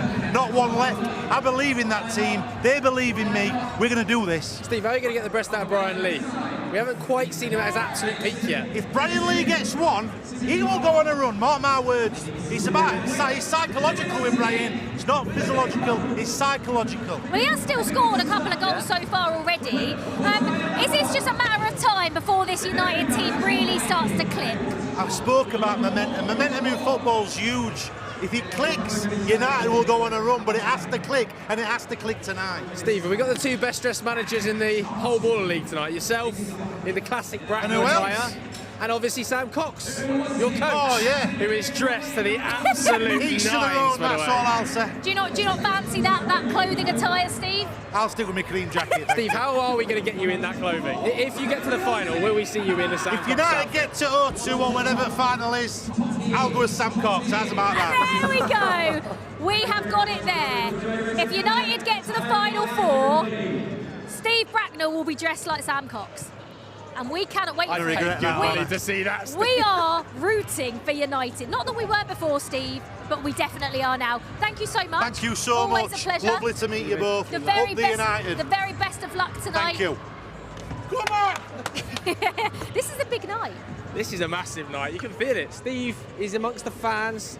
I can't wait to see United play already. Look at this guy. Get out of the shot, Steve. He's got to go lead his team out, hasn't he? Yes. This is a big one. We've had sort of contrasting starts to the season. M7 have been amazing so far. They were second coming into match day 4. Hasn't quite clicked for United yet. Is tonight the night? Can Steve Bracknell be the man to get United their first win? It's time to throw it up to Brandon for this one. Well, here we go then. Game 5 of the evening. There might not be angry Ginge in town, but Steve Bracknell is technically still unbeaten as a manager here in Baller League. He picked up an all-important result with the Legends match at the O2 during the Final 4, and it was a 3 all-important draw.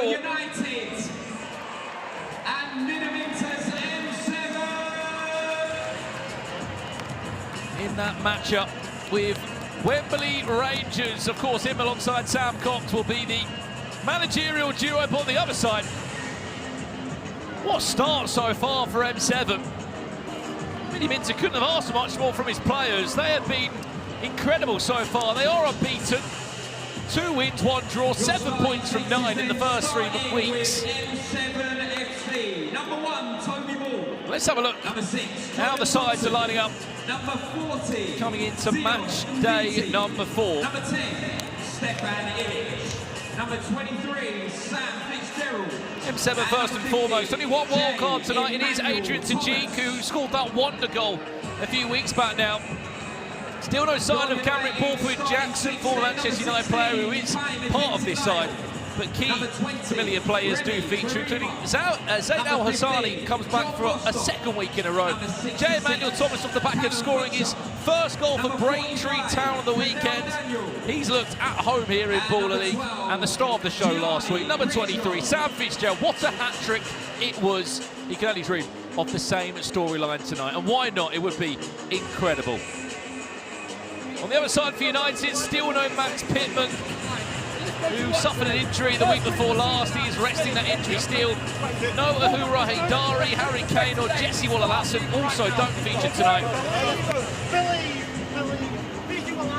You can just hear a few of the over words of Steve Bracknell. Their 2 wild cards, Carl Mackenzie-Lyle and Gianni Critchlow. Number 12 and number 14 tonight, coming in to make up for a few of those injuries. Sam Cox, as he said to me a week or so ago, diving in to that non-league contact book to bring through a few special wildcards. Serbian sniper, there he is, number 10. The other franchise player alongside Toby Ball. M7, the only team to franchise their goalkeeper. Toby Ball is a different kind of Baller League goalkeeper. YouTube chat, predictions for this one. Is Steve Bracknell going to remain unbeaten as United manager? 5, 4, 3, 2, 1.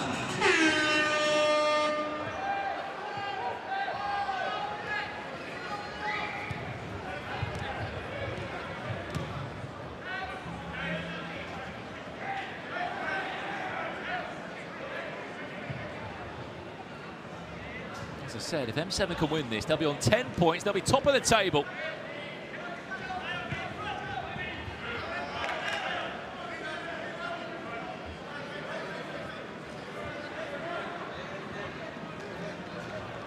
Of course, I haven't been in town tonight, but I've just seen that he's live streaming this game as well. Good evening, Simon. Hope you are doing well, watching from afar. Must be very impressed with what you've seen so far from your side this season. Goodell Daniel. Shot the game.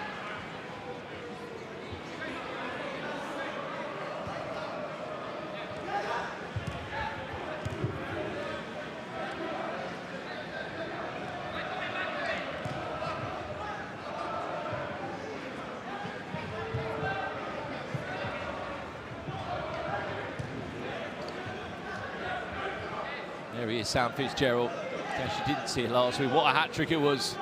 What a third goal. People will call it goal of the season already.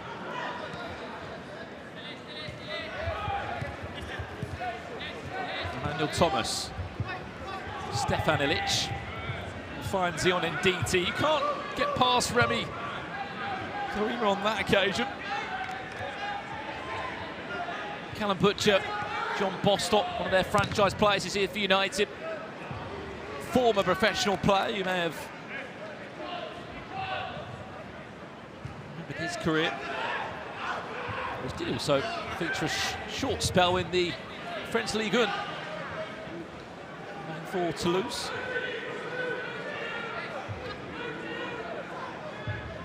Alongside that, plenty of appearances with Crystal Palace, Hull City, Nottingham Forest, and Notts County. There's Toby Ball. It's his first shot from quite far out. Gio, out of possession, nice and narrow. Nice and narrow, out of possession. Sam Cox, what a season he's having off the pitch with Wildstone as well. Got them into the second round of the FA Cup on an unbeaten streak.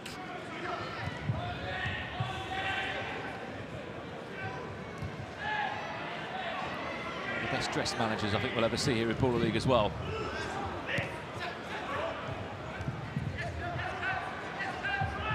And Thomas battling with Cadell Daniel. No corner there. Carl Mackenzie-Lyle to bring us back into play.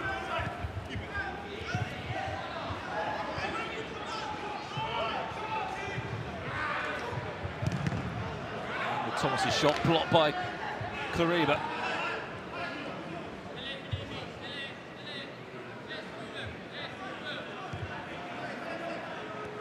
What are we asking for Nico and commentary, guys? We are trying. The request was made. And I'd love to have him here on commentary. The last I heard was down the tunnel somewhere, all the NDL fans still celebrating that result.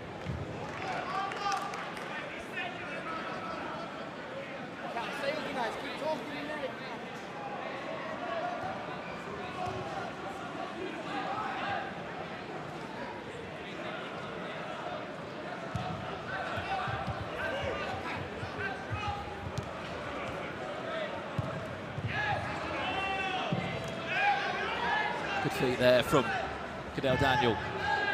Found again on the second time by the looks of it. Remy Clarima. Intercepted well by Fitzgerald, and here comes Nditi. Emmanuel Thomas with a rocket off the right post.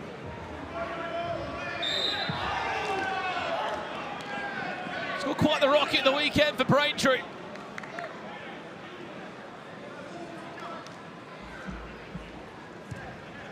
How close was that?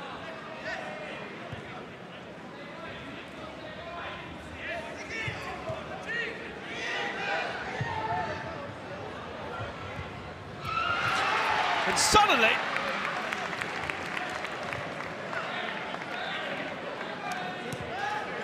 United find themselves 1-0 down. I just looked away for a second, but a ref's challenge has come down. Potential offside in the lead up to the goal.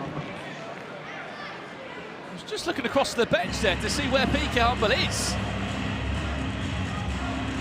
The process of that, M7 bag a goal. United thought he was offside. Is he offside?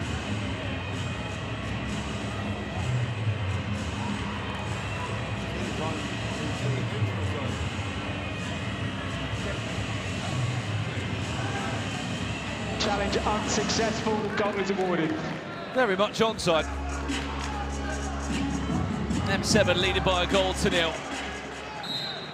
And to confirm the goal stand, scored number 6. Jordan Thompson as well, been so good defensively for M7. I mean, look, you get a ref challenge. Did United use it maybe slightly wrong there? I think you could certainly argue that, but when they saw the decision, Steve Bracknell's arm was up. He thought he was offside.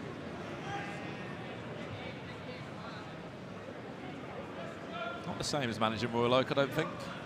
It's United job for him.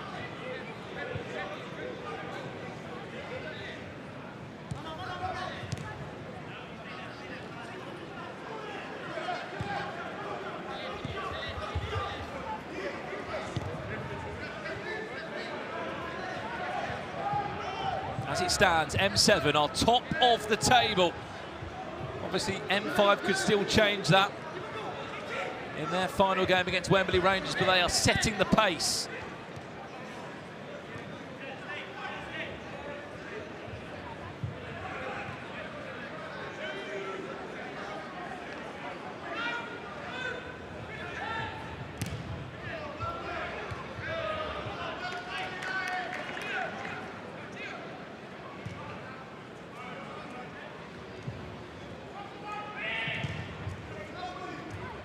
Switch there.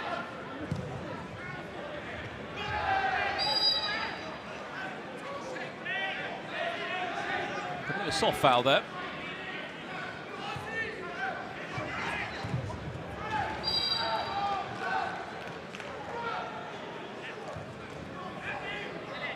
There is Abdulaziz. Wild card, a new signing for them in the summer. It's the first time we've seen him play. Through the youth ranks of Millwall.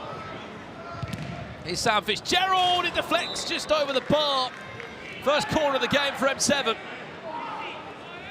Steph, get high up. Steph, high.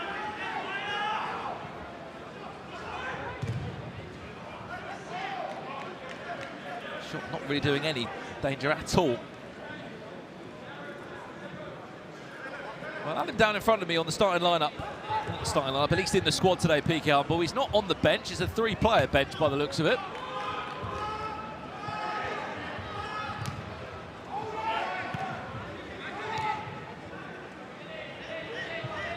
What I can see on the other side of that, I can see Max Pittman in a kit. You see their normal starting goalkeeper for United. He's on the sidelines.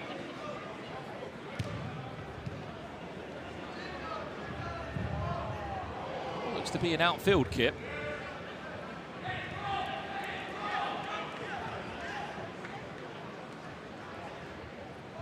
So far for United, 2 draws, 0 wins. You have to remember, they were unbeaten until week 5 in season 1.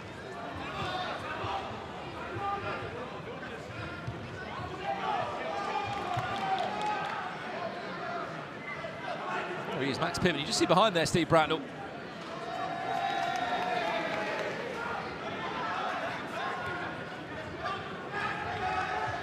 Here comes Zaid El Hassani.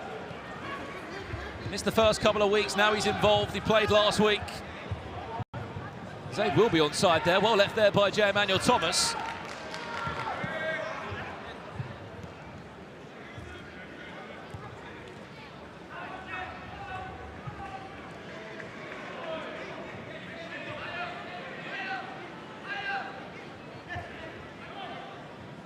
Kenzie Lyle off his line there to try and bring this attack a bit more forward.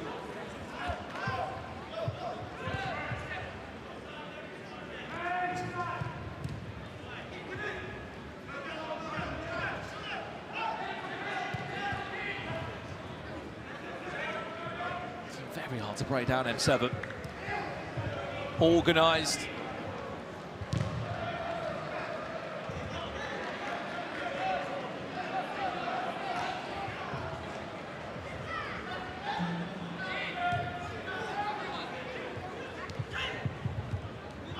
Zaid, step overs are pretty. Can he find the shot at the end of it?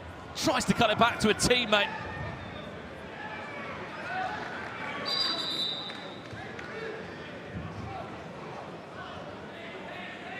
Just be a kick it in the corner.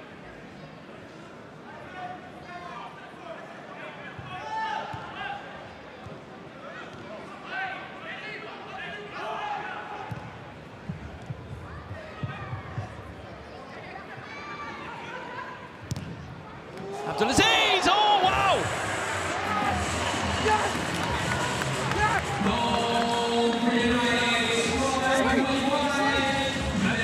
Cadell Daniel.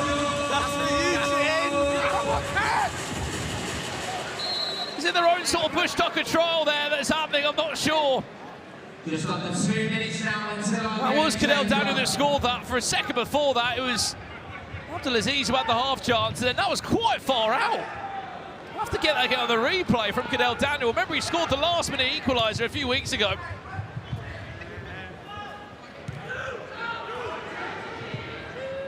United back in this now.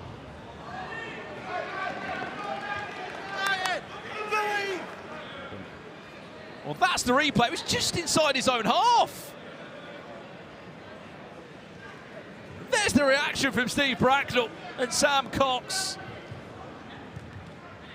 The jelly worms are out. I think he just earned himself a stop. 1 minute until our game changer. 1 minute until game changer. Here's Tajik now. They love him that much. It wouldn't surprise me if there is a transfer window again this season. They might sign him.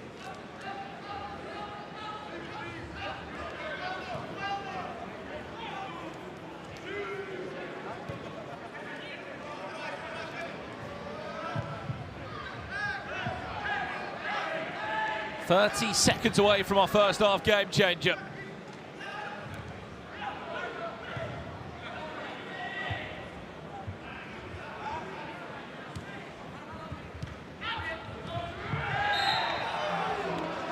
looks like United will get the last kick.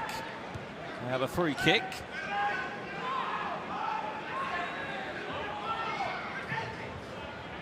Five, four, three. Any time for the shot to come in from Callum Butcher? No. Let's take this thing higher, higher than you ever been. Stand tall like Everest. We go higher. It's time to go higher.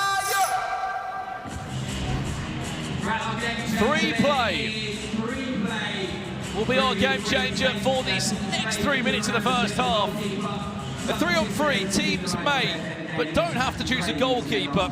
Substitution errors are penalised if they do affect the game, and each attacking phase may only last 30 seconds long.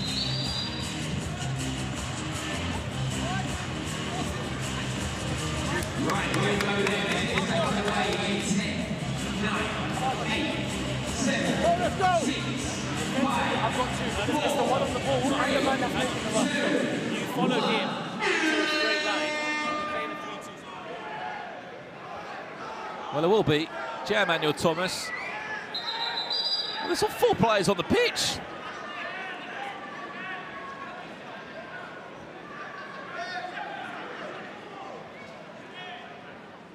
Four players on the pitch there for United. It's only a 3-play.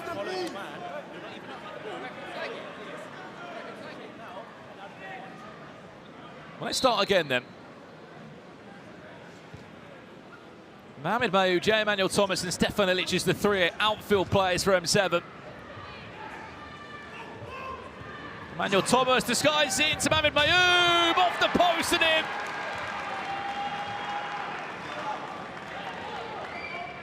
Mohamed Mayoub scoring against his former team in United. Score number 7, Mohamed Mayoub. 2-1 M7 lead. And he's made up from that pressure penalties, which weren't good by his own standards. There's Brian Lee's first shot of the game. Shot from far out. Toby Ball. I don't think you'd want any other goalkeeper to be in that situation for you. Next time, that certainly will not be off target. Bostock. Lee.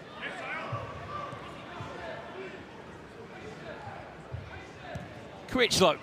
Here's Critchlow, the wild cards! 2-2!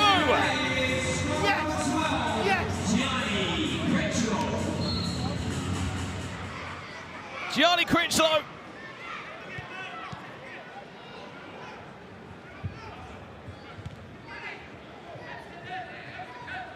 Two goals already in under a minute, this game change. Emmanuel Thomas.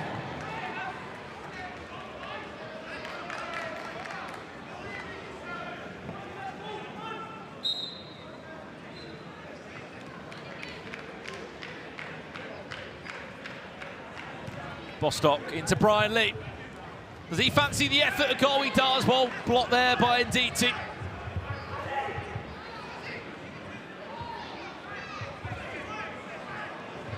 You've only got 30 seconds. You've got to get this moving. It's an open goal.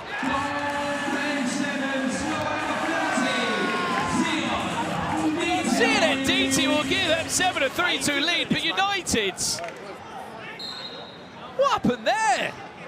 Bostock took too long on it. It was not the best of passes to Brian Lee. Next thing you know, United's work is undone. Brian Lee off the bar.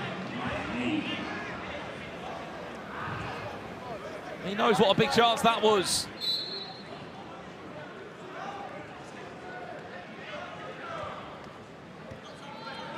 Substitutions made. Goalkeeper off. Mohamed Mayoub on. Just see Emmanuel Thomas there looking at the clock.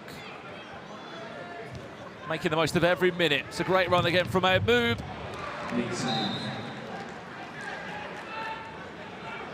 Mayoub just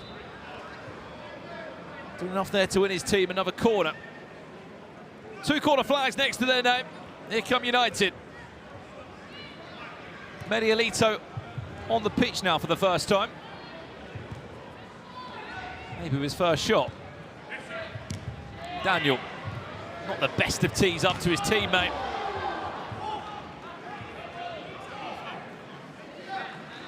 been given as a foul there for Thompson. You thought it would have been. Instead, it's just been given for a kicking for United. They've only got...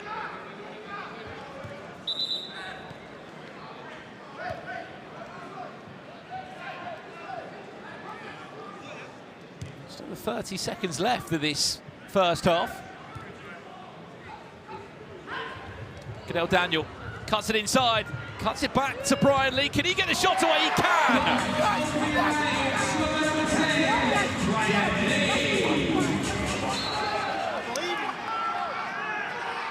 That's 3 goals in his last 4 games for United. Emmanuel Thomas there, look at the space!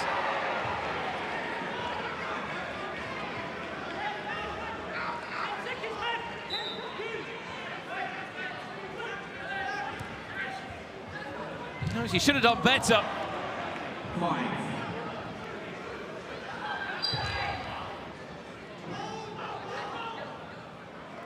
Well, just in time as we go into the halfway point.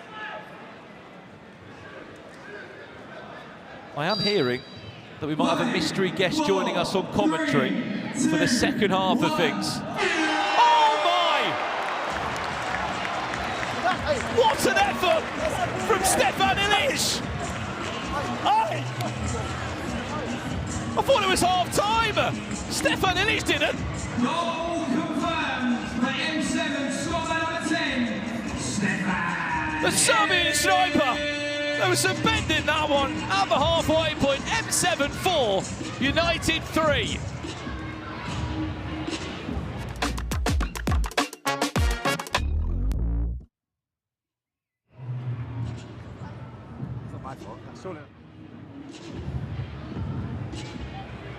Do not forget, it is the Sidemen Derby next week. It is Derby Day on Baller League.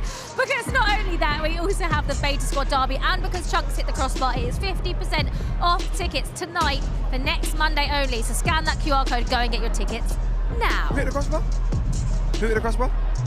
Chunks hit the crossbar. For everyone listening, Chunks hit the crossbar, and that is the reason that it is 50% off tickets. I am with Chunks and Joe.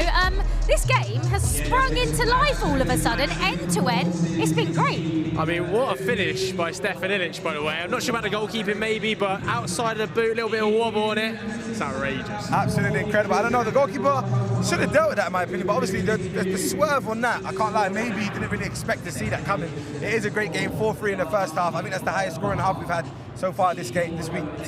And both teams are still in it, but that wasn't the only good goal we saw from Stefan Ilic, because Cadell Daniel scored an absolute. That's that actually. Which one's better, Cadell Daniels or Stefan? Cadell's. I mean, Cadell's inside his own half, left foot. It's got a bit of dip over it. I mean, Toby Ball is one of the outstanding goalkeepers in the entire league. To have the audacity to strike from that range. That went up and down. So it reminds me of my crossbar shot. Look at Bracknell. Gianni.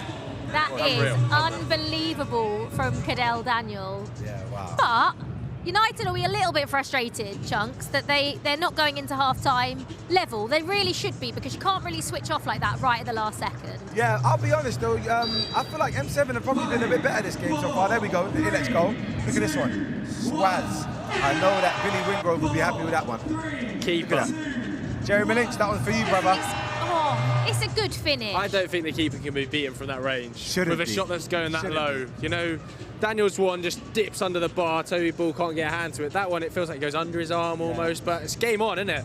Yeah. 4-3's Kenzie Lau, stunning game. with back muscles like that, I think he should be a bit better. Quite hard for him to get down because he's so big. Yeah, maybe. He's so big. Right, it is time to vote for your Head and Shoulders MVP of the evening. All you have to do is scan the QR code. There's been some big performances from goalkeepers in Baller League and Matchday 4 this week. Big performances, Tyler Winters as well. Half as well, yeah, goalkeepers, half. Make sure you scan that QR code and let us know any suggestions. For the MVP? Yeah, I think you have to give it to Half, to be fair. That was a stupid performance. But then obviously Dylan, was it Dylan? Goalkeeper for Clutch FC. he didn't concede any goals. Oh, yeah. And he also had an absolute blinder as well. So I think it'll be cool if they give the goalkeeper. Chat, let us know who you think should be voted head and shoulders MVP. We've only got 30 seconds, but just quickly, Joe. M7 knocking it about nicely out there, aren't they? I know Simon's not here, but he'd be very impressed. Yeah, absolutely. I think we want to see a little bit more of Sam Fitzgerald in the game as well. We know how devastating he can be. If he can get back to his best in the second half, I fancy M7. See them turning this around, United? Yeah, 100%. I feel like this is the best they've performed this season, to be fair. So they can come back, and of course, Brighton on the side, there's always going to be extra motivation. Yes, absolutely. Well, it was a very good game. It was end to end. It is currently 4-3 to M7. What is going to happen in the second half? Can United turn this around? We're about to find out.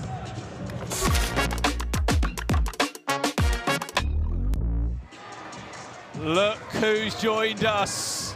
You asked for him. 10,000 live likes on the YouTube stream. At 15k, he'll talk. 50k. Oh wait, no, I accidentally spoke. Sorry, guys.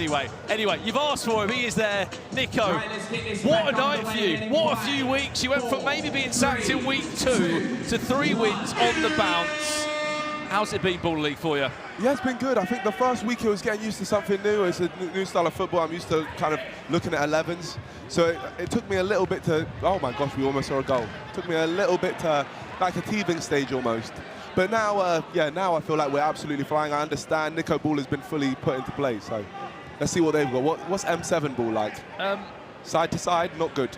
They've done well. They scored quite a good goal before the end of the half. You've gone from being in a coffin in week 1, Nico, to, I mean, your team tonight was pretty special. Yeah, I mean, we're not going for top 4. We're going for the league title. You know, I want the league title trophy. How about that? So I'm very happy. I'm very happy with how we're doing, and I mean, we're going as we mean to go on. Wild cards. A lot of people asking about wild cards. Have you got any more surprises up your sleeve for the rest of the season or not?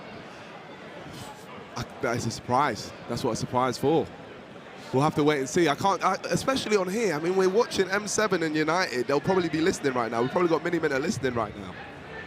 He is watching from home. So is he? You can hear everything you're saying right now. Stop listening, Simon, you creep. Yeah? Let's get Simon to creep in the comments.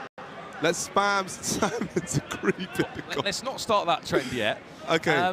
He's winning 4-3, you know. Yeah. And you know what I think about. Unfortunately, Nico, if his side wins right now, they're going to be top of the league as it stands. Oh my gosh, well done, Simon. Well done. I didn't know he had it in him.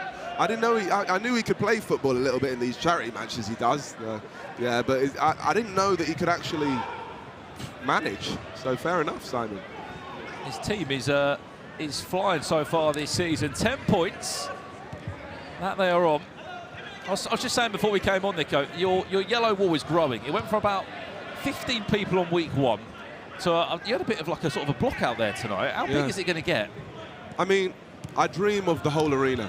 That's the dream. And if the whole arena can become a yellow arena, then I mean, then I'll be a very happy man. It will go from a yellow wall to a yellow arena. Yes, hopefully. And then it will be almost like the Bernabeu almost. Like in 30 minutes, will be very long at the copper box, you could say. Oh, let's see what we got here. Great switch there to Medi Alito. Okay, yeah, Medi Alito, let's see what you got, mate. Go on. Okay. Okay, he's still got the ball. Now, let's see. I know what I would do in this situation, but... Okay, I like M7's shape. They've got good shape on the ball. They're blocking things going through, so they're definitely not going to score here, United. Okay. Just done enough there.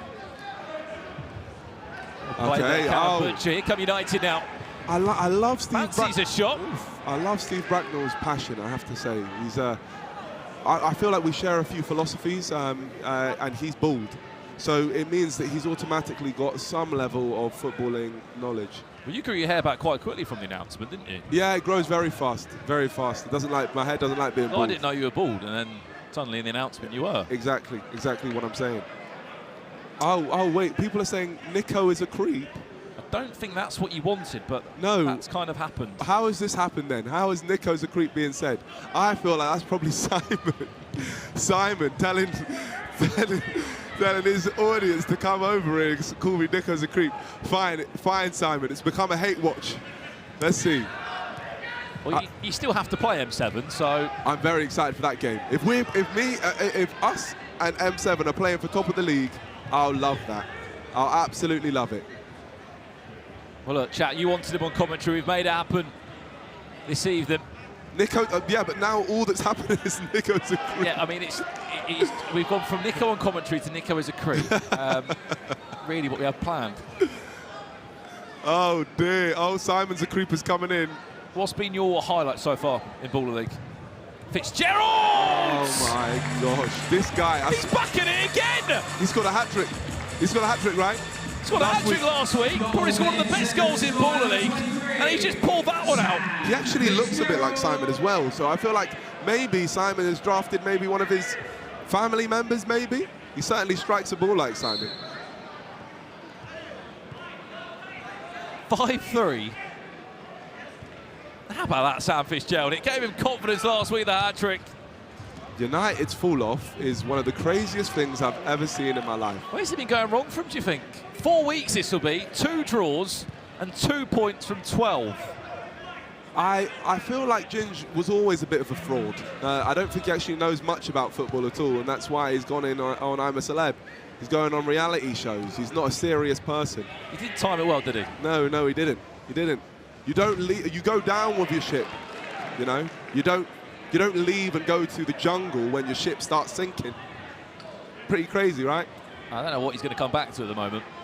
Yeah, bottom of the league. Go on, let's see what you got. Oh, that's a free kick. Now, if this was me, let me just walk you through this, right? So you're a set-piece specialist or not? Yeah. From these areas, okay. So if this was me, I would put Kevin Wegan on this free kick and I'd have a player on the right-hand side of the pitch right there. So there's a constant threat, which would, you see, they're not utilising the space enough, and that's one thing which I really don't like in these situations. But so would you tell Kevin to smash it, or what you think? Yeah, I would say smash it, but this isn't going in, unfortunately. Cadell Daniel, off the bar. Yeah, his shape was wrong. Let's see what we got. I'll tell you what turn that is from Illich. And now this guy, he knows how to find the back of the net. Oh, fair enough, he does it. Sam Fitzgerald once again. Sam Fitzgerald, what a name as well, can I just say. I never got an answer from you. Highlight of Baller League so far for you, Nico? Highlight of Baller League. I would say tonight was up there, you know. Tonight, celebrating with the NDL Ultras was up there. I feel like today was our most compelling performance. And any words to viewers that are watching that want to be part of the NDL Ultras? Come through, Copper Box every Monday. We're here. The NDL Ultras are always accepted. All you have to do is stand with them. Yeah, do you have to come in a yellow shirt or not? I mean, it's yellow wool. Yeah, but some people didn't have a yellow shirt. Yeah, so I would say everyone who came today and wasn't wearing a yellow shirt, please wear a yellow shirt next time. It could be any yellow shirt. But block 211, if block 211's full, block 210, block 212, just, yeah, like join the wool. It'll be great. Where is Angry Ginge, someone said? I don't know. Does anyone know where Angry Ginge is? He's a long way away from here. Illich, oh my saved by the feet of Mackenzie Lyle. I tell you what, if the Final Four stays like this, that will be a very interesting Wembley night, won't it? It certainly will be. Wow. Yeah, it will be M7, N5, NDL, and SDS. All YouTube teams. We'll ask the chatters, but who's going to be your Final Four? That would be quite something. I just want to say a shout out to Alfie. I know he's watching. He's probably upset because I know his team didn't win today. But yeah, shout out to him. If you get to the Final Four, will you bring back the mystery player? You know, he's told me that he had issues. His club started asking questions. So, but no, it wouldn't be out of season, would it? It'd be January. Yeah. So yeah, he might not have a club by then. Yeah, I mean, if he gets released from his club, then maybe. But yeah, like I think James. Sorry, I spoke too much. We might. Can we have him back for the Final Four? Can you ask it? I definitely can't now. I've definitely said too much. I've definitely said too much now. Well, look, we'll have to wait and see. Right, Nico. All right, let's see. Okay, let's see what Simon Bull's saying.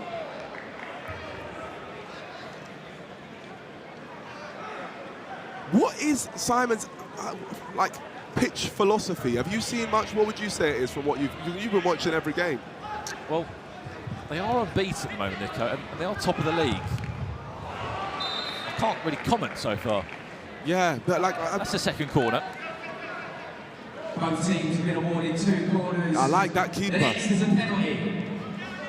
One more corner away. They're good at fighting press. I'll say that for free. Okay. Who would you say M7's best player is? It's just a scouting mission for myself. Well, Sam Fitzgerald has probably had 2 of the best weeks I've ever seen. I mean, he backed a hat-trick last week. He scored an unbelievable goal, but I mean, there are other players, they're franchise, but I don't think you're going to be able to steal him, Nico, in Stefan Ilic. I don't think we need to take any of their players, because I would say, actually, when it comes down to it, oh wow, that's Mohamed Mayoub, right? It is. Oh, former of United. Wow. Oh. Speaking of Mohamed Mayoub. Oh, we got robbed. Poor guy, man. Poor guy. He got robbed of a goal. On a toe to his teammate. Oh, got an assist. Mohamed Mayoub against his old team, United. Ginger's crying in Australia, it seems. I will tell you this for free. United have had a stinker transfer window. All their best players, they just let go. Mohamed Mayoub on a plate to Joshua Abbott. 6-3. That is quite the transfer window, isn't it? They let Tyler Winters go, who is currently, as we're talking right now, the top goal scorer in the league. He scored 6, hasn't he? He scored 6 goals. And Ginge said to him, "You're not good enough." They got a penalty. Speaking of signings, one player they did sign, Nico, is Brian Lee. Brian Lee. Let's see what you got. Was he worth it? Can he pull this back to make it 6-4? Brian Lee can! He is a quality player, Brian Lee, I have to say. Top goal scorer last year. He's got a good knack at finding a way of playing for bottom of the league, though, I will say that. Good goal, Brian. 4 goals for him now in 4 games. He will be amongst the 10 goal scorers at least. Yeah. This is the thing, I actually don't think Tyler Winters should actually be playing in the Baller League. I genuinely think he should be in the Prem right now. Like, he is. You've got some contacts, haven't you? Can you make it happen? Or? I could, but I mean, why would I at this stage? What, you want to keep him? Yeah, we need to keep him. We need to keep him. Another player United let go was Mauro as well. And he's killing it for SDS right now too, right? Oh. Catch on the half volley. Well, Nico, I'm going to let you go before the game changer. Is there any final words you want to say to the Nico Ultras, the NDL Ultras, sorry, the Yellow Wall? I appreciate the support, everyone. I mean, we're going to keep on having some great performances. Oh my God! Oh my, tapping! No. Oh, how has he not scored that in the back of the net? I'm losing my head. It came a bit too quickly at him, but he completely made me lose my train of thought as well. It was disrespectful. What do you want to say to the Yellow Wall? Yeah, I just want to say, well, we're going to keep on going. We're going to keep winning. And to Simon watching right now, I just want to say to you, Simon, we're coming for you too. And when we do eventually play, it will be legendary. Make sure you're in the right spot in the league, and I'll make sure as well. Can't wait for that. Nico, thanks for coming on commentary. Thank you so much. They asked for 10K likes. It happened. We listen. We'll see you next week. Big up, guys. Big up. Legends, legends, legends. And keep doing your amazing work, honestly. Thank you very much, sir.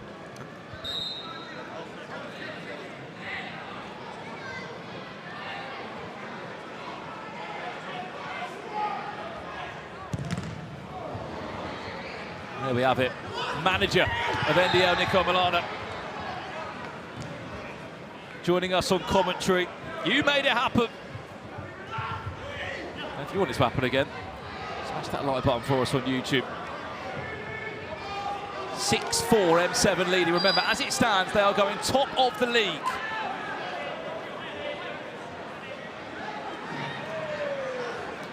That ref challenge that's been thrown in.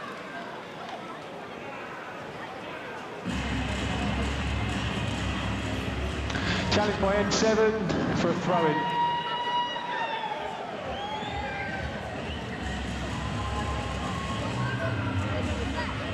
Challenge from M7. Look, you've got a challenge to use. Why not use it? Let's have a look what it's for.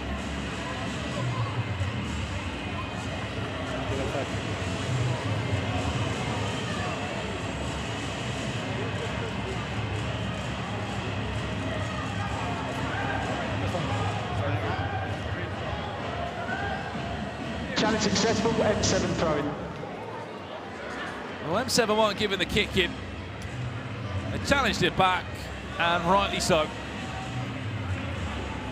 They'll be back in possession, just inside the United half.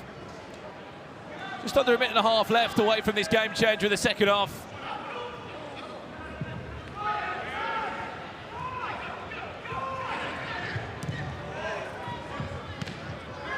These goals scored for M7 could be huge, by the way. They've scored the most goals in the league right now. 18 of them they've scored.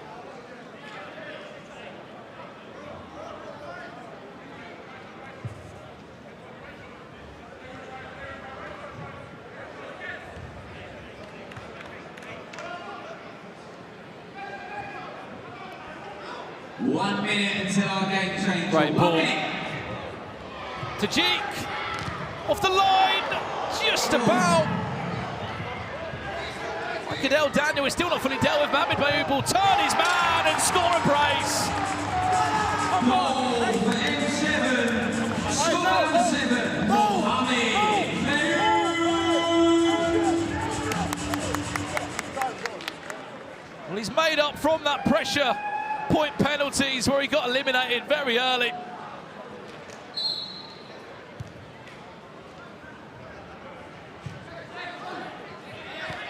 He's assisted the goal, he's bagged himself too.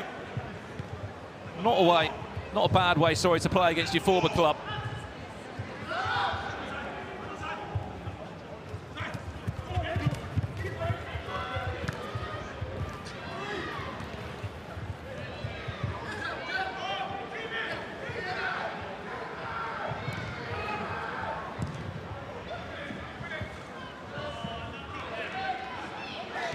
Unfortunately for Bracknell, his own might be turning into a 1 defeat next to his name, unless his side can turn it around in this game changer.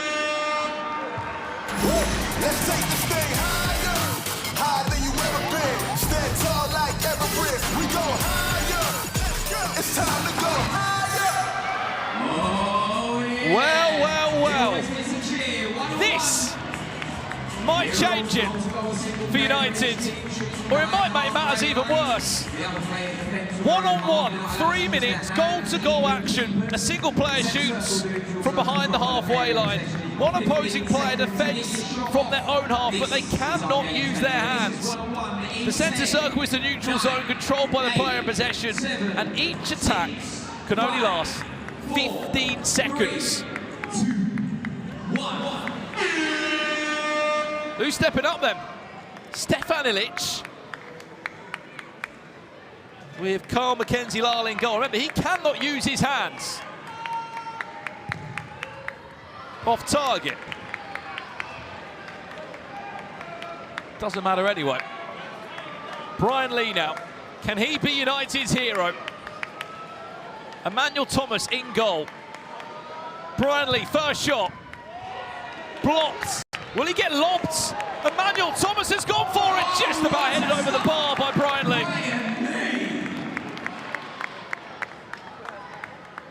Defended really well, and now he steps again. Brian Lee, blocked again by Emmanuel Thomas, but he might lob him. Goes for the power shot, too much in it.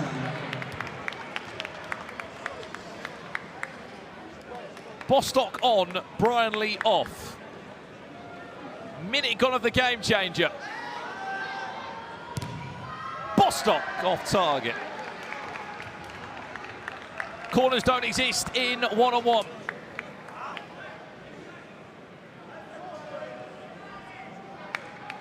And it is a non-stop rolling clock.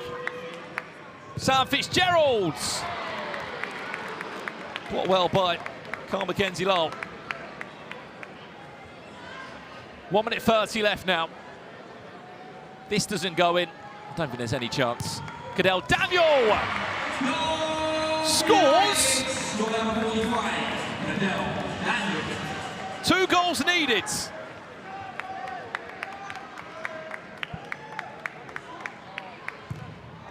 Off target, wow.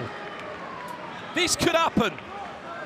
If Cadell Daniel scores this, United will get 1 more chance, at least. Cadell Daniel scores again! Hang on a second! United are going to get 1 more chance of this.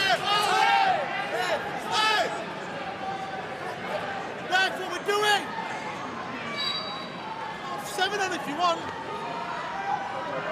Emmanuel Thomas, you score this, he takes all the pressure off M7.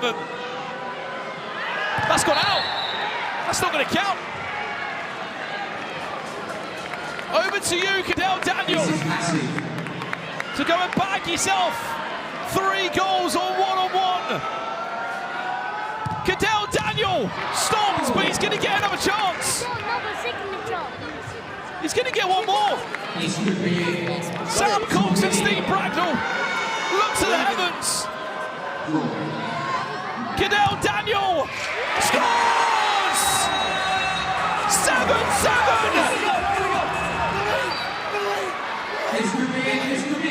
Hang on. Stefan Ilic! United have just snatched another point! When quite frankly, they have no right to! You know when you're dead. How on earth have United just pulled themselves out of the hole? Going into the game changer. Steve Bracknell says they're a team that never know when they're beaten. How have M7 not taken 3 points from that? They should be top of the table right now, but they're not.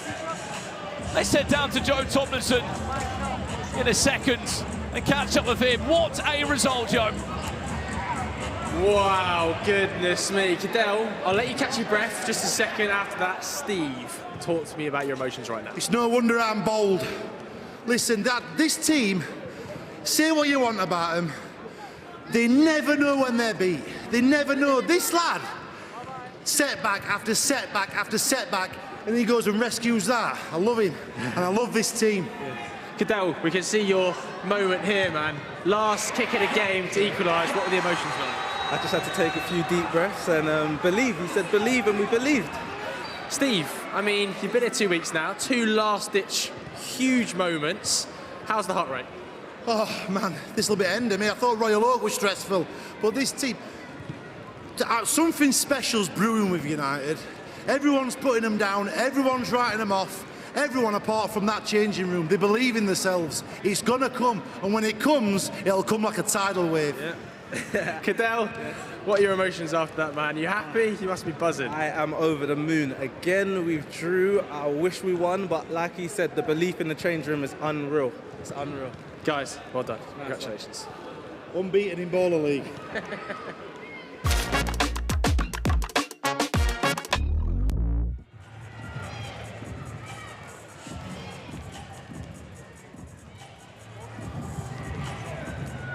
Well, it is Derby Day, isn't it? Next week here on Baller League. It is the Sidemen Derby and it is the Beta Squad Derby. Remember, it's 50% off tickets as well. Scan the QR code on your screen. Get 50% off next Monday evening. Well, it might be Derby Day. It might be Derby Day next week, but actually, it feels like it's a bit of a Derby Day right now, but sort of, but not. It's like Arsenal against Arsenal. Oh, my boy! Very yeah, God, there's a lot of Arsenal here. There's no losers tonight. There's no losers tonight. Just first of all, Jens. Maybe one. Fighting talk. Maybe one. Jens, I just saw you go and have a chat with one of your boys. What were you saying? Can you enlighten us? I was thinking about something, which I had to tell him again. We were talking about it last game, and this game I need to remember him again. Oh, so you just reminded him something, but you don't want to give too much away. Nice one, Jens. No, yeah, cheers. Thanks, Jens. No, you can't give anything away. We're not in front of Righty. Righty, you say you've got some big players back, but also you've got some big players missing. Yeah, we've got a couple as of well. players missing, but like I think in that department we're okay. But like we've got one of our ball players back, which is really good. But we've lost Czech, we've lost Junior, who's very creative. But you know what I mean? It's good because the guys had another great training session yesterday and sorted out a lot of stuff. Obviously, conceded late goals, haven't you, in the last 2? Yeah. Have you spoken to them about that? Is no, that not something? business. No, it's gone. Gone. No, Forget about it. Listen, when you concede a goal in a free play with 9 seconds to go, you forget that as soon as possible, and you let them know that, and then you just go because like them kind of mistakes are crazy. The 2 goals we gave away last week, crazy goals. Yeah. Passing across, tapped it in, and then 9 seconds. So you got to eradicate the mistakes. Yeah, absolutely. I mean, and you guys, it's been the perfect start. 3 out of 3. They're amazing. I think they're going to win it. Righty, what have you seen from what have you seen from this N5 team that makes you say that? Obviously, they're very organised and they've got some good individuals. Yeah. You know, they play it out well from the back and everything. They've got some good individuals as well. And that's all you need in this. All you need in this format is you want to be defensively solid, and the creative players go and do their stuff. That's what I've seen with the N5. Couldn't have gone any better for you, could it? It's been perfect so far. For the moment, yes. Yeah. Perfect. 3 games. 3 wins. So we'll try to win. And we both know what it's like to lose last season. We've done a lot of losing. So. Yeah, exactly. But we play well last week. How does it feel being the 2 teams last season that weren't the strongest to now technically 2 of the strongest teams in and amongst it? How does that feel? Well, you know what? I think the losing last season kind of standed us in good stead because we know what to expect. We know how to play in the games, and we know not to panic in the games now. You know what I mean? We're taking it a little bit more in our stride and being confident in the training what we're doing. And we learn a lot. Yes. From last season, yeah. We learn, yes, a lot. Chunks, I'm going to put you on the spot because I'm not going to make them do it. What do you reckon? Wembley Rangers or N5? Draw, because I love all of them. I knew he was going to say that. I'll let you go now, guys, because you've got to go and walk your teams out. It's always a pleasure. Our final game of match day 4 here at Baller League Season 2. It is N5 against Wembley Rangers, and it's coming up for you now.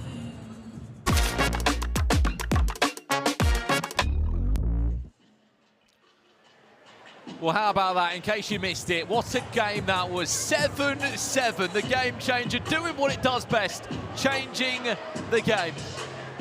How on earth United just snatched a point from that, I will never know. But we have one more game coming your way this evening, and it's between a side that could very much stay top of the league, N5 FC. They take on Wembley Rangers, the 2 teams that were battling out at the bottom of the table last season. One team only picked up 5 points throughout the whole season, and N5, they've already got more points this year. And Wembley Rangers picked up 11 points, putting them in 10th place overall. A lot can change and a lot will change. But right now, N5 are the team in form. Can Wembley Rangers stop them? That's the question.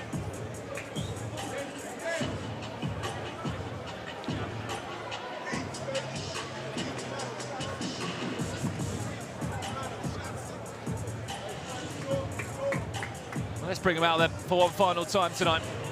N5 top spot, +7 goal difference as it stands. Wembley Rangers in 6th. Wembley Rangers AFC, led by Ian Wright and led by Jens Lehmann and Robert Perez. N5 FC. No SV2 in town tonight. He'll be watching on. What difference he's made to this side. They may have lost Freddie Lundberg, but they brought in SV2. Your starting 6 is then starting with Wembley Rangers. Ian Wright and Alan Shearer, the new duo for Wembley Rangers. Chloe Kelly, of course, leaving Wembley Rangers to make her own team this year.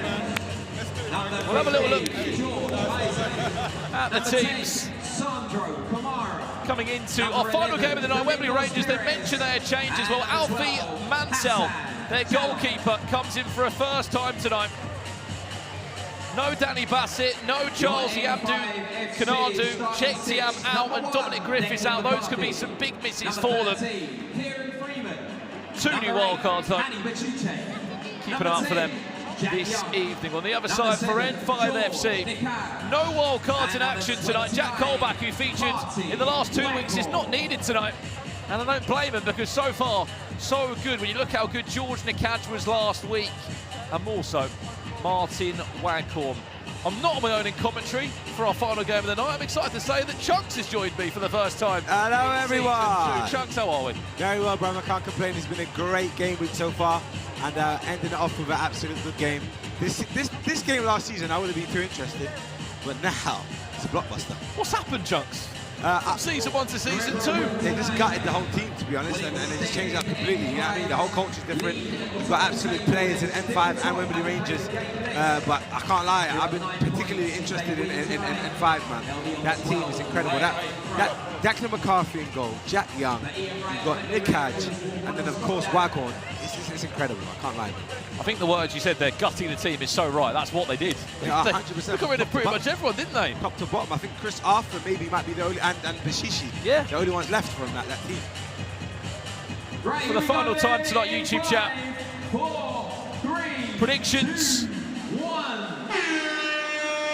of what this score is going to be. Will N5 stay top of the table? As it stands, they are on goal difference. But like, if you look at last season's table, Chunks, it's just upside down, isn't it? Genuinely, man. And that's what's amazing about Baller League. One season, one team can dominate, another season just completely changes. How did United snatch a point? You know, that's very bad game management from M7, to be fair. I really expect a bet from them. I think J. Emmanuel Thomas obviously doesn't understand really the concept of it, and I think that they should have probably gave Illich the strikes, because he would have took more time with it, you know what I mean? Use every second, and he wasted one of the shots as well, didn't he, Emmanuel Thomas? Yeah, exactly. Obviously, he's class, don't get it twisted, but I think it's just about the rules. They should have maybe put someone a bit more experienced. Sandro Kamara there in the number 10 chair. Looked good in the pressure penalties tonight. Got to the final two. Just missed out on winning it.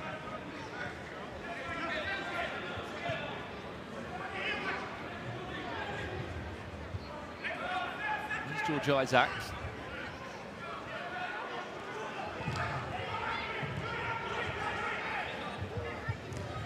Alfie Mansell, as we said, getting his debut tonight for Wembley Rangers.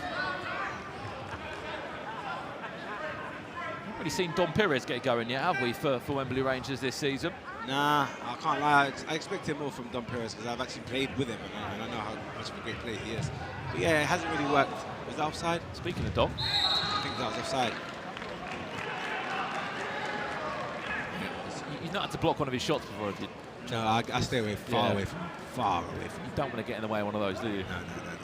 He's absolutely incredible. I'm striking. Junior, though, on the bench for this one. I don't think he's injured. Canadu? Yeah. Missing out. Big miss, man. Incredible season. How good's Waggle been this year as well? Joke. Absolute joke. Loves it. That left foot. That's another strike I don't want to get in front of. Ooh, maybe a 1v1. Dom Perez and Waggle. It could happen. That would be lovely to end off the night. Production, if you guys are listening to me, maybe you want to see that? You can go backstage and spin the wheel if you want. Oh, that would be nice. To be fair, it's all luck in it, we don't know. I came with the idea we should put a game changer on the side of the pitch. Spin it. I like that. I'd love to see that. Oh, I like that. Guys, me and came up with the idea. Me and Brandon came up with the idea. Chunks, you can spin the wheel. Yeah, I think it was me and Brandon that came up with that idea, so just give us some credit, please. I'll be busy commentating, so you can spin it for me. Thank you, mate. Spin it for me. Mad there. Corner. First one. Jack Young. He's been great, hasn't he? Scored the first goal of the season for M5. Joke of a player. What's your final four? I know we're in week four. No, so I already got it. I already got it. It's confirmed. There's N5, NDL, SDS, and 26s. I think the 26s will be there. If they started a little bit better in season one. Yeah, they would have been, innit? They would have been. I think M7, if they just clean up their act a little bit, they can definitely be there too. What that could have done for them tonight, Chunks, yeah, to hold that out. Huge, man. That's why I'm upset for them. Because I'm a big fan of. I'm a big fan of their team, but like I said, man, it was just that maybe inexperience and naivety. Is that a word? I don't know. Some of the chat said, "Why are you not a manager?" Too much stress. Fair hosting. Season 3? No, thank you. I'll probably try to get AJ to do it. What a ball! Oh, wow! My record! Very bad Isaac celebration, but what a goal. Ali Bashishi, how about that at the back post? One of the foundation players of M5. He was a wild card in season 1, came back for season 2. That's a Di Canio strike right there. What a ball from Waghorn. You never lose it, do you, that vision? Normally so known for scoring.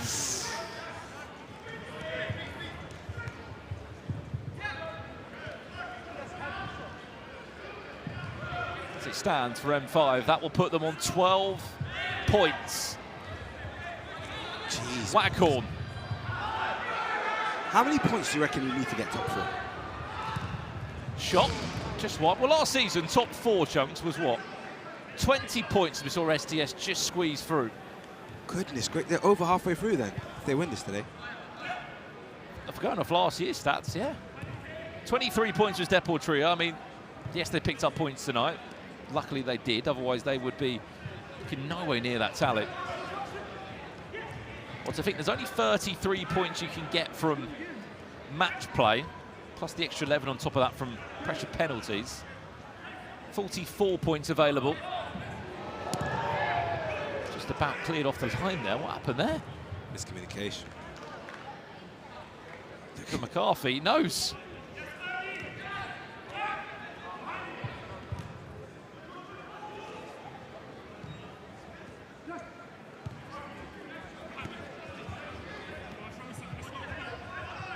Kamara.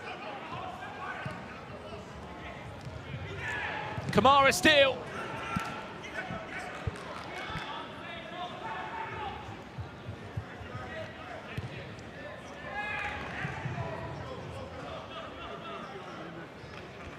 He's been a standout player for your chunks this season. What happened there? Well, we'll see that again on the replay. Just about cleared off the line. That was very nearly a terrible back pass. 3 players, chunks, that have been standouts for you so far this season. Oh, that's a big one, to be fair. I think is Mahani in there? Mahani from Vision. Oh, yes, Yassine, yes, of course. I feel like they devised game plans for him now that last 2 game weeks. I feel like they know what kind of, you know what I mean, danger he brings. So I feel like the game changed. The game plan has changed for him potentially. He was a bit more defensive, wasn't he, at times today? Yeah, yeah. Obviously, he's a good friend of mine, but I think he's definitely in and amongst that top 3 in the league this season. Just going off the table, I think we have to give some credit to someone from N5. For me, I'd say Nikaj is probably my favourite player in that team. So I'd say Nikaj for N5. And, of course, an NDL player, Tyler Winters, for me. Goodness gracious, man. The fact that Yanited let him go is mental to me. You can see it as well.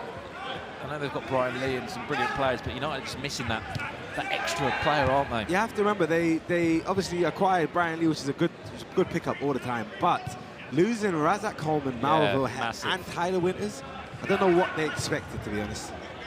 Because like there was even a game, there was like 3 games in a row where Razak didn't play, and I think they lost and drew twice, or lost twice and drew once. So it just shows you the big miss that is Razak Coleman.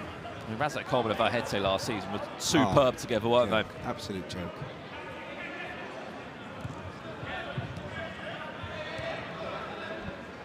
NDL though, man. I don't know where you to look for NDL. Just everywhere, aren't there? The players. Absolutely smashing.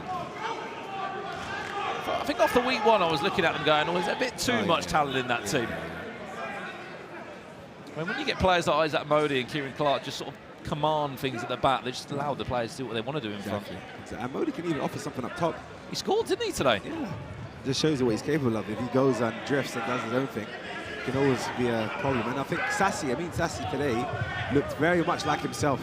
The first 3 weeks, it was a shadow of himself, to be honest. Ooh, like that. Oh, Ranger on the pitch now, offloading that one to Baptiste. Fisher, Waghorn. The idea was there, just a bit too much. Ooh, 2 corners from Wembley Rangers. That's a good place to be in. Only 1 corner away. And we'll open it to you guys on the YouTube chat as well. Who's been your top 3 or top 5 players so far this season in Baller League that you've enjoyed watching? Who's been one of your favourite goalkeepers? Oh, a lot of people are giving some love to Daniel Atherton in the chat of Deportrio. He was great tonight, but I think Clutch's keeper, what's his name? Dylan Barnes. Joke. Today, Hafford was incredible. Hafford was very good. So I think those 2 really deserve credit. Serene from 2016 was very good as well. Declan McCarthy's been a joke this season. I'll be honest, I think the qualities of goalkeeper, no disrespect, to last season has really, really, really risen. Like, I think that's probably the biggest upgrade this season, the goalkeepers. He's met Sumbul. Cross that one over. I think you're right. It's just every goalkeeper offers just something tiny little bit different, don't they? Good with their feet. I've seen a few keepers like Aaron Stevens even bang a goal. Joker goalkeeper. I think I've been a bit... today was a bad performance from United keeper, Mackenzie Lau. He kind of just let a few just slip underneath. Melvin Minter as well. Yes. Some of the saves I've seen on 1v1 have been ridiculous from goalkeepers, just throwing everything on the line with their head. Yeah, that was Serene last week when he literally ripped his face. But yeah, no, that's true. Thanks for the reminder, guys. Melvin Minter, absolutely incredible as well. Like I said, the goalkeepers in general has just been a real upgrade.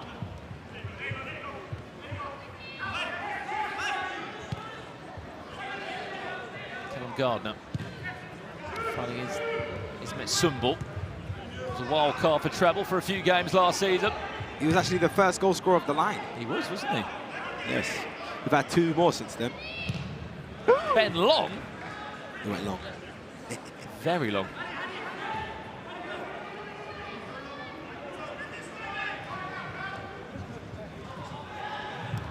McCarthy really getting served to him on the line, isn't he? Love it. Next week is going to be a joke. Big game, isn't it? Guys, corner. I don't know, for people that don't know, I did save you guys 50% off today. So that next game week, you can buy your tickets, yeah, and get 50% off for Derby Day. It's going to be a Sidemen derby, a Beta Squad derby. It's going to be a big week. Cut back. Oh. Been a bit quiet. I mean that Beta Squad derby, you just stand in the middle. I will decide who I pick on the day. Hello. Ooh. Who do you guys think I should support? Sharky or Nico? So let me know in the comments if it's NDL FC or SDS FC. Who should I support, guys? I think they're going to say NDL and they're going to make you go in the yellow wall. But Nico's a creep, though. Who should he support, chat, next week? 5, 4. Right, we are 5 seconds away from the game change. Is the shot going to come in time? No. Let's take this thing higher than you ever been. Stand tall like Everest. We go higher. It's time to go higher. Onside will be our game change for these last 3 minutes. All offside rules are suspended. Attacking players may position themselves anywhere in the chat. Ooh, it's a bit balanced, you know, they're going crazy. What do you reckon? I think it's a bit balancy. Do you think? NDL or SDS, who should you support next week? What's your thoughts on this game changer, by the way, Chunks? Brand new game changer this year. No offsides for 3 minutes. Do you know what it is? I liked it when I heard it, but I feel like seeing it in person, it hasn't met my expectations. I agree. So far, it hasn't delivered. I know you can play long like that, but no one's really offered it. Everyone's gonna they're gonna just set up a bank, innit? So it's like, what's the point? Ooh, he's bleeding, isn't it? Come on in. Ben Long, still just about with it. He's met Sumbul, will try and turn his man, cuts it back. Kevin Gardner was there on the edge. Jack Young said, no, sir.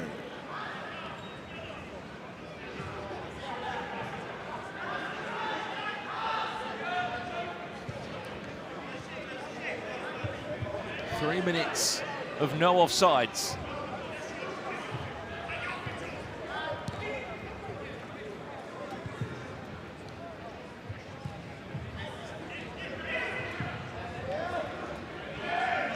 Martin Wackhorn there just pinning one of the tallest players on the pitch right now. He's met Sumbul.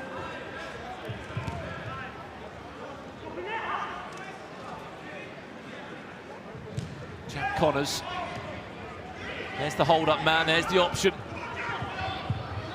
Does he fancy a shot? He does! Fingertips on it. But that is a penalty. 3 corners. Wembley Rangers have been awarded their 3rd corner, which means they have a penalty kick to level things up. I think there's one man Mari for the job. Busy.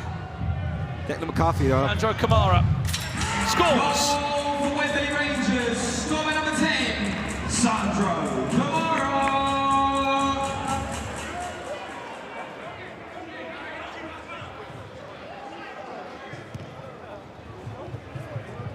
1-1 all square. We do have a goal in the game changer. Jack Young. Always rising. Speaking of Chris Arthur, he's on the pitch now. Well, the only two players from M5 back in the team for season 2. Got to think back this time last year, Chunks, they were on like their 5th goalkeeper. M5, weren't they? Yeah, bro, they were changing every week. And he was in the stadium all along. Just that MVPs.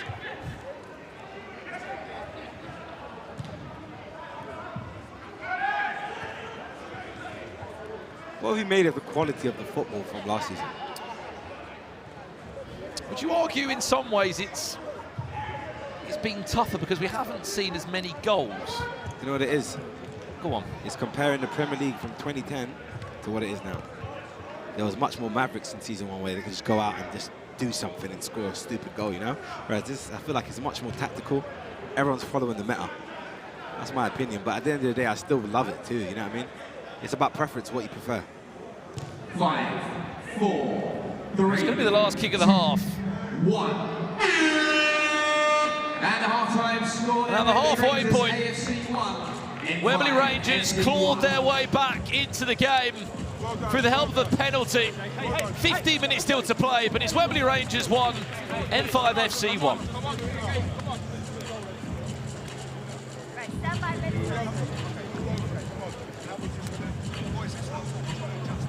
Well, it is 1-1 at half-time between these two. Joe, let's go from the start then. Yeah. Because it was N5 who took the lead through Hani Bachiche.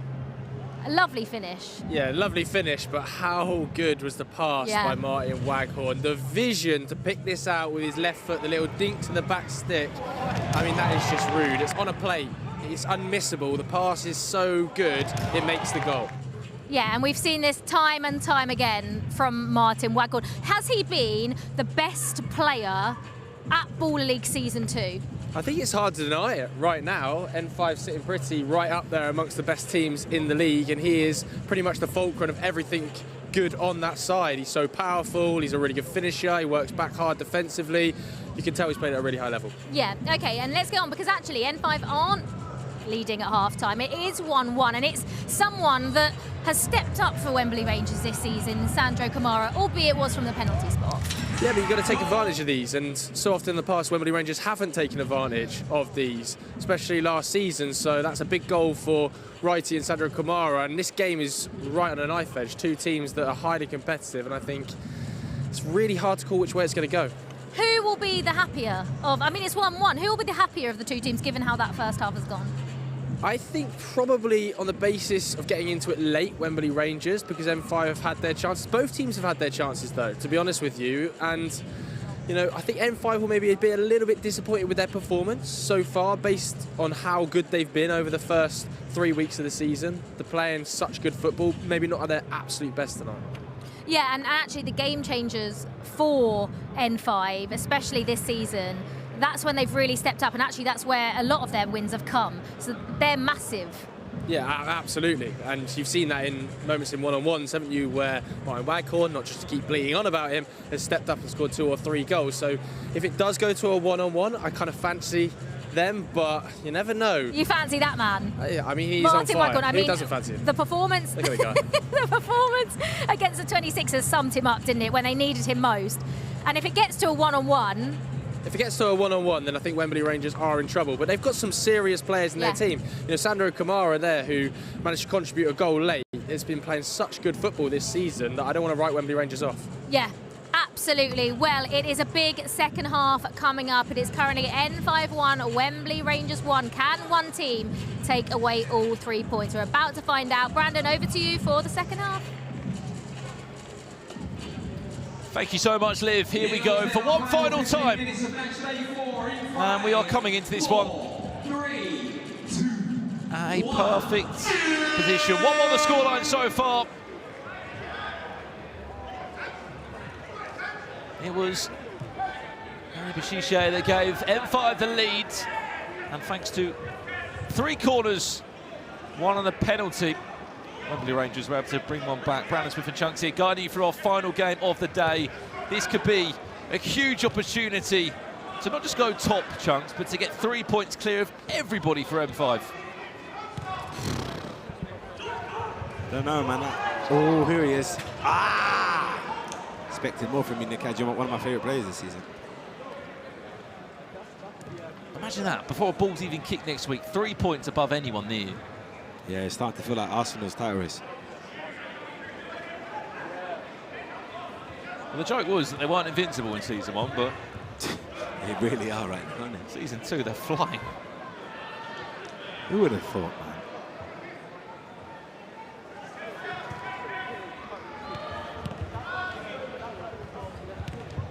There we go, Wagon. I love that.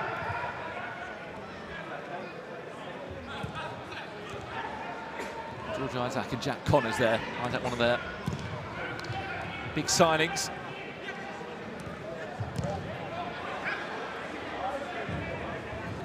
Doesn't have to curl that one in, is Sandro Kamara. Loses his shoe in the process, but continues.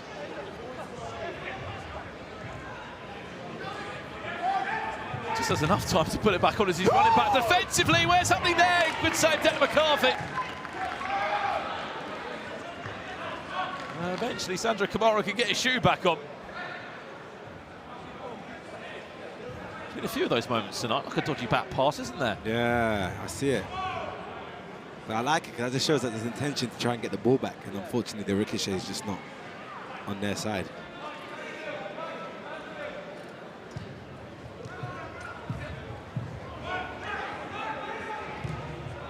What? Lofted! What was he thinking?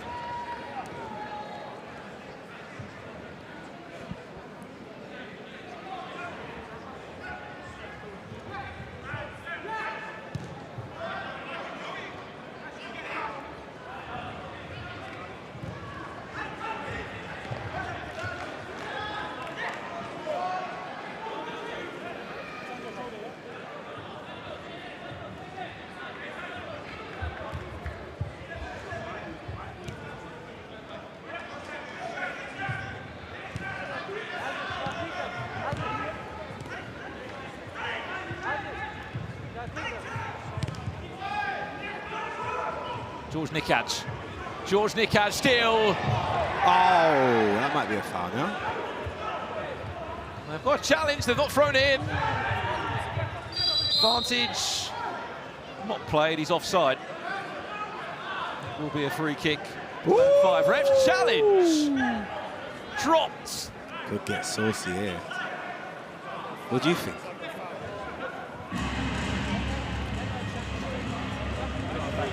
I can't challenge then? No. What, so what? Only a foul. Only a foul, yes. Okay, happy to cancel. Yeah. Was that foul? Was it foul? Wait, what? Referee challenge is being declined. He tried to challenge the decision, but the decision was already made, so.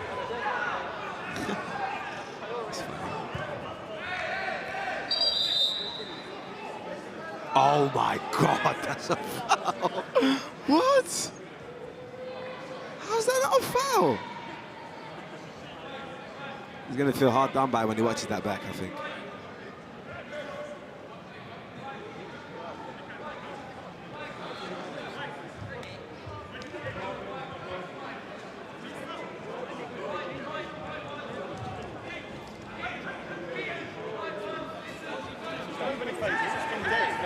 It's been a dead play. The only phase we've had, there's not a timing on it. We haven't started the play. When you threw the challenge first time, you asked a question about a challenge. The game's gone on now. They're saying the game hadn't gone on. The game stopped. Don Perez's shot comes in. Well, basically what happened there, they should have challenged, they could have challenged earlier, but the possession continued to play, and because we're already 2 or 3 decisions later in the game, they couldn't then go back and pull back to that decision.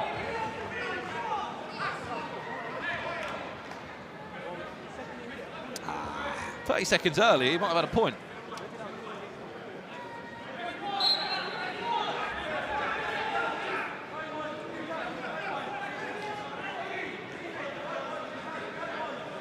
And a half minutes on the clock. Don Perez stepping over this one. You know what's coming at you.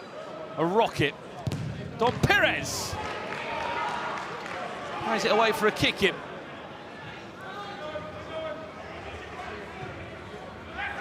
Here they come now on the counter-attack. Jack Young into Martin Waghorn, who will try and shift it onto his left boot, which he does well. I love that. Wow.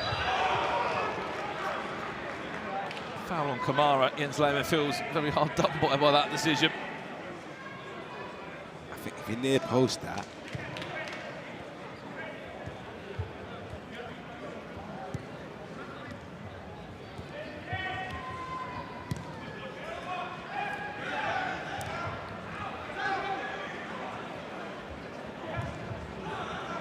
Risky.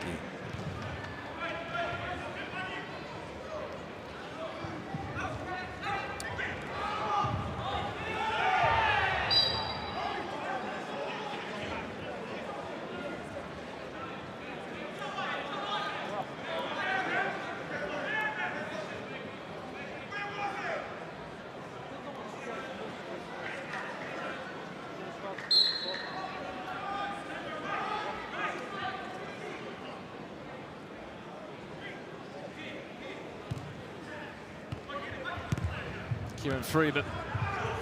Nikaj. Young forward having a shot. Hani Bashiche. Oh,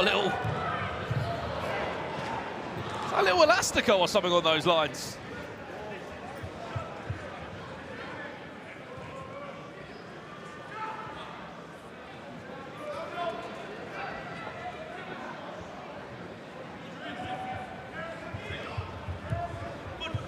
George Isaac. Don Perez now. Sanjallo. Wild card this week, first time in Baller League. Shots! From George Isaac. Why not?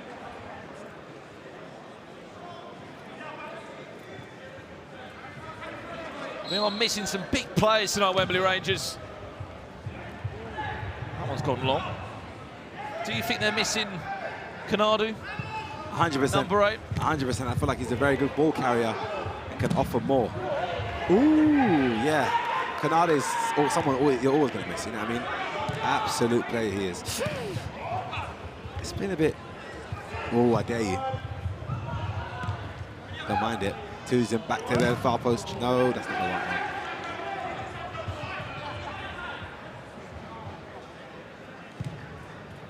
As it stands, M5 still would be top of the table with 10 points next to their name. Eee! That's a foul, no? Refs are letting stuff slide today. I like it.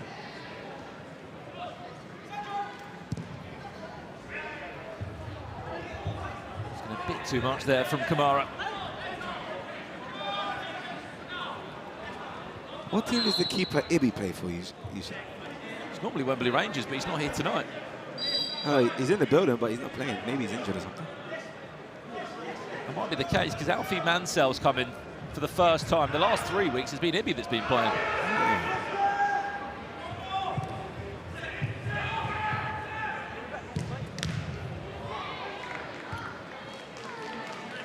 Game's got a bit stale, isn't it? It's like we need that game changer a few more minutes earlier. Yeah.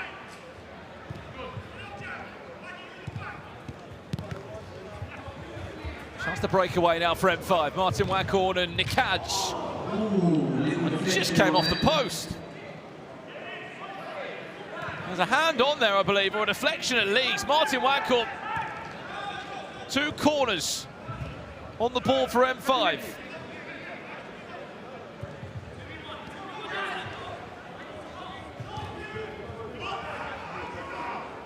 Sanjallo.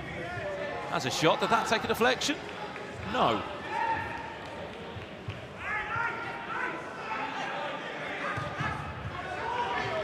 Kamara. That post could be available. And on his own for a shot, though. Might not be the right decision, and now N5 can attack again. Freeman thought that Jack Young was continuing his run.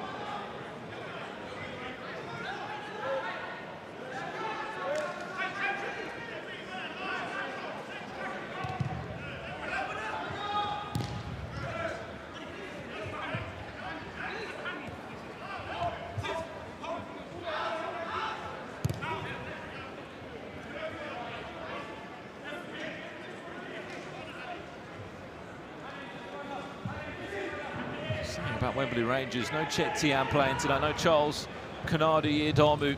They've both scored 6 goals between them. The catch. Is that a foul?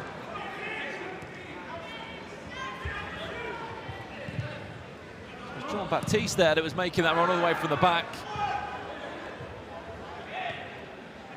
No Ranger back on the pitch now as they're 2 outlets. They need to try to win that third penalty corner, man.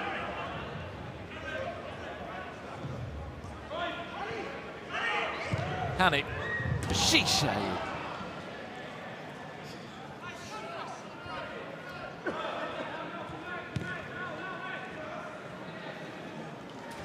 ...30 shots in this game so far, Chunks. 2 goals. They better give us 1v1 or something, Joe. I need to see some spice. It's a little lob that is.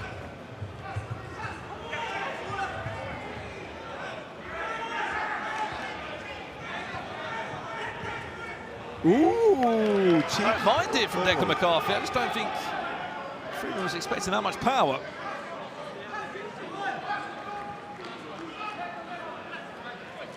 I have to entertain myself with boxing, beatboxing. What's the final score going to be? 3-1 and 5. I think they're going to snatch it, the game changer. Yeah, and they're going to get the penalty in the next 2 minutes. That 2 minutes until the game changer, then 2 minutes until the final game changer of the evening. Nikad, show yourself. There you go. Ah, you're better than that. Go ahead. Oh, you're better than that. Smart. Gotta do it. I like his hair. Who is he? Lasana Natache Mendes, wild card this week. Played a lot of his football in the Welsh tier. Oh. 2 wild cards tonight for Wembley Rangers. As Ian Rice said, a few injuries. They've had to bring in some new players.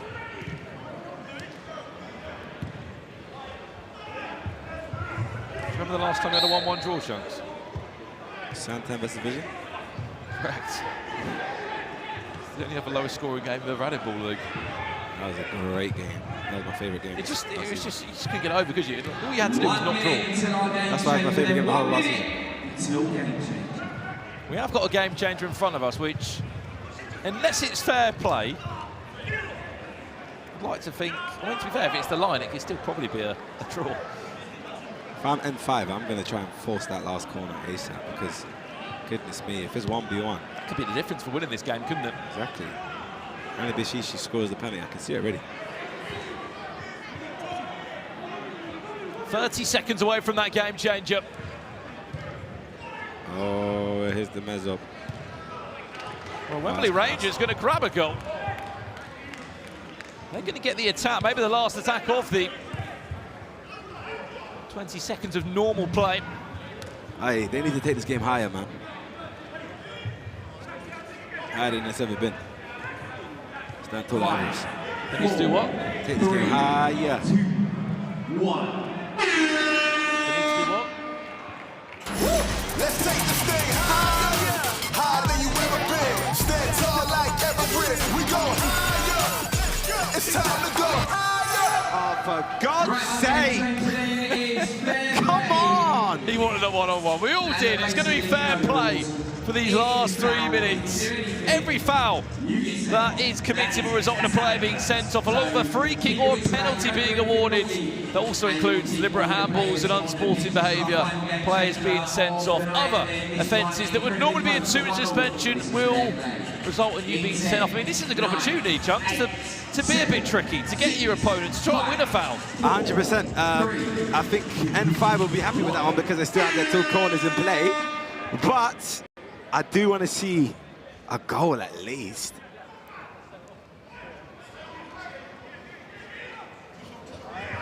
Well, I tell you what, the penalty, if they were to win one more corner... No. Oh, no that looks way. a bit soft. No way is the goalkeeper getting a red card. Alfie Mansell. No way. There's no point in we're talking to. Get him off. He's heading off the pitch. Oh my God. Oh my God. Was it soft? I think Ian froze his flag for that. They've both got challenges. I've thrown it. Ross Cable says let's go for it.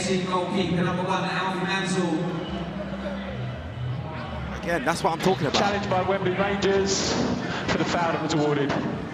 This is the kind of stuff that where inexperience shows. Alfie Mansell, obviously, he's new to Border League. He doesn't know that fair play probably means red card, you're off, mate. Let me see this. This is a long ball forward from Declan McCarthy. Yeah, you got no business there. It's a little touch, you got isn't it? no But you're playing business against them. Challenge unsuccessful. Of course. Goalkeeper is sent off. Stinker, absolute stinker. What have you done there? Alfie Mansell's off.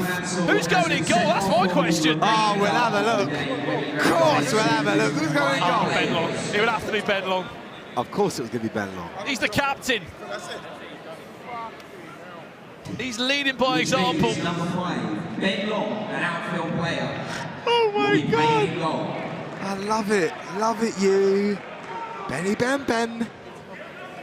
This could go left. Ben Long's in goal for the next. That was 19 seconds into the half. This is a 3-minute long game changer. Alfie's had an absolute howler there. He's not going to want to watch that back. He's ripped his thumb in frustration. I hear it. Or maybe to actually get breathing space, because I can't lie, those are a bit tight. Has he costed his team the game? Oh, yeah, I like that. Captain. You see, he's showing he's a captain by going and goal. It reminds me of, was it that game, was John Terry going goal? Was it Rio Ferdinand? What game was it with one of the defenders went and goal? It might have been Rio. Yeah, I think Harry Kane's done it as well.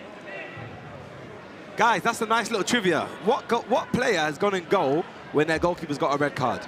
Good trivia. Brandon, what's your knowledge like? I'm going to wait for the chat to throw one up. Fair play. Watch about 3 or 4 of them come into the chat, though, any second. Again, any foul that is committed is a red card. This is the fair play game changer. There was no need for that foul, man. He wasn't going anywhere. Kyle Walker. Thank you, chat. You see, chat's got flipping ball knowledge. That's what I love about the chat. John Terry, yeah, there you go, John Terry, I was right then. Here's a free kick now for M5. Jatting over it. He's going to go direct for the shot. Oh, Jens ain't happy with that, you know. I see him screaming, Jack. Apparently John O'Shea did it as well. Oh, it does look like a John O'Shea thing, to be fair. Ferdinand against Portsmouth. So I was right, it was Ferdinand and Terry. Respect the ball knowledge. You got 2 of them. And you got Kane. Yep. Still all square in this one. Wembley Rangers fighting with just 5 players on the pitch. I can't believe that N5 just need 1 corner and they're not doing it. What is their gaffer telling them? Just strike the ball. Go on, Wagon, go on. Go on! He's 1 corner. We don't know what Ben Long's like in goal either, do we? But I think you just hit it and it's going in. That's what I'm saying. There's a good chance he might parry it away. I think it's very bad tactics from them, you know. Nikaj, shoot it then. Too much. Not a Ranger. Oh, save. To Freeman! I don't blame him, man. Forget the corner for now. That goal alone may have just won the game for M5. Micah Richards, apparently. Johnny Shea went goal after Van der Sar got injured. Wes Brown, Giroud. You guys could probably be waffling. I need to check these if you're actually being truthful here. I think Robbie Savagey winning goal. Does sound like a Savagey thing to do. That's a Ben ball. Long. Oh no, don't give away a corner. Touch. No fouls, no fouls. Go back to the goalkeeper, Bishishi. Here we go, Declan on the ball. Is he playing it? Of course. Oh! No. Freeman, who just scored a goal that could have come anywhere. Oh yeah, I just realised, I was like, why is it so empty? It's one place, but we can't. But hit it. Jack Young off target. What's this about, Youngie boy? 58 seconds away from M5 seeing this one out. Oh no, oh no, what's happened here? George Nikaj. For M5, scorer number 7, George Nikaj. Oh, I said 3-1. And I said George Nikaj will get a goal. George Nikaj back on the score sheet for another week. I'm not sure where Ben Long was. Kieran Freeman won it. Oh, don't show me that. Come on now, guys. Get that camera off him, man. Feels bad already, Alfie Mansell. It's part and parcel, isn't it? And that game changer, that red card, has just been too much to deal with for M5. Oh, he's looking for that foul, Bishishi. Oh, gutted he is. I'm going to go downstairs and actually say, don't worry about it. I'm gone, yeah? Take care. Let me go speak to Alfie Mansell. Chunks, we'll see you next week. Love you guys. Final 15 seconds left of match day for M5 are not just top of the table, but 3 points clear of NDL in second place. And anyone else below them have got an even bigger point tally. So the final score then, Wembley Rangers. Final score on the doors. M5 FC 3, Wembley Rangers 1. It was 1-1 going into the game changer. Alfie Mansell came off his line, fouled by Wankhorn. Foul or not, it was given as a foul. It was challenged and still given as a foul. They went down to just 5 players, and they couldn't deal with the pressure, even with Ben Long, the captain, in goal. What a start to the season. We can call them the Invincibles now, are having. N5, 17 goals scored, 8 conceded, the best defensive record in the league, near enough the best goal scorers in the league. And what a gap they have been able to already create for their side. Well, that's it from the commentary box from another week. I'll catch you next Monday here at the Comment Box. For now, it's back to Liv and Joe. Thank you very much, Brandon. As always, Joe, me and you here, we're waiting for Chunks. He'll be here somewhere. 4 out of 4 for N5. They just can't be beaten right now, that? can they? Obviously, it came down to a game-changing kind of mistake there from the goalkeeper in fair play, I think, to separate those two sides. But when you get the chance like that, to take advantage of it like that, I think they did it really professionally. It's a professional job. You can see, like, Robert Pires, Freddie Ljungberg, very happy with the guys. Luke Chambers is going to be delighted yet again. Who's going to beat this lot? I don't know. It's a very good question, because four teams have tried. They have. And not one of them has got a single point. They have been brilliant. And Martin Wankhorn, again, I feel like a bit of a broken record, keep talking about him, but he was crucial in when Wembley Rangers went down to 5 players in the game changer.